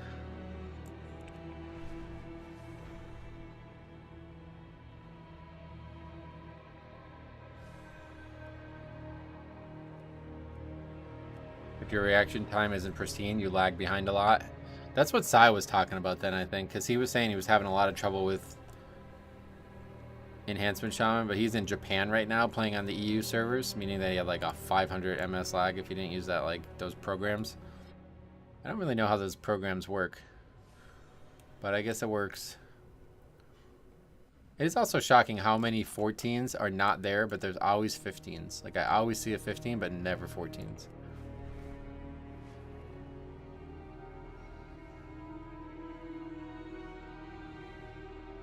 Enhance Storm build is not hard if you have a brain. Well, we already have plenty of evidence that there's some out there without.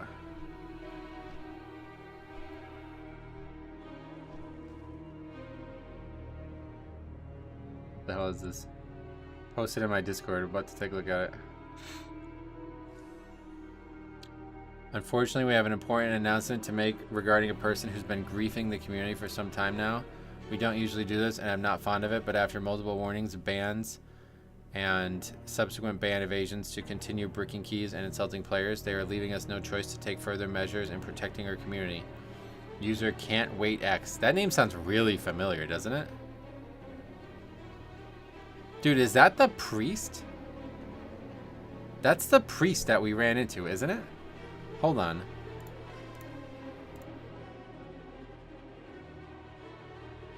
No, I guess not. Oh no, that wasn't even a downgrade though. That key was an upgrade. I think it was that guy. Anyway, let's see what else says. Can't Wait X was banned early October, and since I've been creating several new accounts through VPN to try to evade the ban, and continues to grief keys until this day with no regard to their fellow community members. This is what, in like WoW Made Easy or something? What is this? Oh, it's on EU. Oh, okay, forget it.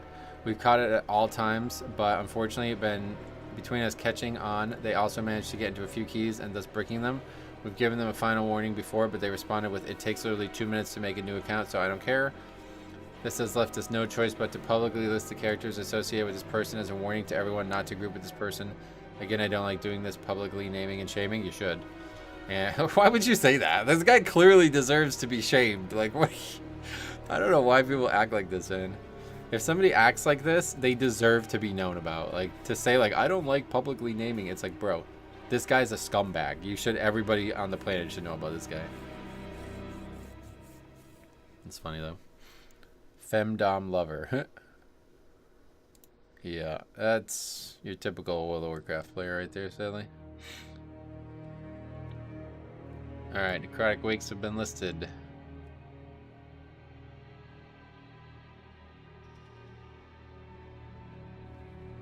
Enhance is hard in general. You are juggling Tempest stacks and reacting to procs all the time. On top of that, they're one of the highest APM classes. Yeah, what is Tempest? Is that new? Is that something new? Is that like one of the hero talents? Because I never heard of that until recently.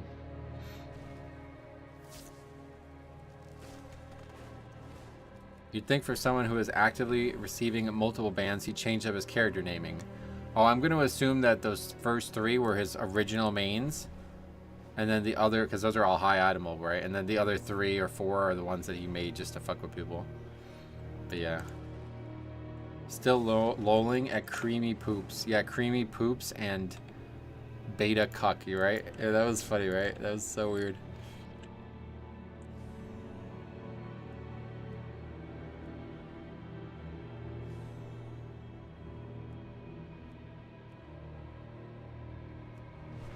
I guess playing Enhanced for too long. For me, the Storm build is an AFK build. Oh, really? If you can't trust that name, then who can you even trust? There's a guy who healed my raid by the name of Creamy Hands. Oh, really? Just watched the yesterday VOD with the shaman. Oh, that's crazy, right?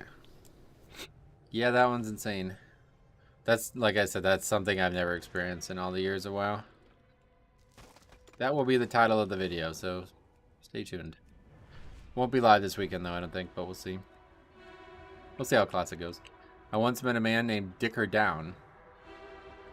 Was it an actual man, or was it a character? When was Creamy Poops in a key of yours? I've seen him around. Yesterday, we did a key. Okay, this is really funny how this worked out. I thought it was funnier to me than it was probably to everybody else, but this is hilarious to me. So we're in a key with a guy. It's me, him, and one other player, okay? The guy's name is Creamy Poops, and he goes, my friend just signed up. He's the shaman. He's like really, really, really good. You got to invite him, kind of thing. He says, okay? There's 2 shaman in the queue. One of them's 3155 resto shaman with like a normal name, okay? Clearly the guy he's talking about, all right? Then there's another guy who's like 2850, not even qualified for the key, and his name is Beta Cuck. And I just thought it'd be really fucking funny if the group leader automatically assumed that the fact that this guy's name is Creamy Poops, that his friend would be Beta Cuck, and that he invited him over the actual good shaman. I just this played out in my mind, and I just like started laughing, like hilariously laughing at the concept of that happening. But it didn't happen. But I thought it would have been really funny. Slobberknox was an amazing name. Oh yeah, like in the Siege of Borealis trash, right?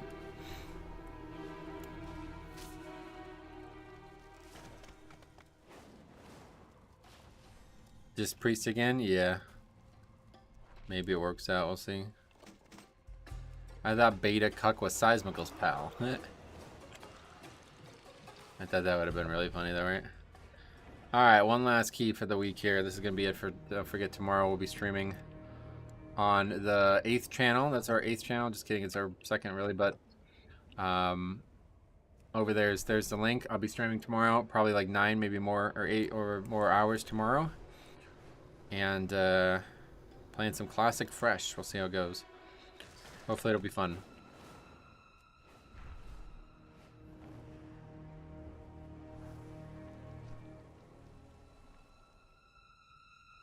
Eight-hour stream? I mean, probably. Like, unless something goes wrong. Like, yeah.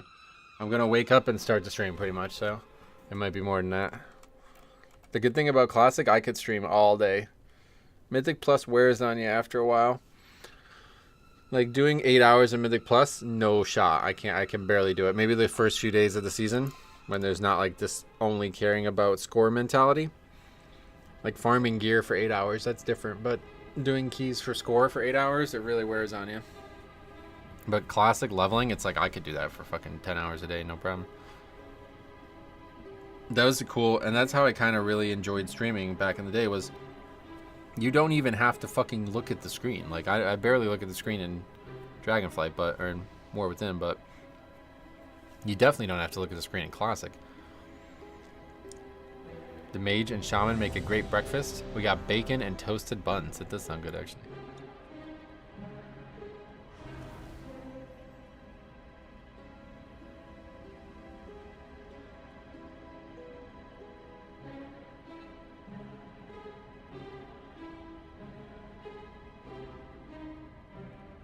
Uh-oh. May not be our last key. A lot of Classic players seem to raid without a monitor at all.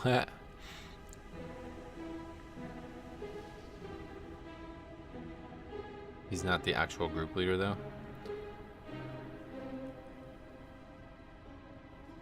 Enhanced just fucking looks awesome, too. Like, look at this shit. That's just fucking insanely cool looking. Honestly, if I'm gonna level anything, it should be Enhanced.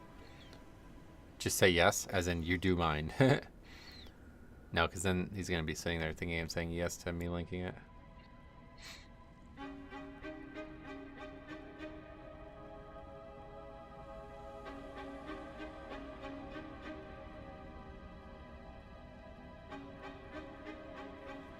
Good, somebody else just linked it. The sound effects of Enhanced Shaman are as good as it looks too. I know, I know. Everything about Enhanced is amazing. Leveling as Enhanced was my favorite. The only tune I play with a slightly zoomed in camera just to see the colors. They have amazing visuals. I totally agree. Oh, now they're asking me. God damn it.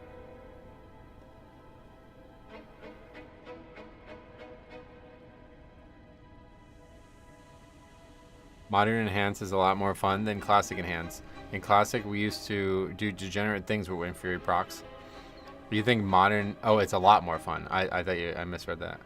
Yeah, no, I agree. Classic is boring. I mean, it's not even really a spec in Classic.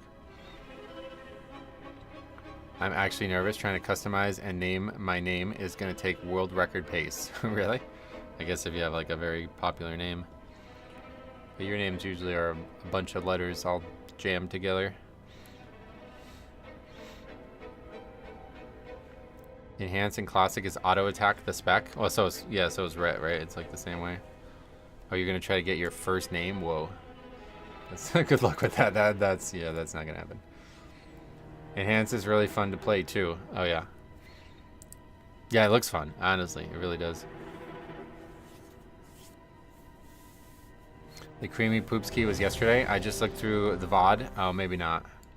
Yeah, maybe not. It could have been Tuesday. They've all blurred together. Okay, we're just gonna go. See? So 2 for 2 on that. It's working out.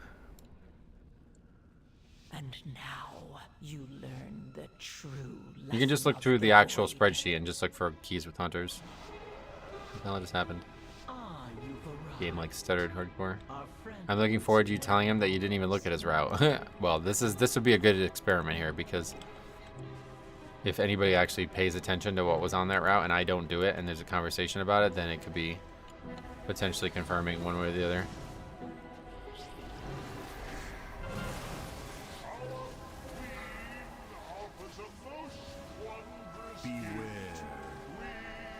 If I didn't care what my druid looked like, I'd probably get it, but I want a specific druid look. Oh yeah, you gotta get the right druid look too.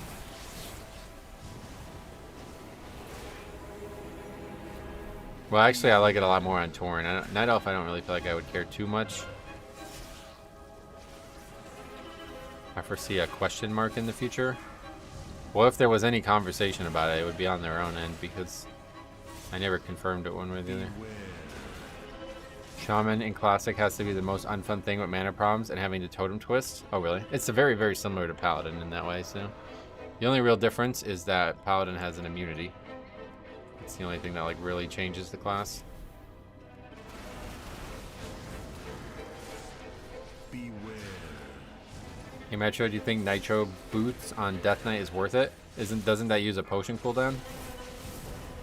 If so, then absolutely not. Beware.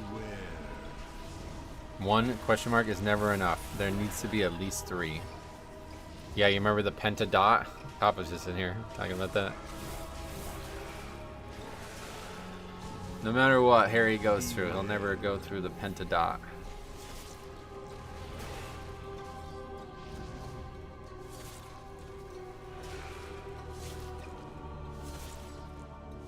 We don't speak about dots above 3. Yeah, 3 is the hard cap on dots, honestly.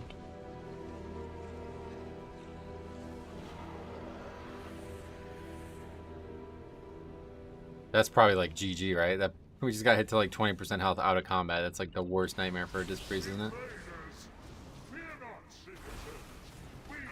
Oh, purgatory there. That's really bad. Didn't think I was in that kind of danger. I could have did a lot of things to not have that happen. It's always 3 question marks or 3 Z's. Beware. We were talking about this the other day. I don't know if you're still there, Faxi, but you know the phrase Faxi always says, easy peasy, right? He likes that phrase a lot. We were talking about it in Canada or in England. Since Z is not how they pronounce that letter for whatever fucking reason, do people say that phrase differently? EZ, PZ? Do people say that? Or is it just not even like you just say the American phrase basically and that's it? Anything more than 3 dots, you're just being dramatic? Right. That's what we were pretty much getting at that day.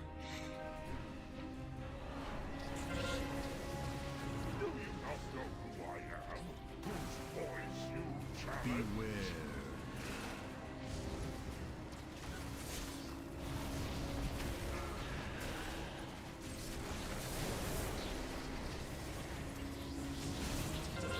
Who don't? You got no idea what they mean. Dude's a wild card.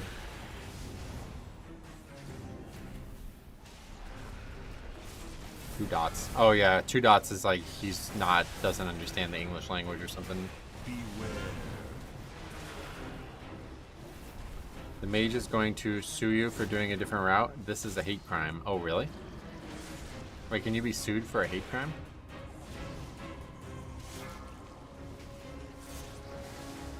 How much do you think reading chat negatively affects your performance?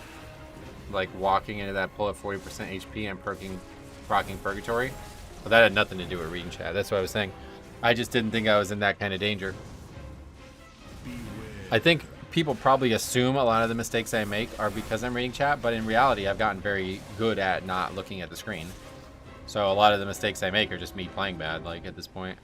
Now, if I never, ever looked at the chat, would I succeed more? Yeah, definitely. But does it have a serious impact key to key? No, absolutely not. The packs where I know I'm in danger, I always try to pay attention. And then the ones that surprise me are usually the ones that end up causing problems. So that's more Blood Death Knight than anything.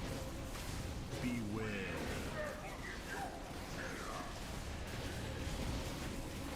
Being found guilty or liable is different from being sued. You can be sued for anything in America. Oh, that's true, yeah. I was thinking more about going to prison for something, but that's not the same thing.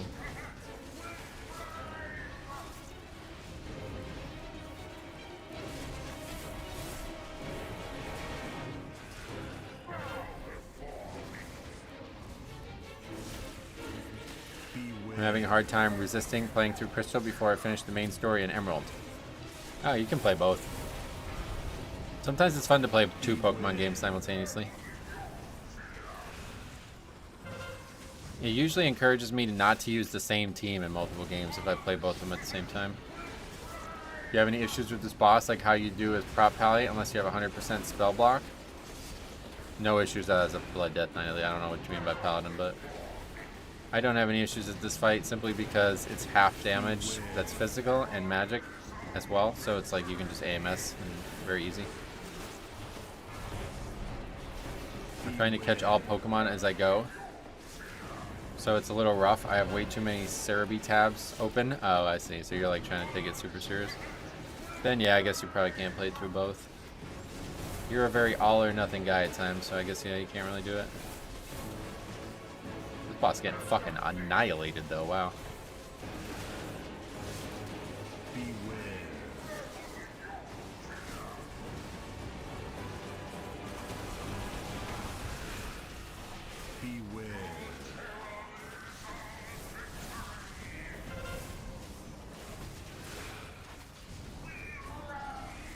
They're both Battle Tower games, so I want to have all Pokemon at least at the baseline. Oh, cool.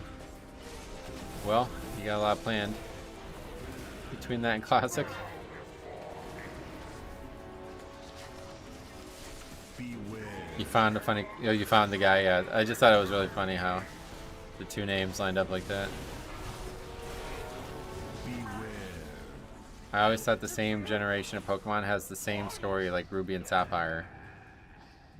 Not fully, it's slightly different. Like Crystal has extra characters and shit.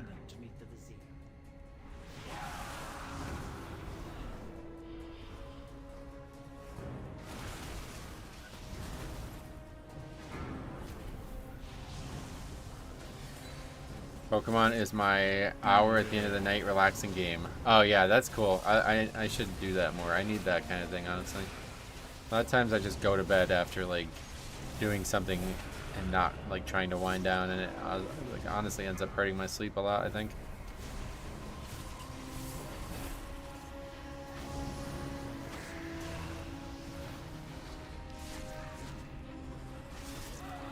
First, so you can catch Lugia, Ho-Oh, and the dogs. Oh yeah, I'd love to be able to do that. I really have been enjoying the Nightmare Crystal playthrough.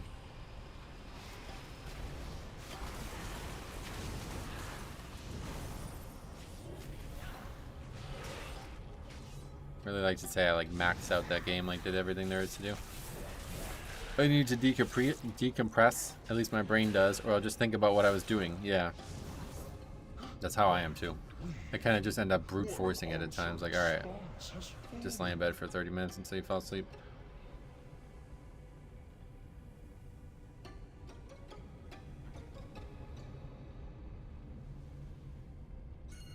Everybody like seems to know something that I don't hear.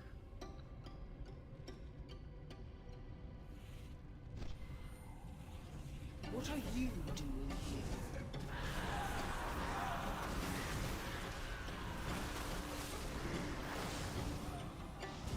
Game Boy in bed is GG, I bet. As much as I like the Switch, the Game Boy was just a way better handheld for actually holding it. Alright, I mean Switch, I meant the 3DS, but I've been watching your Super Kaizo, you mean the Crystal, the Nightmare Crystal playthrough? Yeah, it's actually really cool. I'm really enjoying that game. Like I said, I think I would like to like max that game out, like beat every part of it. It's always opposite. If the things are on the right, then the mob is on the left. Gotcha. The SP is so tiny, it's not intrusive. Oh, right, yeah, no, you're using a more modern one either way, but... Not always. It can be close left as well. Then the mobs go left. So, see, so confusing. I don't know why this exists. What is new? Is this repeat of Classic Fresh? This is the only time they've done Classic Fresh, so this is their first time relaunching Classic. Outside of Season of Mastery, which you can kind of say was Classic, but I think it was a turnout for a lot of people since it was not gonna stay the exact same. Like everybody knew there was gonna be some changes along the way.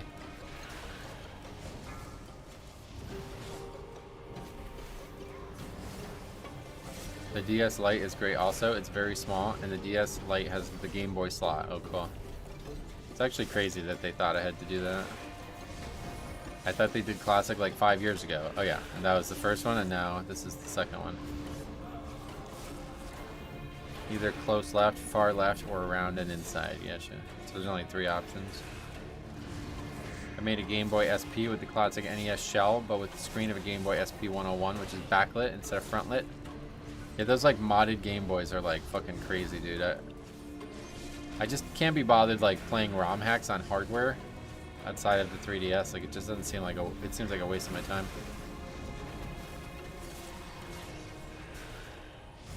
Ironically, the DS Lite is the cheapest DS, and people seem to want to get rid of them. I like it the most. Oh, good. Metro, do you ever shine? Oh, wait, we're going the wrong way. Do you ever shiny hunt in Pokemon? No. I'm not a big fan of, especially the vanilla shinies. If you've ever seen my video, the game I made, the Pokemon fan game I made, the shinies in that game, they're worth hunting for. But that you don't even need to hunt for mine in my game because it's very easy to get them. But shinies in the vanilla games, nah, not so much. Most of them are really fucking bad.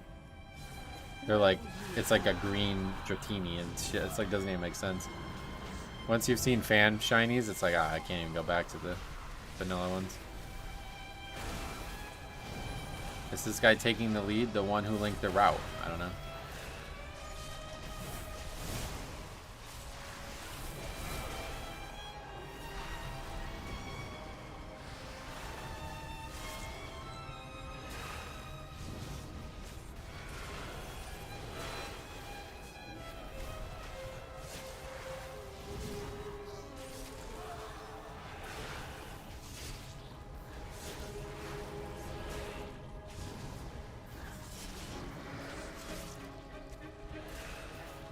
Pink Dratini and Dragonair. Shiny Dragonite is pure green. Oh yeah, there you go. Well, either way, it's like this. Just like go look at a Pokemon Reborn Dratini or something. It's gonna look so much better. Let's see if we can pull it up real quick while we wait for this RP.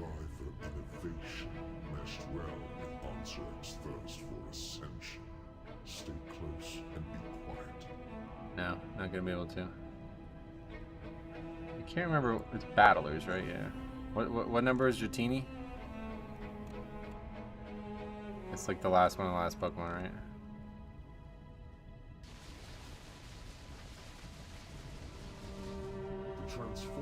Take a look at it after this. I found the most degen Pokemon ever. What is it?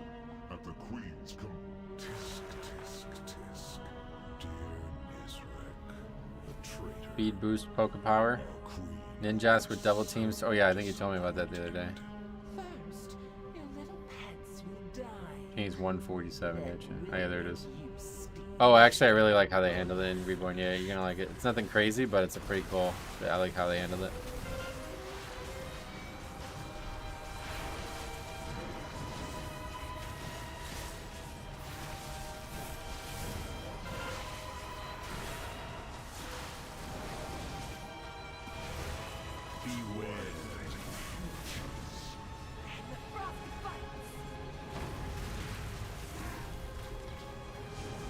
POE early access really is milking some money. Oh, really?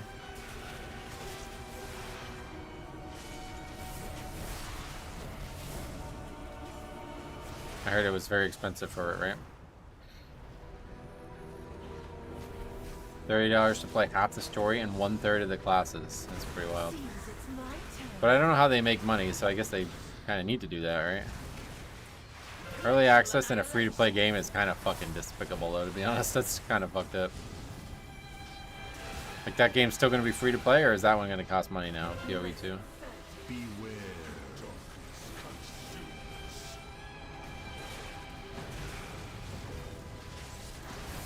They make money through cosmetics? Yeah, that's what I'm saying. So, like, launching the game is probably a very non-profitable time in their development, right? They pretty much needed to make all the money from the first game and then take that money and put it into the second one while the game's being made.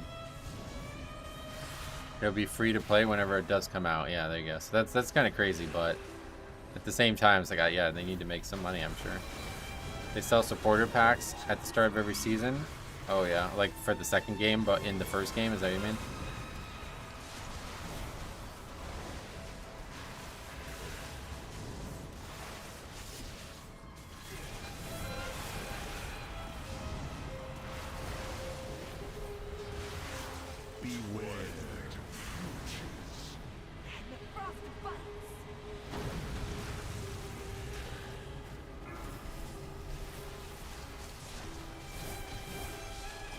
You can buy cosmetics and 4 keys for early access for $4.80. Oh yeah.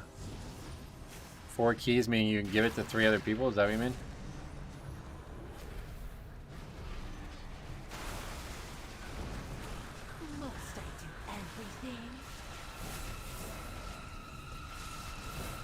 Can give it to 4 others. Oh, 4 additional on top of yours, I see. Do you think they will ever have LFG for Mythic Plus? No.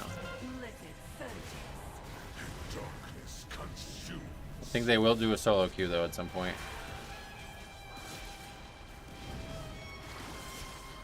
I think it's coming. Or maybe that's what you. That's probably what. That's just what you mean. You're just not. Yeah. Yeah. Probably. My bad. They are a bunch of good dudes. If any company deserves a bunch of profit, it's them. Oh really? I don't know anything about it, but I know a lot of people love the game. I tried playing it and I really couldn't get into it. Didn't get very far in it.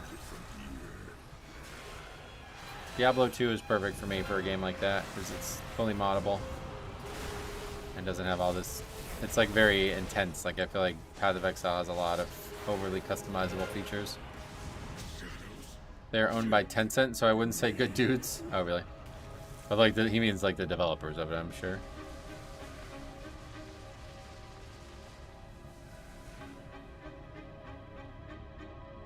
Our strands are strong. None will pass.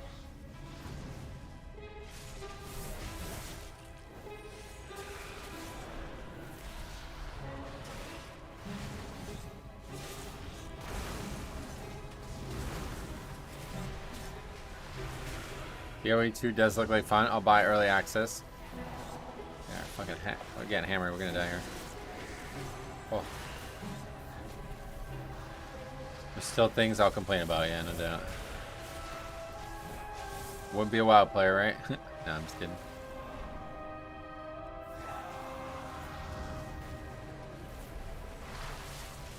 Yeah, the priest is actually like, okay, 2 priests in a row. They're like actively using CDs on me, although still haven't seen him use barrier for defensive CD, but.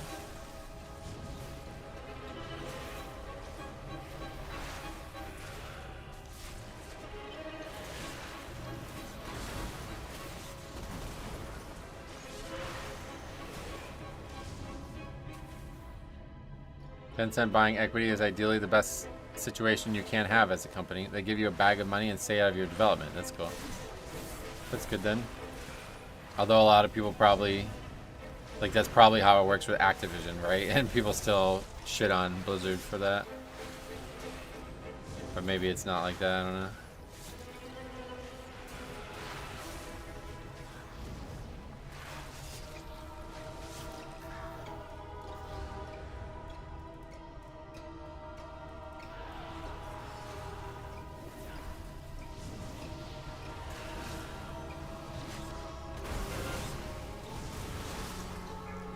Even for smaller companies, oh yeah. If Blizzard gave us all $21 for free, we'd complain that it wasn't 30. Yeah, no, this is exactly how it would go. I always like muse over this concept.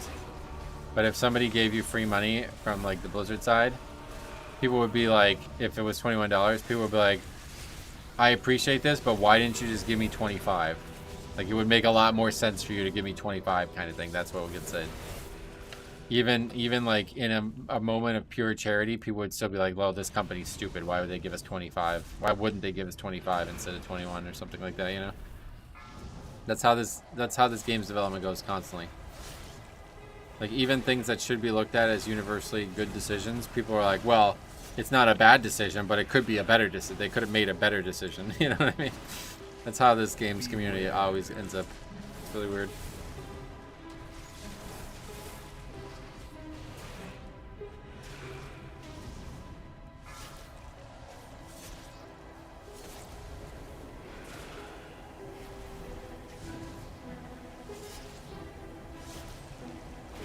Keep your $21 and give us a proper dungeon pool. Well, that actually more specifically probably would be how it would go, yeah.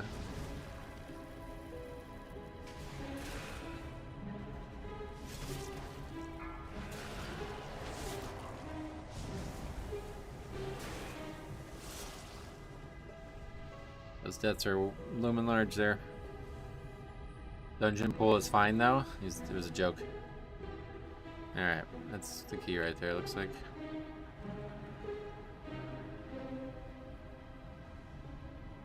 That's pretty nuts to wipe to that.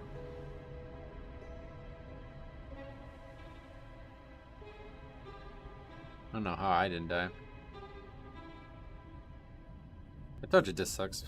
Like, just this is twice now where we actually die out of combat, pretty much. We didn't. The first one didn't cause any major issues. I just lost Purgatory, but having like near calamity because we just lose combat, but we're still taking damage is like the #1 reason why Priest sucks. And to see it back to back in the hardest key of the season is actually crazy.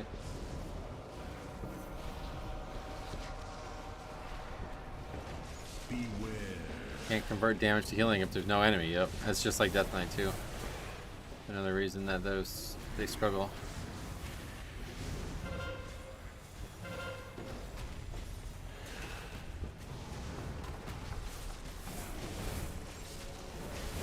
Please remember to check if the shaman had poison dispel totem. Take a look right now. Yep, he's got it. You're interesting.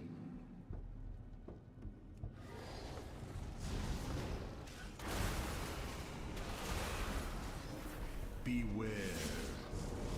Why did they die there? We got the poison dot as the mob died, and the healer couldn't heal without the ability to target the enemy, I guess.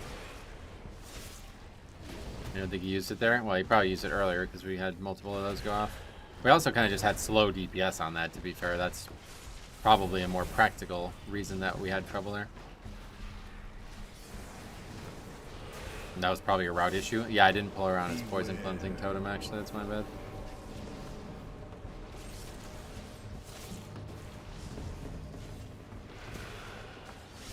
Was death punishing time used to be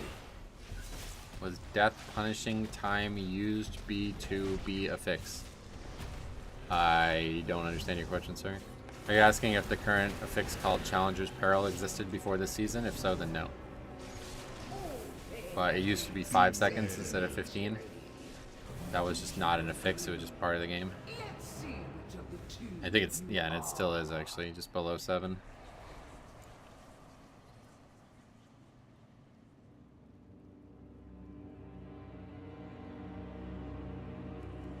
Sorry, typed wrong. That's one way to describe that.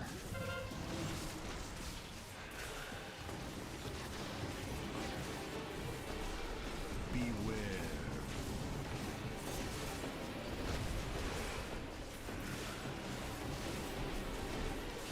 Beware. Below 7, the affixes are your teammates. Oh god, dude, I can't wait to publish this video on Saturday, dude. I'm probably gonna go live on Sunday now, but I got this fucking insane video coming on this weekend, man. You guys are gonna go crazy at this video. It's actually insane to watch this shit play out.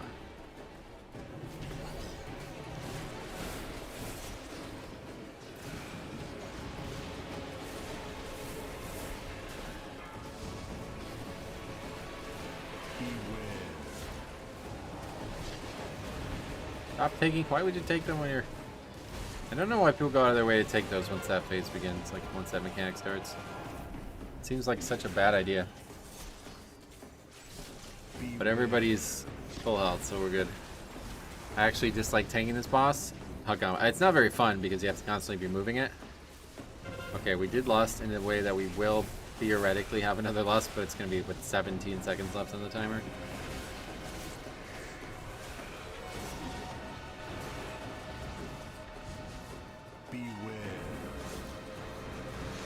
I struggle so much to soak these, and people jump to soak them even when the pulse is going on. Yeah, it's so stupid. I don't know why people do that. I guess in the pug world, they're just used to having to do more than they need to, but, you know, I'm saving AMS for that, and it's just somehow people just try to take it anyway. All the movement, collecting the orbs is just not fun. I agree. It's definitely not.